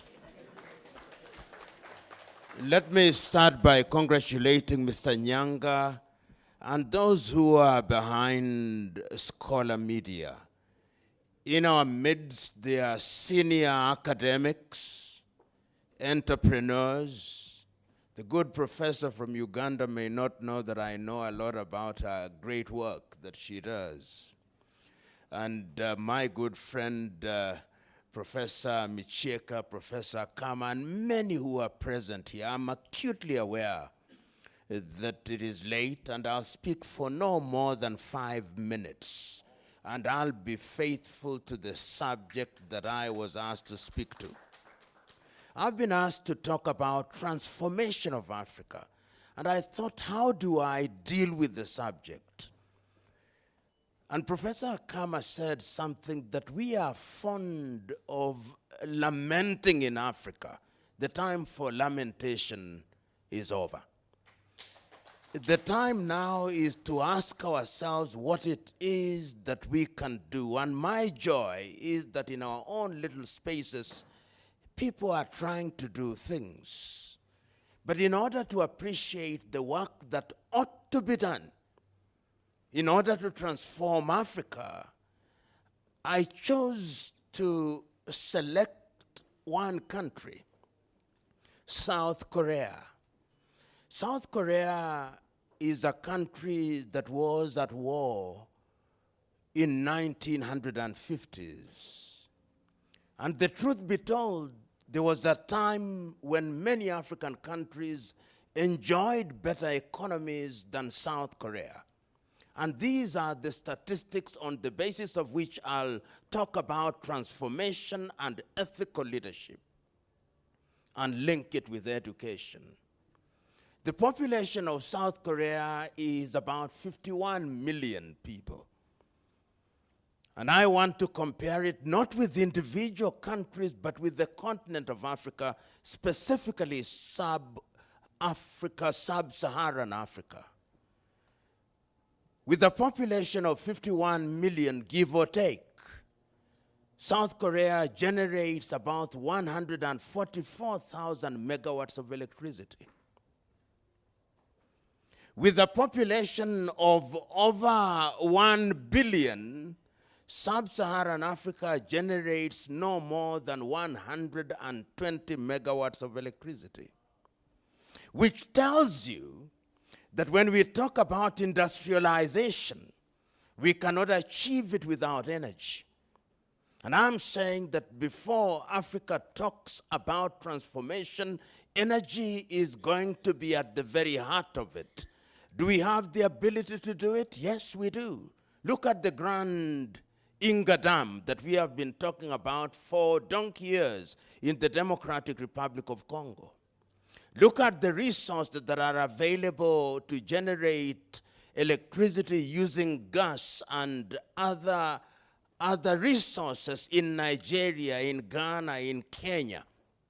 I'm suggesting that if Africa is to be transformed, then we must add value and ensure that we have energy to power the African transformation from an economic standpoint.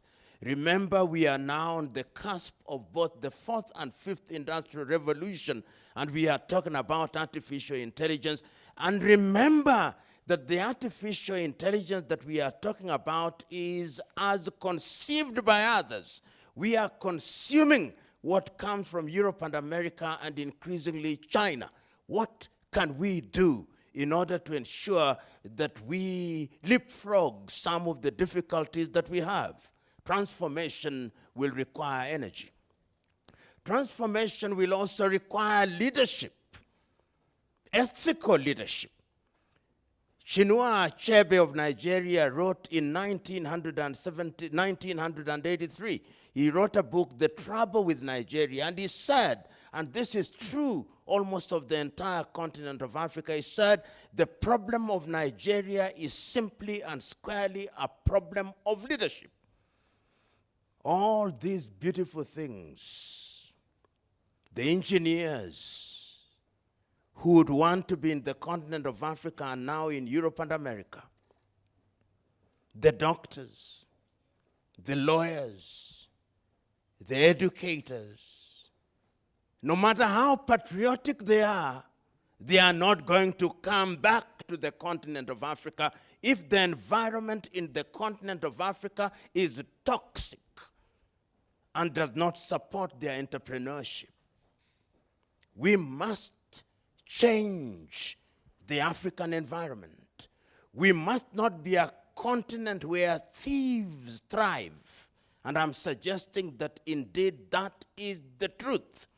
We go through election cycles in Africa on a daily basis, and who do we elect invariably? Thieves. As I speak to you now, the South Korea that I'm talking about, former president and the first lady are in prison. You are punished regardless of who you are if you engage in unethical behavior in this continent. And I'm not going to name names. I want you Ugandans to look at your streets not so long ago. I want you Nigerians. I want you Kenyans, you Sierra Leoneans, you Cameroonians, you Ghanaians who are present here. See how we celebrate thieves. Then we talk about ethical behavior. The Korea that I'm talking about, the per capita income is 36,000 United States dollars. The average per capita income in sub-Saharan Africa is $1,900. And it is not evenly distributed because one thief owns more money than 100,000 people in your typical African country. I'm suggesting, therefore, that Africa must, in the nature of things, begin to think differently. The final thing that I want to talk about is security. If we don't have security, let me tell you, we are going nowhere. And look at Africa. I want to give you a visual tour of the continent of Africa as it stands now. Conflict in Sudan, which means there's been no farming activity in Sudan in the last 3 years. We cannot feed ourselves, which means, and the doctors are here, that little children who ought to have been vaccinated in the last 4 years have not been vaccinated. The diseases that we thought we had eliminated are coming back with a bang. Sudan. As I speak to you now, even in South Sudan, there is no normalcy. As I speak to you now, in Tigray, in Ethiopia, a large number of people ran away to Sudan where there is conflict. In the Democratic Republic of Congo, in Central African Republic, in Cameroon, in southern Cameroons, there are children who have not gone to school for the last 5 years. In Nigeria, only the other day, it is in Kebbi, in Zamfara, in all those places is kidnapping. In Jos, which is the bread basket, people cannot go to the farms. In Kenya, as I speak now in Garissa, there is a gazette notice of areas that are security areas. In Mozambique, in the Gaza region, in South Africa, a spirit of madness has possessed them. They are expelling all their fellow Africans. The regional economic communities, the East African community has not paid their staff for the last 6 months. The last time we had all the 8 African countries, there was only $23 in the account of the East African community. In ECOWAS, we know what is happening. The Sahelian states of Niger, Burkina Faso, and Mali have run away. In the Maghreb, the Tunisians are expelling black Africans. And in Libya, it is any man's land. In Central Africa, we know what is happening. That is the state of our continent. So even as we talk about all these beautiful things, there are critical things that we must do. Number one, we must ensure that we change the quality of our leadership at every level. And I remember one person once said that whenever politics stumbles, everything else is destroyed. politics must be sanitized. Professor Micheka will tell you almost 50%, and Professor Kama, almost 50% of public universities in this country are technically insolvent. They can't engage in any meaningful research. They can't pay lecturers. I'm suggesting that the time is now. For you, the young generation, you must not give up. It is your duty to lift our continent to the hard ground. And remember, you are not competing with yourselves. You are competing with the Chinese. Has it not been lost on you that today when you fly in the continent of Africa, half of the plane is full of young Chinese between ages 20 and 30? What are they seeing in Africa that you cannot see? So the time is now. Our continent must change and will change, but it will only change if we change our mind, because it is still true that the mind is the standard of the man. And I can't agree with you more that the time is now for us to talk less and do more. As they say in a famous saying, between saying and doing there is the sea. Let us bridge that sea. And I believe that this organization is doing exactly that by bringing together all these illustrious sons and daughters of the continent of Africa. My wish, my hope, my desire is that Africans must now begin to work in coordination and collaboration, because as the saying goes, collaboration is the currency of civilization, and competition of a negative kind is what undermines the continent of Africa. I wish you the very best, knowing as I do that we shall congregate in Kampala, Uganda in the next year. God bless you.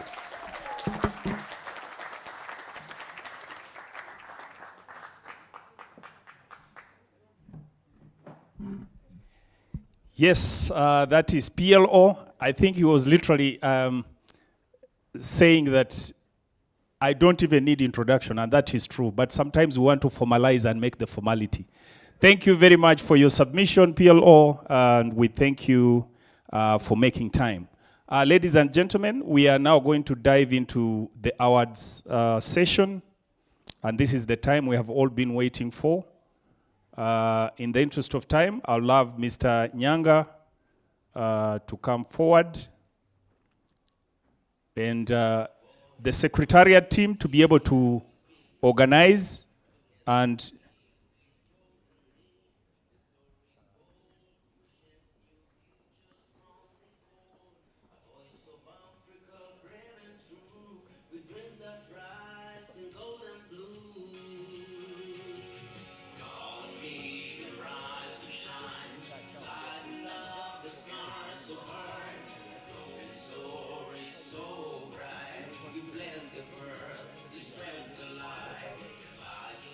those in charge of trophies, if you can manage to match them so that we...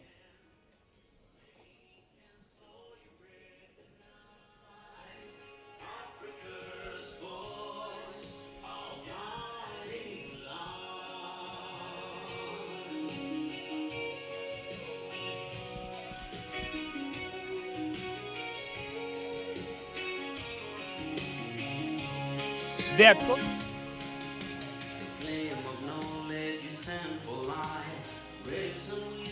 For every child, for every place, through the families and boys, which lays the wrong and God the right. Okay.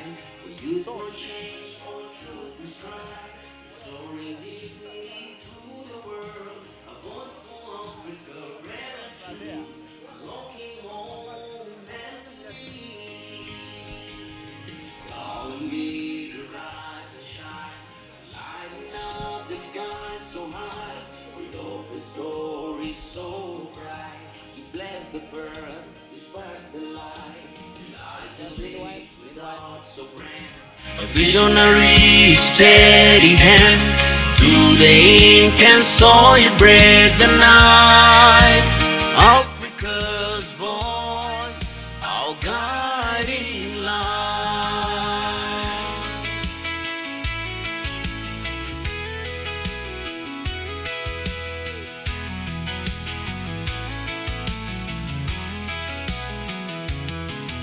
With minds unchained, we dream and do overhauling lives with visions new. From deep research to stories true, we build tomorrow's avenue.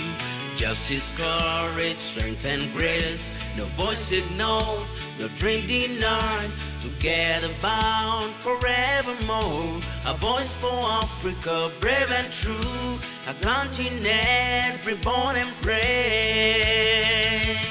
Call on me to rise and shine, let Africa's truth be felt. Dreams in gold and hearts of blue, we share the world with all we do. Led by light, just blares the fire, we'll lift our people ever higher. With truth and love, with faith and kind, we are the dawn, we are the voice, we are the light. Just call on me, your eyes are shine, let Africa's truth be felt. With dreams in gold and hearts of blue, we share the world with all we do. Led by light, just bless the fire, we'll lift our people ever high. With truth and love, with faith and kind, we are the dawn, we are the voice, we are the light. Scholar Media Africa, we are the voice and we are the light. Thank you very much. Mr. Nyanga? Okay, please. We shall have these awards be presented by our prof. There are some guests who are leaving, actually who are flying out, and therefore it will be important that they get these awards. And then we have also some of the Gen Zs who would actually be inspired to also get these awards from you. And then we shall read the rest accordingly, okay? So,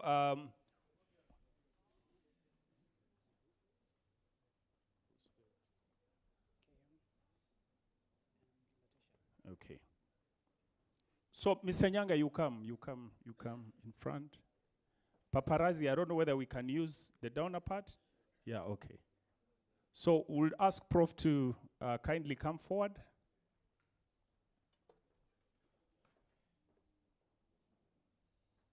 So if I read your name, please, you come forward. Oh, okay. Mr. Roosevelt Williams, the third. Oh, you want us down?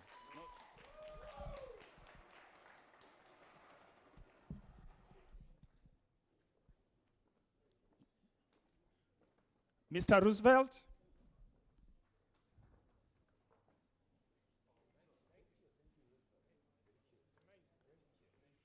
Mr. Keon Rashid Hill. Keon Rashid Hill.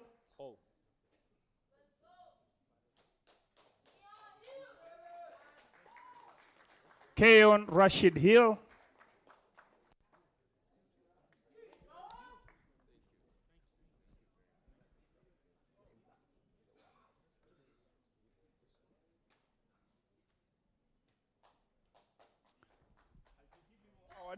Keon Rashid Hill.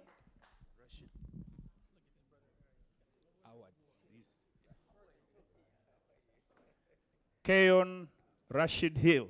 Congratulations. Miss Latesha N. Fields.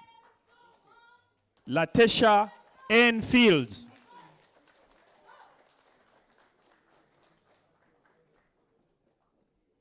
Latesha N. Fields.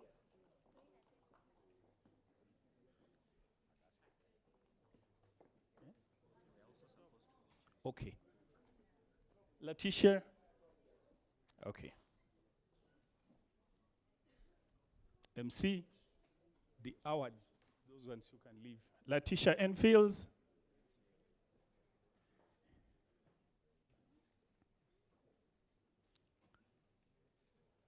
The certificates.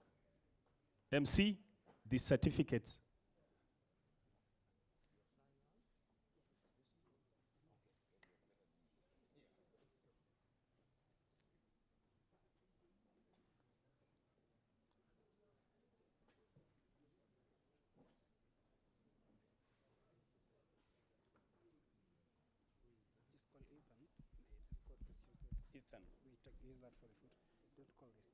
Okay. Ethan. Ethan.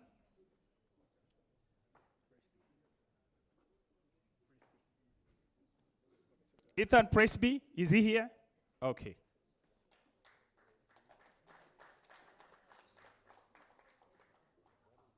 Ethan.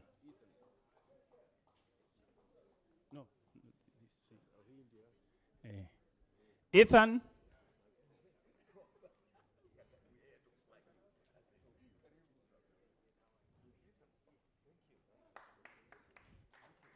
Ethan, congratulations.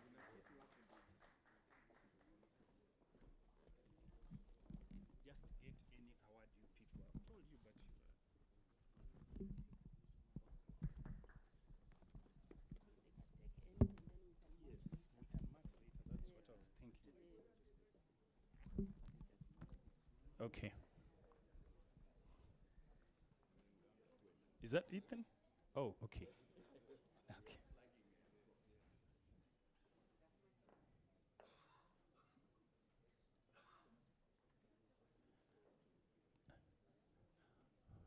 Please, let's not match our words. Let's have certificates, and we shall match their words later.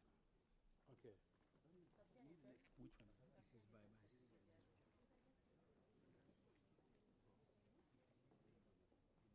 We can give them later. You people.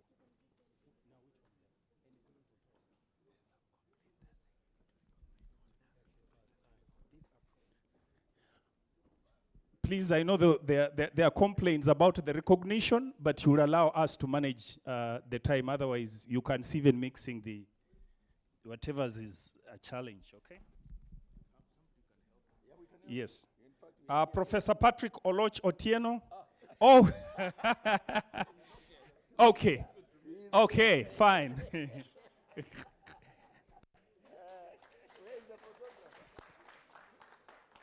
Those who are in awards, don't match awards. Just give me the awards. Professor Lumumba. MC, just give me the awards. Get any awards, you will match later. Yes, yes. Don't worry. Yeah. Okay. Professor Michael J. Freeland.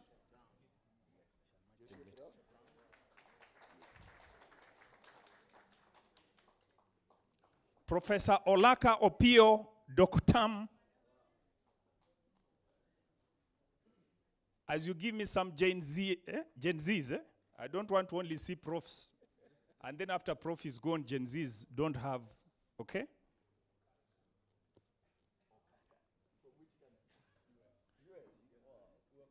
Dr. Samuel Omambia Mweruti. Dr. Samuel, is he here? Okay.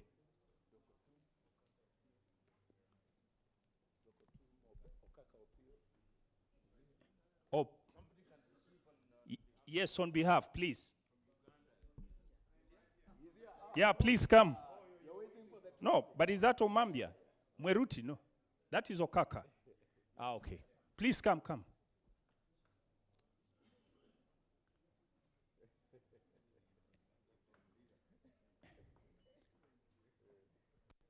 just give that award. No, just give that award, please. For the picture.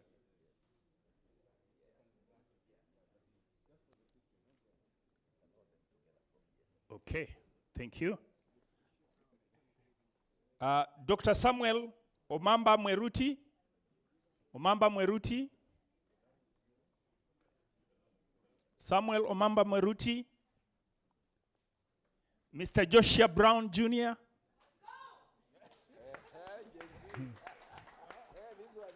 Hey, Gen Zs, you see?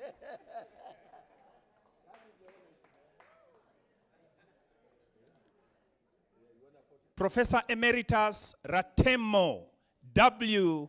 Micheka. Gen Z.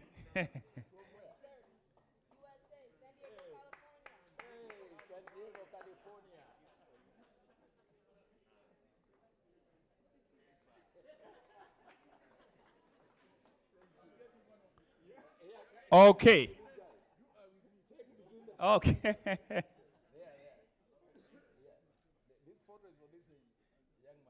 All right. Okay, thank you. Oh, Professor Emeritus.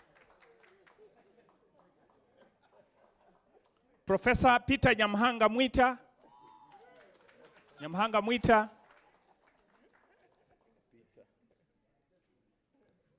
I would like to see the award of the innovator, that gentleman who showed us innovation for smoke. Nyamhanga. Okay, Mwita.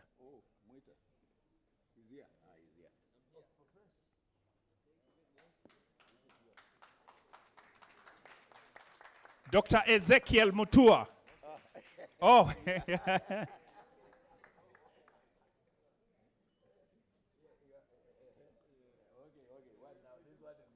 Okay.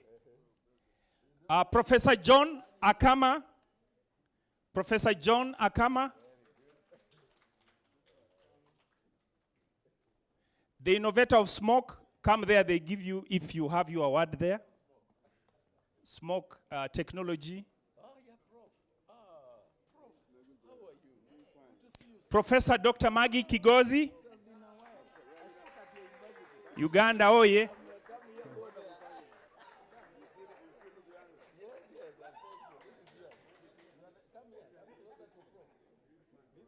That is for Prof. Maggie Kigozi. Okay.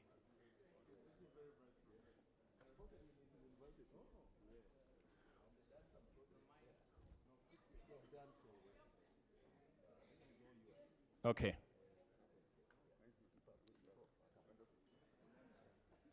Okay, this is for Professor Maggie Kigozi. This is Prof. for a photo.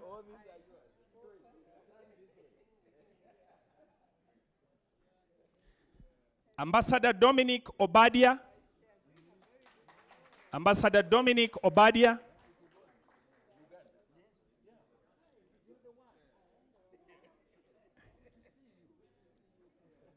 Okay, Ambassador Dominic Obadia. Please give him.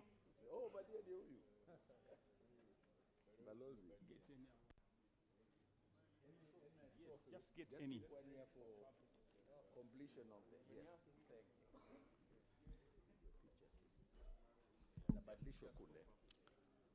Dr. Samuel Omambia Mweruti.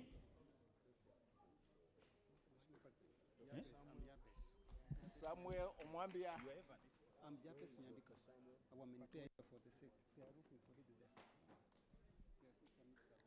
Okay, just wait. Mr. Jerry Evans, just wait. Mr. Jerry Evans Bigabwa. Jerry Evans Bigabwa. Oh, okay. Please. Okay. All right. You receive it on his behalf. Thank you. Make sure. Thank you. We keep it for you. Please. This is yours too. Oh, okay. That goes hand in hand. This is.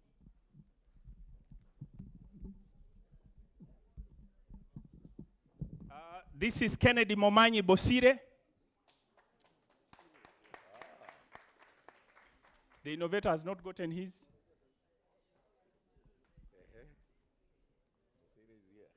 This trophy is it.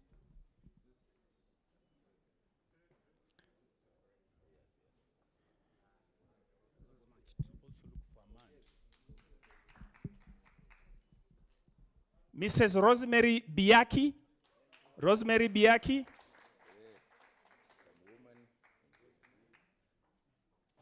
Mr. Shadrach Tonui.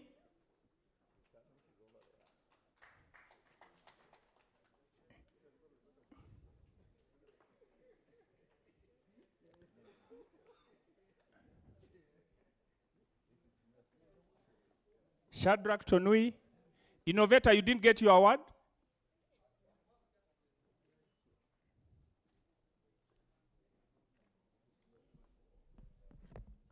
Shadrach Tonui? Yeah, okay.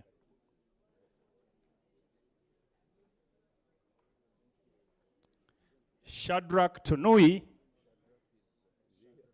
Yeah. Amand Mabwire, as you go there, they search for you. This is.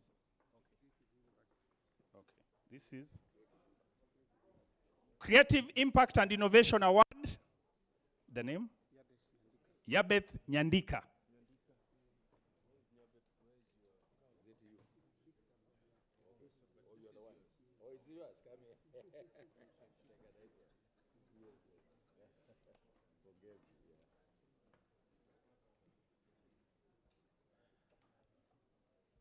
Amand Mabwire, if it is there, get a certificate, get an award, come with it.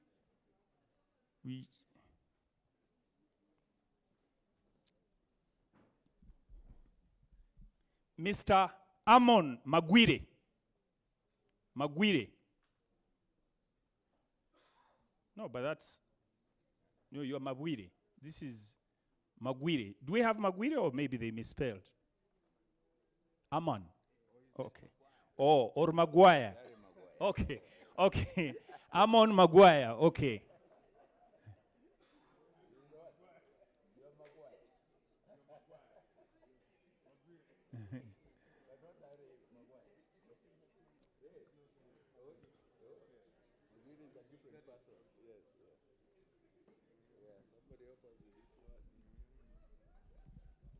Gen Zs with the names. We are now realizing names. Mrs. Jacinda Nyambura Nyathika Nyadira. Jacinda Nyambura Nyadira.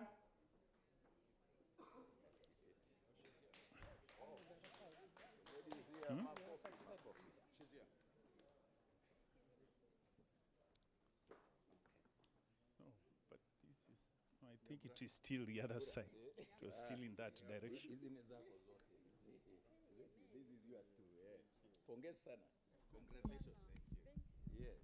Miss Stephen N. Asuma. Stephen N. Asuma. Stephen. He's not here. Okay. Please give me the next award. Asuma. That is Asuma. No, there I need to hand over. Let's have somebody like we give them this way. Asuma. Yeah. Oh, okay. They are crossing the link. This is Asuma. Plus your award. Okay. Amand Kalans Mabwire. Man, I know your name better than you. Alan Kalans Mabwire. Okay. Okay.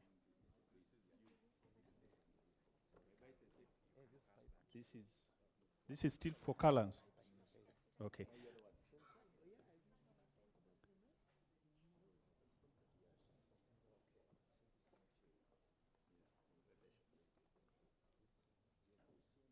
Okay.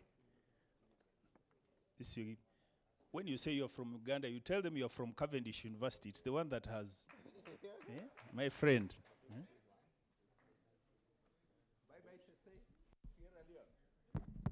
Bye-bye, Sese from Sierra Leone.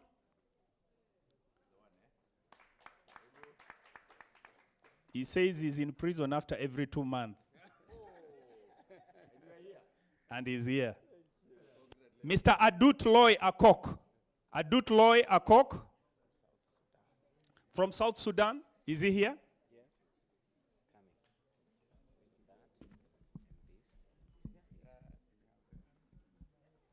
Adut,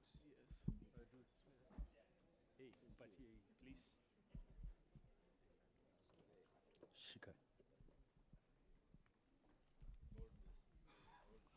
Dr. Taliat Kola Talent.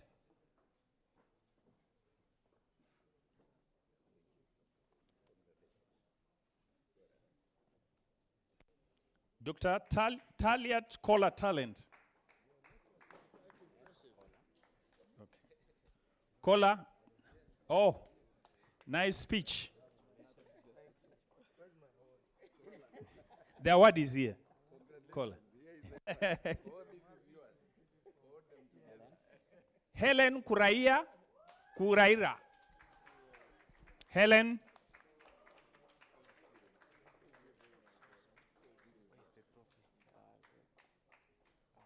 Helen Kuraia.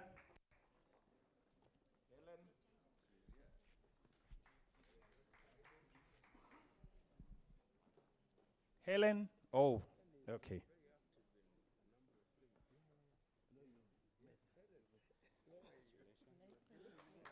Dr. Joseph Njagi, the favorite of the house. But you see how you people vote. The man came today, but he was... Joseph Njagi, yo, here, come on. Dr. Wilbur Stephanie Kininla. Kininla.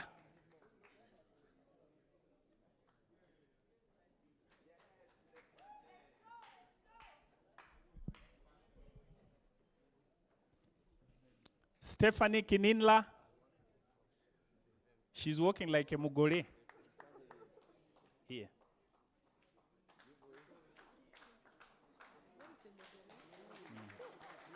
Edina Nyaboke Kangwana. Edina Nyaboke Kangwana.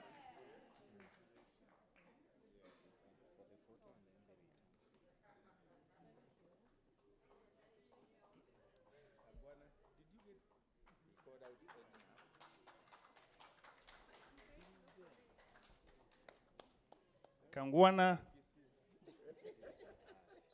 It is okay. Kangwana. Mr. Sandeep Singh Main. Mr. Sandeep Singh Main.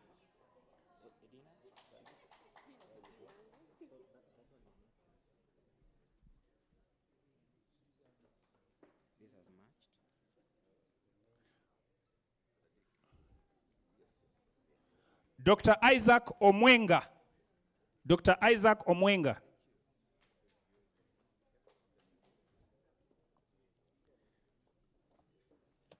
Dr. Isaac Omwenga.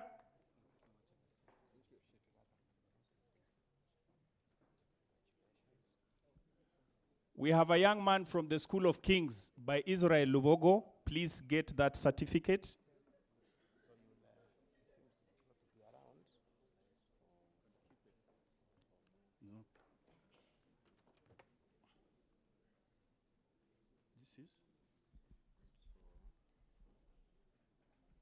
Jairus Kibagendi.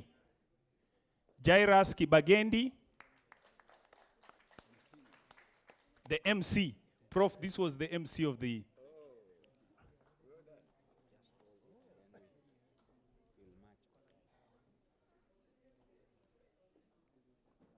This is a gift. Audrey Chirenge. Audrey Chirenge.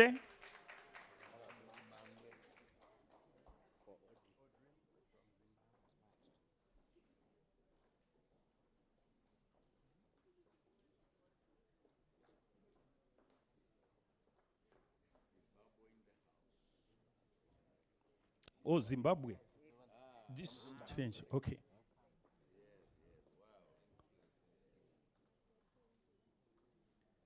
Oliver Mercy Atim, the author. Oliver Mercy Atim.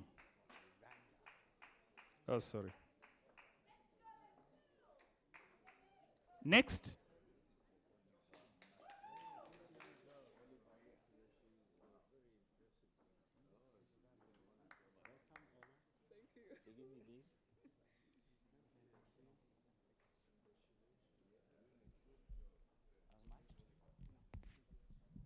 Dr.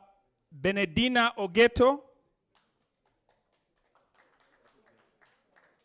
Please, those of us to look for Israel Lubogo, let's have one person just put attention to that. Benedina Ogeto. Congratulations.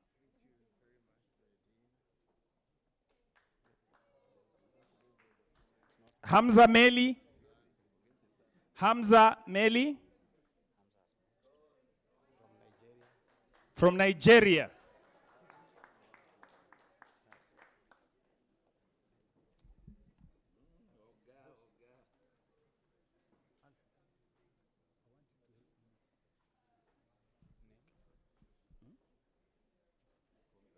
Please let me have Israel. Oh, okay. Now, Israel, YK Luvogo, it's going to be received by Mr. Kato. He's from the School of Kings in Uganda, King's College Budo. So he's receiving on his behalf. Please come.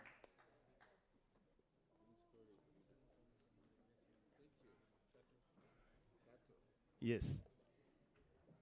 Stand. The man is even trying to stand like a king.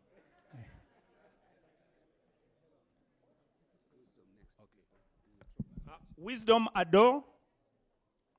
Wisdom Ado. Oh, you'll speak? Okay. Wisdom Ado, he's speaking. Nyakenyanya Japhet. Nyakenyanya Japhet. Next. Nyakenyanya Japhet. Congratulations.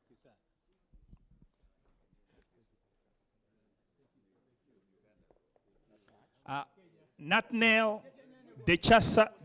Okay, Dechesa. At least I know it's Dechesa. All the way from Ethiopia. You're welcome, my brother.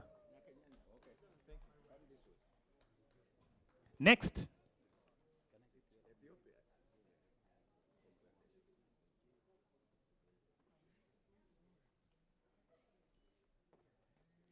I need the next certificate.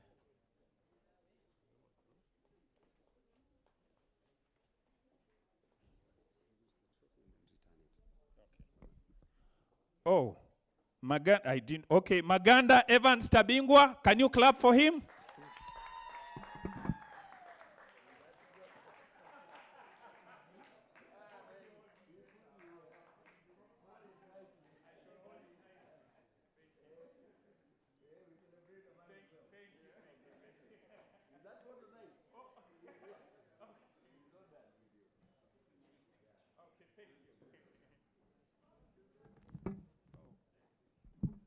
I didn't know that it was very exciting to shake Prof's hand.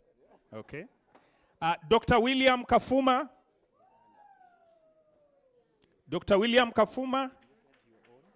Oh, I have it. Yeah. William Kafuma. Sarah Nyaboke George. Sarah Nyaboke George. Congratulations.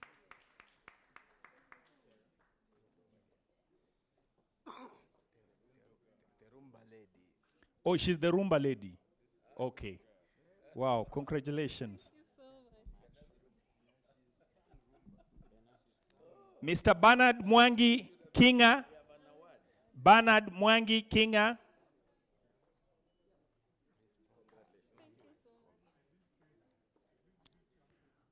Oh, the lady doing great things from Mangu High School. Yes. Fantastic. Next.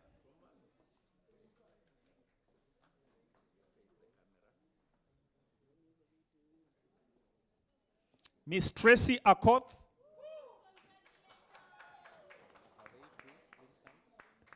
Next one. Akoth. Congratulations. Next.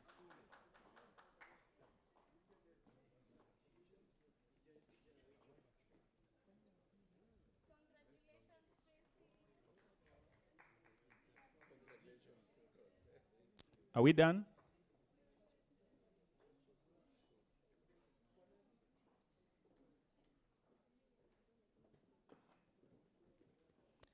Oh, Ameria Momo Masiko. I knew.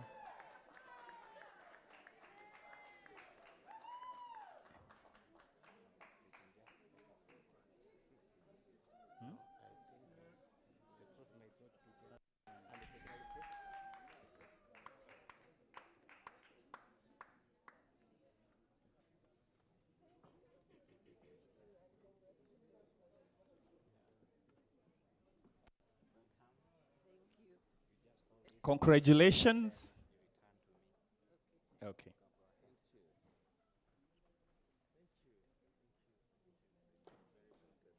Dr. Samuel Omambia Mweruti. Hadn't we? But we said they bring, they check. Okay.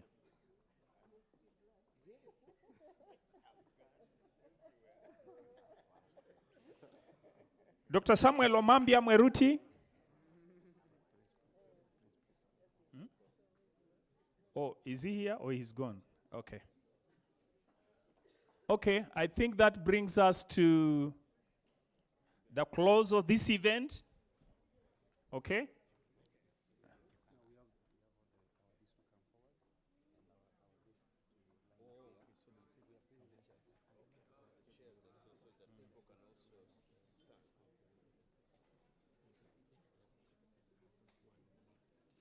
Now, these were those who are nominated, but please, participants will get special certificates, so don't worry.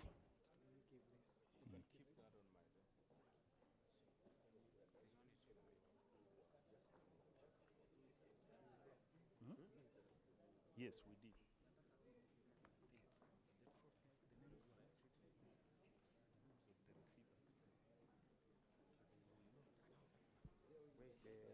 Kevin Molly, where are you?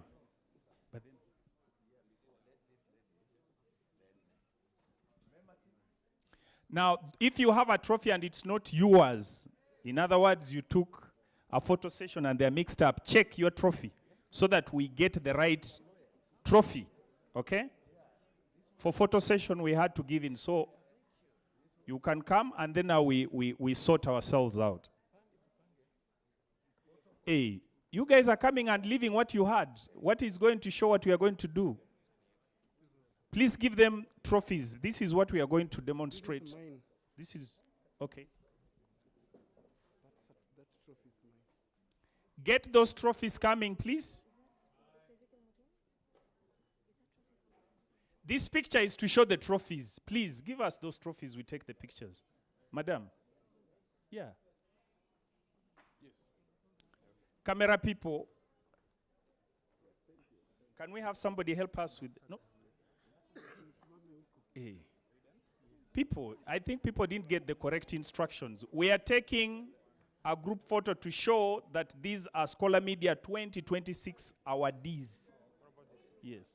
So let's have somebody help us to take this off.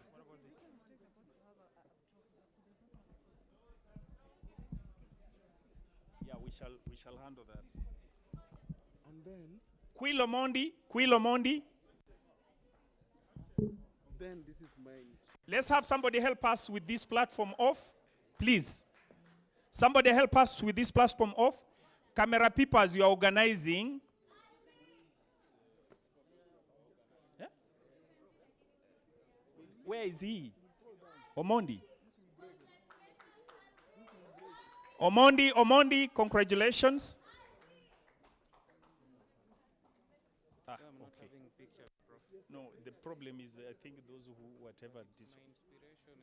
No, you will take after, just don't worry.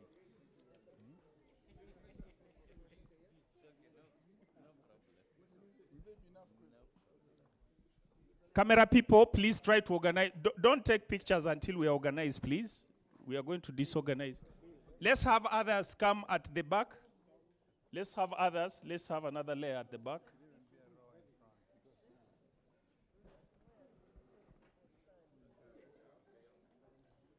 Let's have another layer at the back. Yeah? Those who can manage to squat at the front.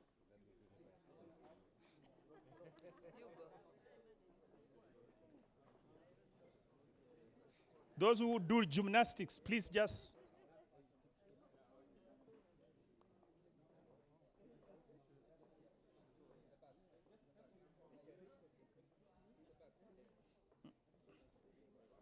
In the back, water fit, unless we have a group and then have another one. Eh?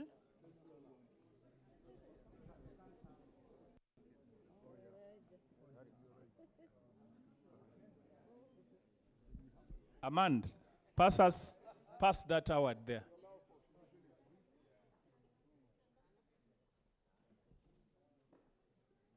Please, you pick your award. Cameraman, if you're ready, you let us know. That group, please find your position. Are you ready?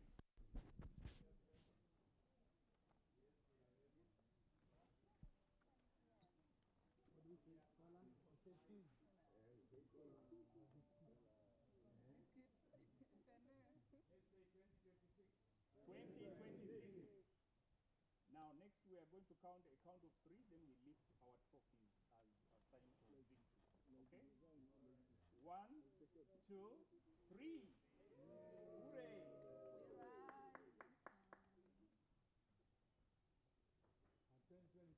Thank you. Yes. I know Prof doesn't know his schedule, but he was asked to come and grace the event in Kampala.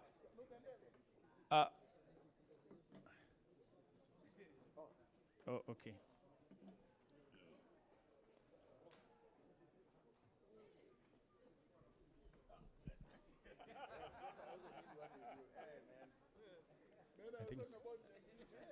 Prof Lumumba.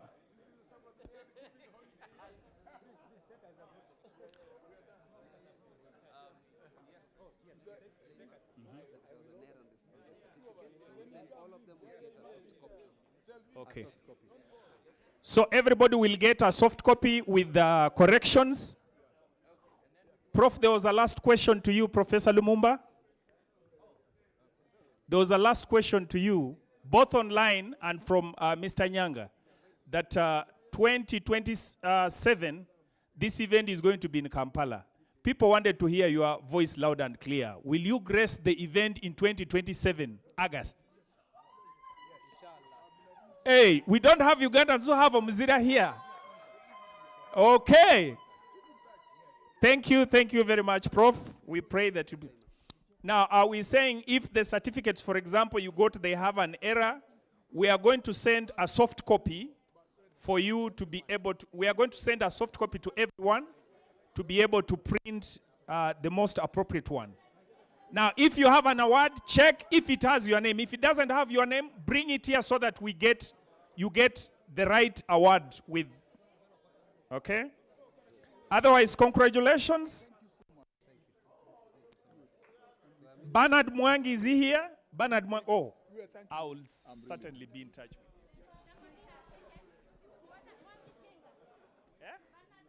Bernard Mwangi. Do we have somebody who has gone with the award for Maganda Evans?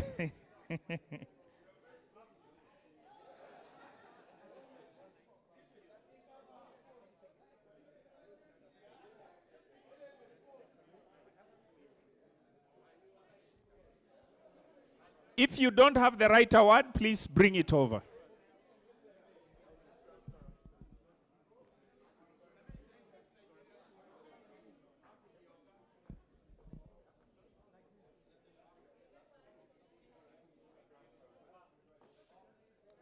Check your award. If it reads Maganda Evans and you have it, please bring it here.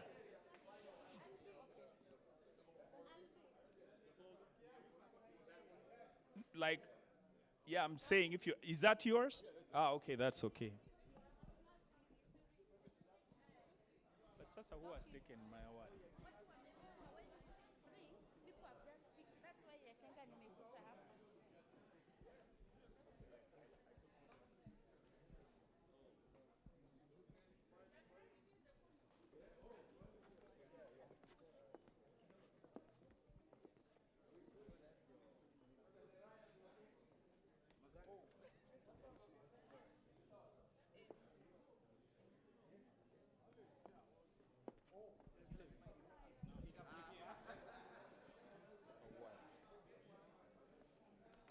Just try to check.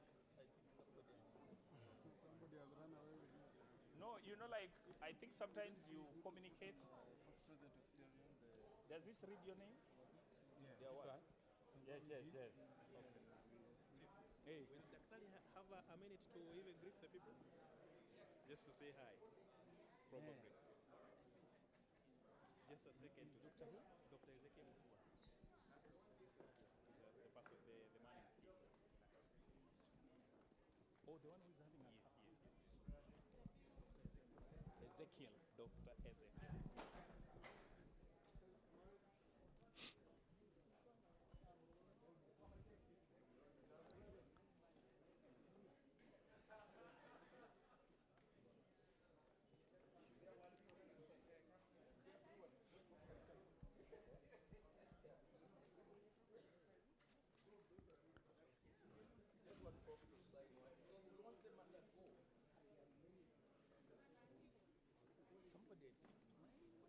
Not all trophies were made. Oh. So we're also making plans for Ah, that. okay. I get it.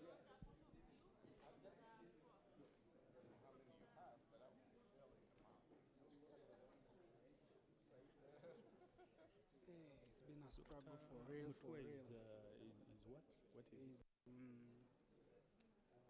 CEO of the Music Copyright Society of Kenya. Fee? Music Copyright Society. Eh. He's a politician. He's also a politician.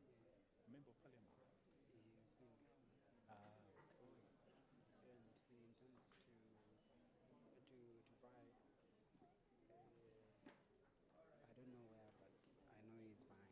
Okay. Mr. Maganda? Sorry. What is this? Oh, sure. No problem.